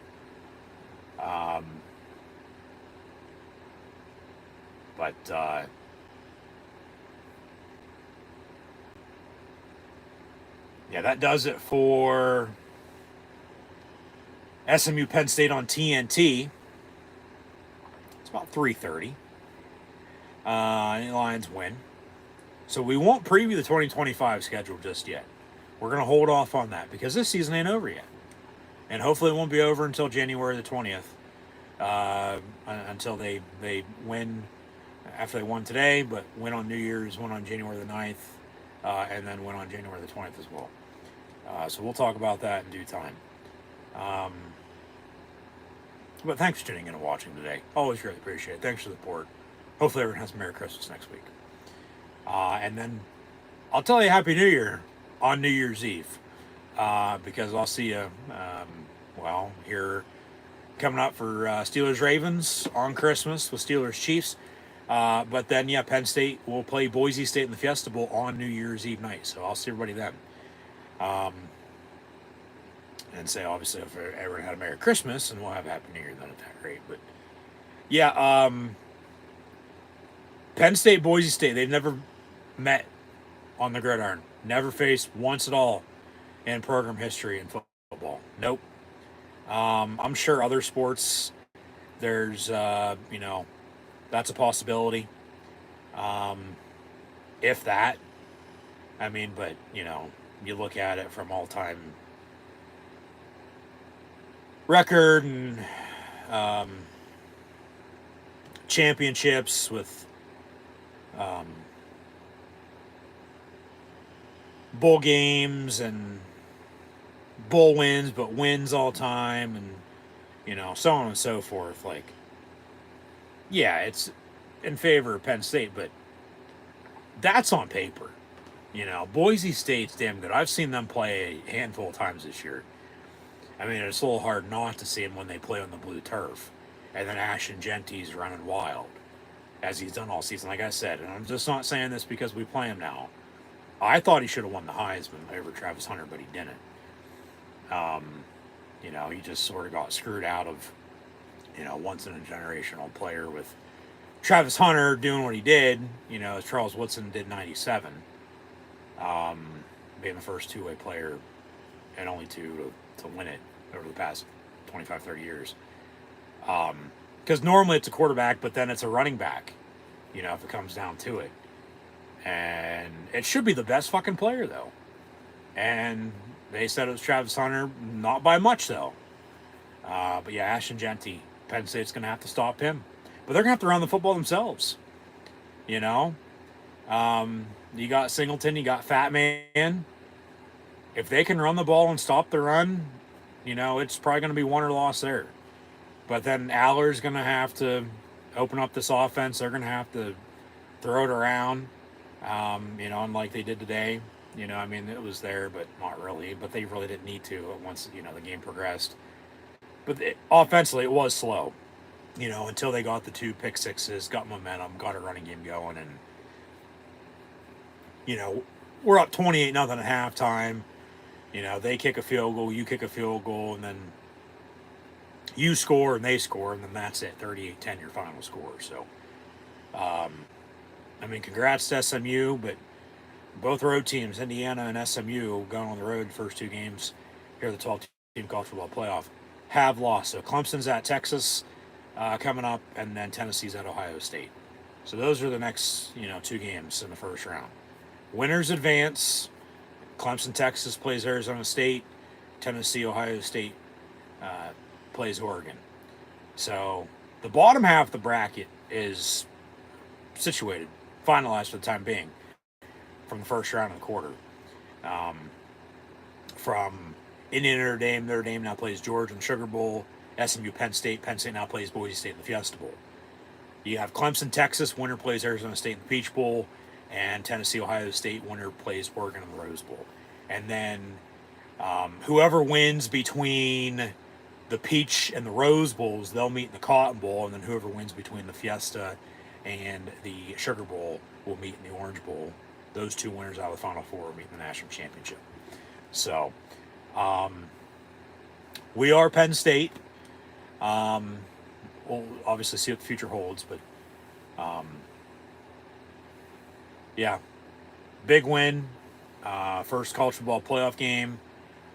First college football home playoff game. They win it. They're 2-0-1 now against SMU all time. James Franklin gets his 100th career win on Joe Paterno's birthday. So Franklin becomes the 3rd Penn State football coach to have 100 plus wins all time. Franklin has 100. Rip Engel has 104. And then Joe Paterno, obviously, with 409. There's no way Franklin can surpass Engel to get second all time and then stay put, because nobody's ever going to pass Joe. 409 wins all time, let alone 409 wins at one school. Never happening ever again. That record will hold and stay true. 409 forever. But win today, get to 100. But then say they win the Fiesta Bowl, say they win the Orange Bowl, say they win the national championship. That's 3. So you get to 103, 104, 105 would be like the, early next year. So at some point in time next year, he's going to surpass Rip Inkle and be, second all time in the wins list, in Penn State football history. Which, some people, probably myself included, yeah, that at this rate, surprising but not, because he stayed loyal. He has. And you got to give him his due. As much as, we all hate him, for this decision or that decision or not being able to beat this team or that team. He stayed loyal. Because look at the "We Are" chant. We are Penn State back in 1948 against SMU in the Cotton Bowl. And that's, held the test of time. And you got to give it to the 2012 team, because if, they don't go out and do what they did, there might not be no Penn State football. And then O'Brien's there for 2 years, goes to the NFL, back in college, now at Boston College. Wish him well. After for what he did for Penn State, because he didn't have to. But Franklin's been here since 2014, the past decade. Officially 11 years. 11 seasons in the 10 years. About to be 11 next month, from when he was introduced. But he stayed loyal. He has. He's. I'm not sticking up for him by any means. I'm not. I mean, I am, but I'm not. Like I said, we all hate him for this or that, depending on the situation. But still going out and, now won 100 games at Penn State. When was the last time somebody won 100 games at Penn State? Well, Joe Paterno. When he won 100 games, and then 200, and then 300, and then 400, and then 409. Okay? So,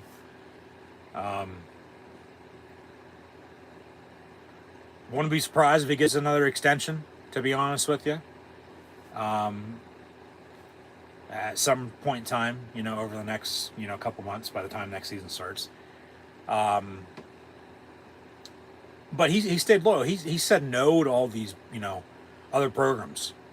And he stayed, loyal and true to his word. No, I'm staying home in Pennsylvania. I'm staying home in Penn State. So, you got to give him credit.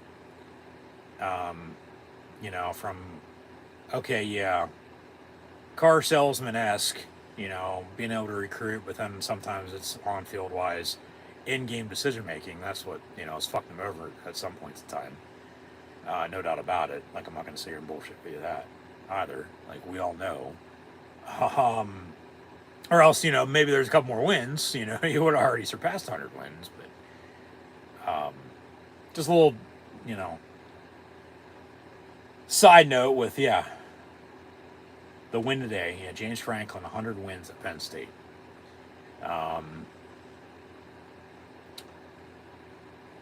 Which, I mean, you go back to Joe winning, all his games.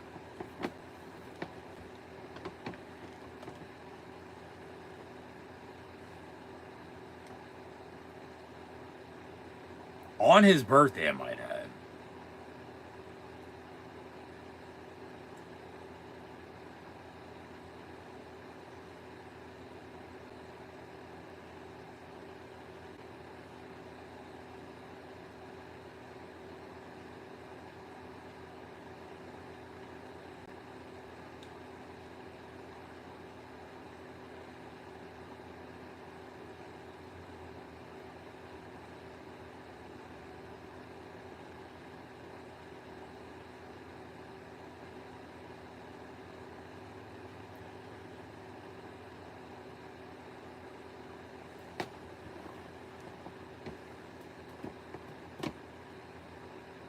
Joe officially would have got 100 wins as the head coach at Penn State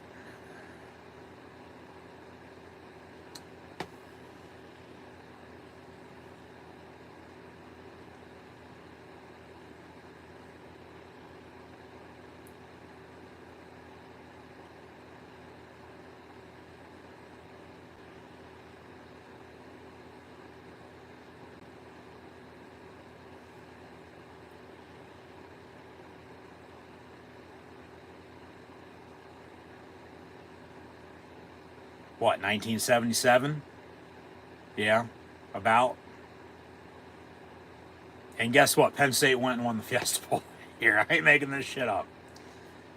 Hell.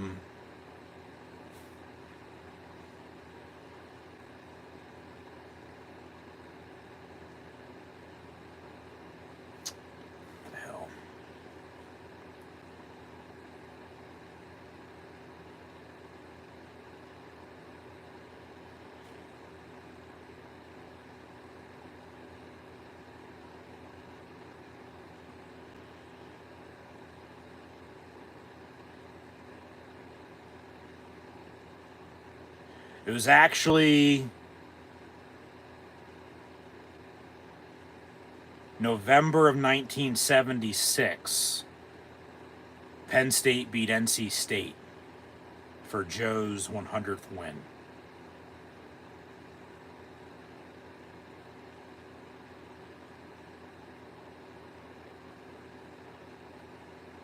And then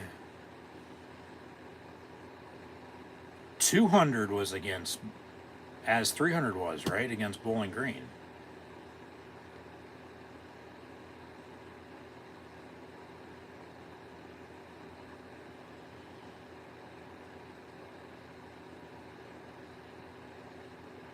Yeah.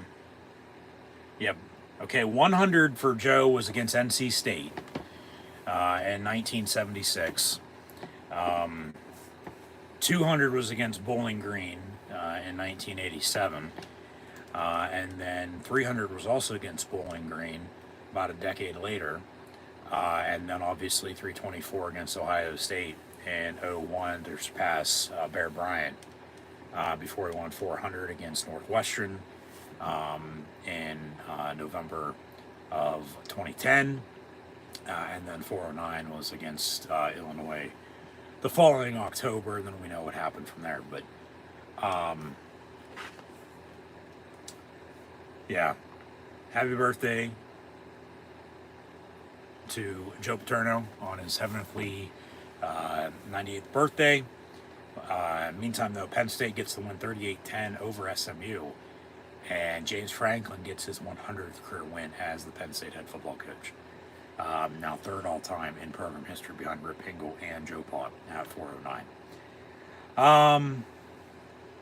So where do we go from here? Well, let's tie up some loose ends before we recap the game.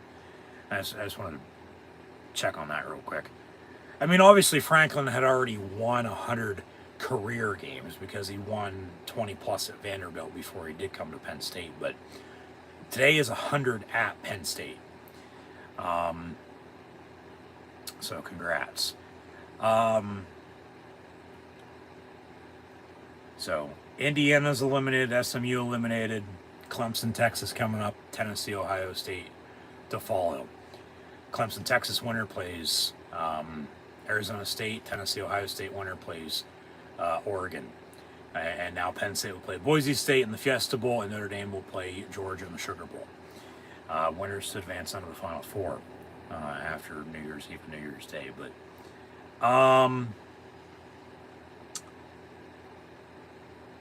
yeah, all time now, Penn State 2-0-1 against SMU, tying them 48 Cotton Bowl, beat them at home in 78, beat them at home today.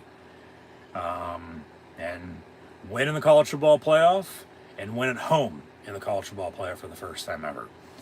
And now we'll play Boise State in the Fiesta Bowl. So yeah, we walked on faith today, all right.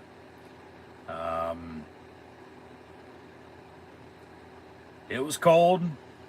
I mean, as Penn State officially covers, the under hits. I thought the refs let him play, you know.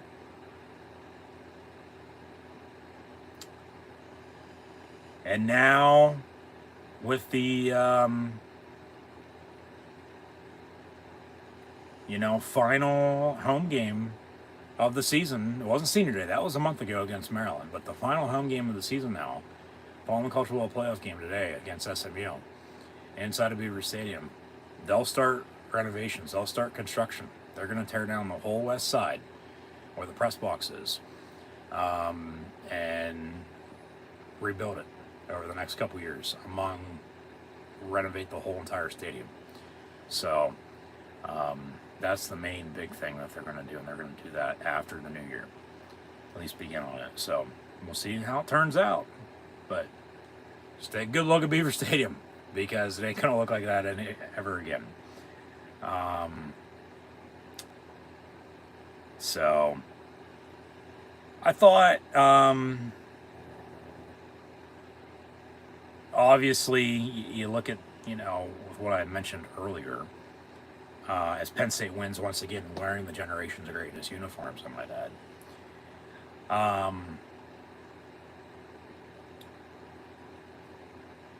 That, from offense, defense, special teams, as always, you got to be balanced, you got to be consistent, you got to have other momentum.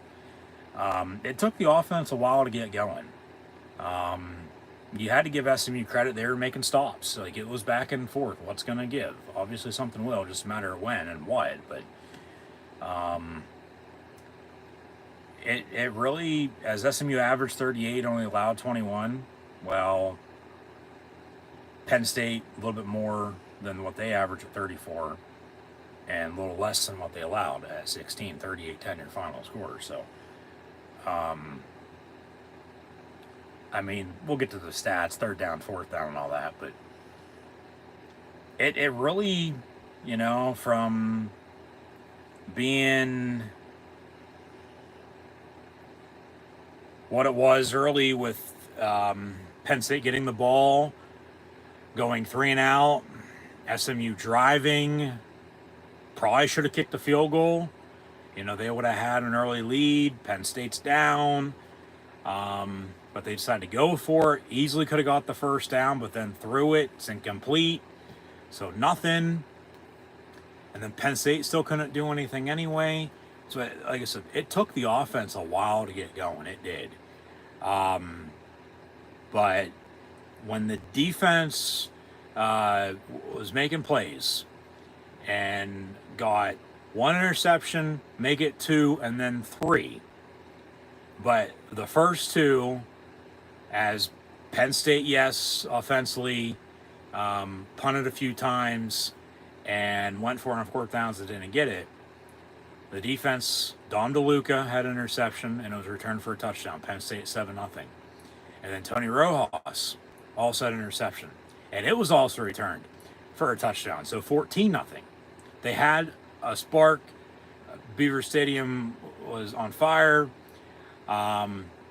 Everybody's going nuts. You have momentum.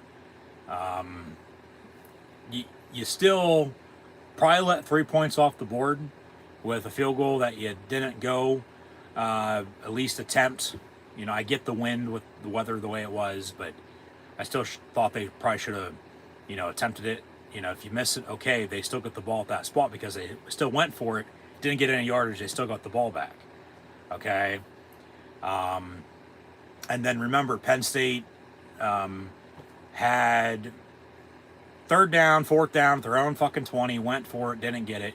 Defense bailed them out. That's when the offense really got rolling then. Because they should have punted, but defense bailed them out, had another interception. Dom DeLuca with his second. It wasn't returned for a touchdown, though. But then they drove and scored. And the fat man, Katron Allen, punched it in for 6. 21-0 Penn State. And then Singleton had a rushing touchdown prior to halftime. Penn State led SMU 28-0 at the half. SMU got the ball back to begin the third quarter. They had a surprise onside kick in there after a field goal.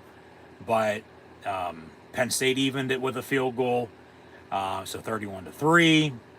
And then, just as the game progressed, Penn State was running the ball, working clock for what they could. The pass game really wasn't there today. Game progressed, so didn't really need to be. But I think it's going to have to in the Fiesta Bowl and moving forward, no doubt. Like, they're just not going to be able to win, one-dimensional. But, hey, just find a way to win. That's all that matters. One more point than your opponent. Win, okay? So we'll see if they can do that against Boise State. But Fat Man had another touchdown, 38-3. SMU scored with a passing touchdown, the only passing touchdown of the game, because Penn State had 2 pick sixes, a rushing touchdown, another rushing touchdown, a field goal, and then another rushing touchdown. So SMU scored 38-10. That's really all she wrote then after that. But turnovers were the story of the game. 2 pick sixes, there's 14 points. Another interception scored off as well. So 21 points off turnovers for Penn State. Penn State turned it over. SMU did go drive and score off of it to get their touchdown at 38-10, but game was over by that point anyway. But it was really turnovers, the story of the game, and why Penn State ended up getting the lead they got, even with the offense being as slow as they were. But then the run game got going, and we'll get to the overall team stats, look at time possession, and so on and so forth. But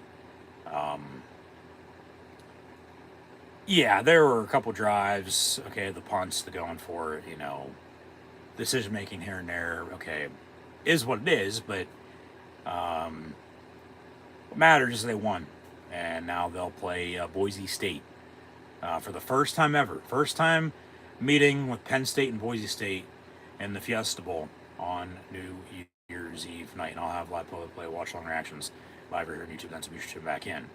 And if they win that, they'll play the winner of Notre Dame, Georgia, from the Sugar Bowl in the Orange Bowl.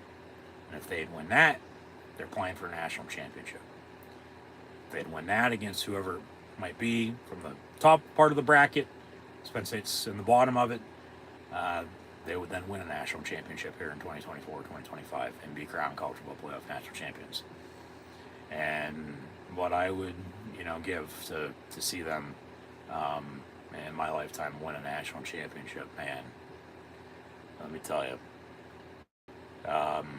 anything and everything, that's for damn sure.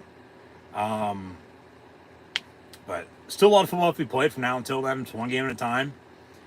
Go out and take care of business against Boise State. And it's going to be the run game. It's going to be them running the football and stopping Ashton Genty. But it's going to be Drew Aller making throws, making passes. So they're still going to have somebody step a wide receiver because, Warren can't do it all by himself at tight end. And even him at tight end, Dinkins had a catch today. Luke Reynolds, nothing. But it's really just Harrison Wallace at wide receiver today. No Julian Fleming, no Liam Clifford. Evans was targeted, the Texas native from Killeen, playing against his SMU Mustangs today from the Lone Star State. Now we go to actually the Lone Star State of Texas, as the Longhorns are hosting Clemson. Got some NFL action here as well. But, yeah, just offense, they're going to have to obviously keep doing what they're doing, but they're going to have to open it up. And they're going to have to do it by running the football and then Aller making passes. He's going to have to make some plays, whether it's with his arm, with his legs. They're healthy for the most part, but defense going to have to stop the run. And then it's watch out for the play action pass. I believe the quarterback's name is Maddox, if I'm not mistaken. But it's just going to be one of those games, probably be close. One score, down to the wire finish. Penn State once again and Boise State have never played in football. Penn State has never lost in the Fiesta Bowl, but Boise State's used to upsetting Power 5 teams in the Fiesta Bowl, in bowl season for that matter. So it should be a good one. And that'll be New Year's Eve night. And I'll have live play watch along reactions over on YouTube then, so be sure to tune back in. Penn State, Boise State in the Fiesta Bowl. What else we got here? I believe that's it. Really not much else. Just update some stats from the game and go from there. So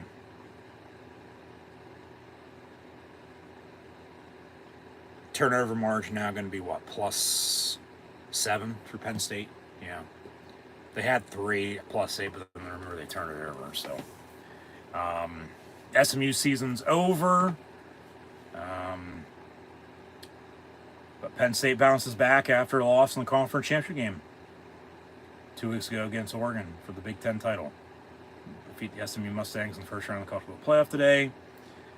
Yeah, we recapped, we previewed. And now they'll play Boise State in the Fiesta Bowl 10 days from now. Yep. So, leave it at that. Jennings was 20 of 36 for 195 yards passing. Had the touchdown late off of the Penn State turnover. But he had 3 interceptions earlier, and Penn State got 21 points off of those 3 turnovers, with 2 of the 3 picks being pick sixes. So, still 21 points is 21 points. I mean, you do the math and you take that off, you know, they score there. It's close. It's a one-score game. If everything else goes the way it did. So, yeah, turnovers, man. That was the difference. And Penn State's running game. Because Brashard Smith had 18 carries, 62 yards. L.J. Johnson Jr., 6 of 26. They as a team had 36 carries, 58 yards rushing. I mean, Jennings was sacked, 3-4 times? Officially, 3 with 11 tackles for loss. They got after him. Tyler Warren was 0-1 on a pass to Singleton. Grunkmeyer 1 of 2, 9 yards to, who was that? Harrison Wallace, yeah. But he had an interception on his first pass. Aller finished 13 of 22, $127. But, you know, because of the receiving core and, you know, really just Tyler Warren at tight end and then running the screens.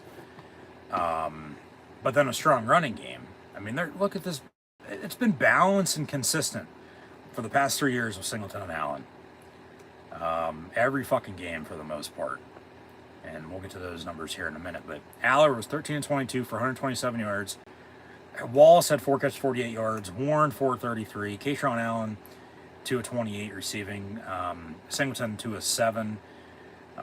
Clifford had a catch for 7 yards. Dinkins, 1 of 13. But as Corey Smith got in late, 4 of 6 rushing. Quentin Martin, 3 of 7. Warren had a carry for 6 yards.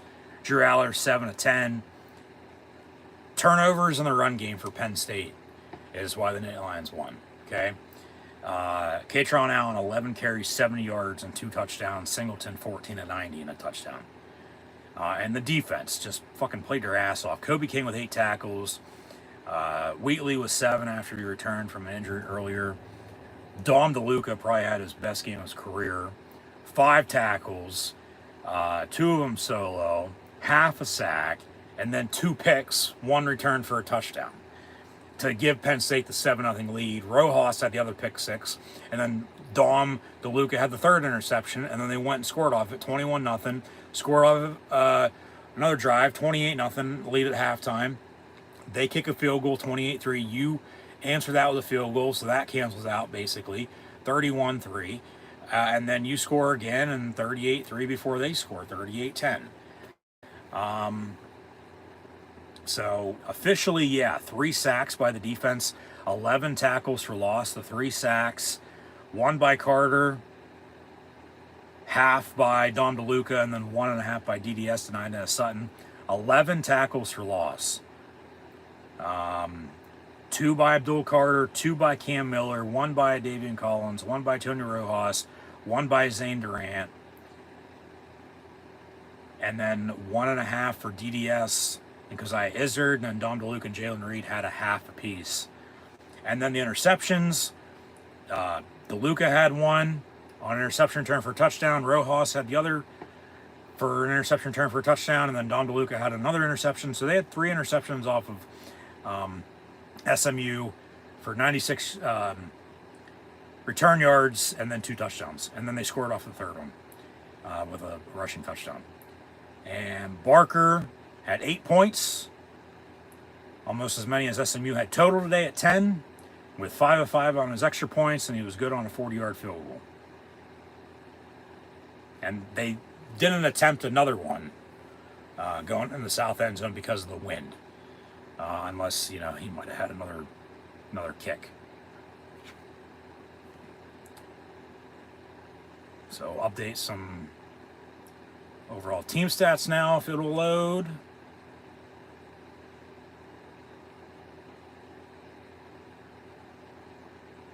Come on, man.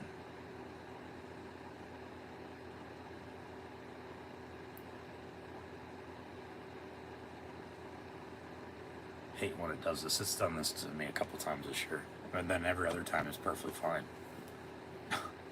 It won't update overall team stats. Alright, so I'm going to have to pull it up on here as we kick off with Clemson and Texas. We'll have Steelers-Ravens coming up shortly. I will officially sign off from this live stream and start a new one for that game, so be sure to tune back in. But yeah, let's update these overall team stats.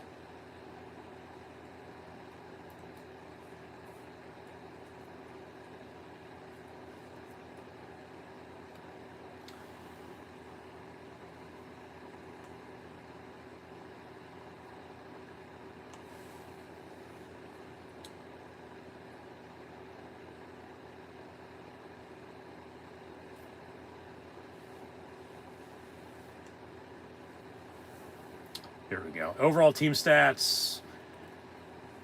Penn State beats SMU 38-10. SMU had 21 first downs compared to Penn State's 18. A little bit better on third and fourth down in the second half, but 3 of 14 and 1 of 3. Overall, Penn State was 6 of 13 on third down. I mean, that's about 50%. And then 0 of 2 on fourth down in the first half there. They only had 325 total yards compared to SMU's 253, with 136 passing, 189 rushing. SMU with 195 and 58 passing and rushing, respectively. Yeah, 195 and 58 for 253, and then Penn State with 136 and 189 for 325 total. What I said, 3 penalties, I think, total at halftime for 30 yards. We had 13 penalties total in the game now. 7 against SMU for 61 yards. 6 of 65 for Penn State. Time possession 31-12 to 28-48, but it was the turnovers. It was 3 interceptions of 21 points and the run game for Penn State. And why the Nittany Lions beat SMU today. Officially, once again, your final score 38-10. So, and look at that, it's 4:09 Eastern time. Can't make this shit up, man. Not joking, it is 4:09 right now as I look down. See what, I don't know what time it is, but just to wrap up here, make sure I didn't forget anything once again. I said, don't believe I did. And other than that, once more, it's just, okay, Penn State beats SMU here today. 38-10, and now the blue and white will play the blue and orange of Boise State. They go from Mustangs to Broncos now. So they tamed SMU. We'll see if they can tame Boise State. But Penn State, Boise State in the Fiesta Bowl, New Year's Eve night. I'll have live play well reactions live right here on YouTube then, so be sure to tune back in. But in the meantime, today, thanks for tuning in and watching. Be sure to like, follow, and subscribe to social media.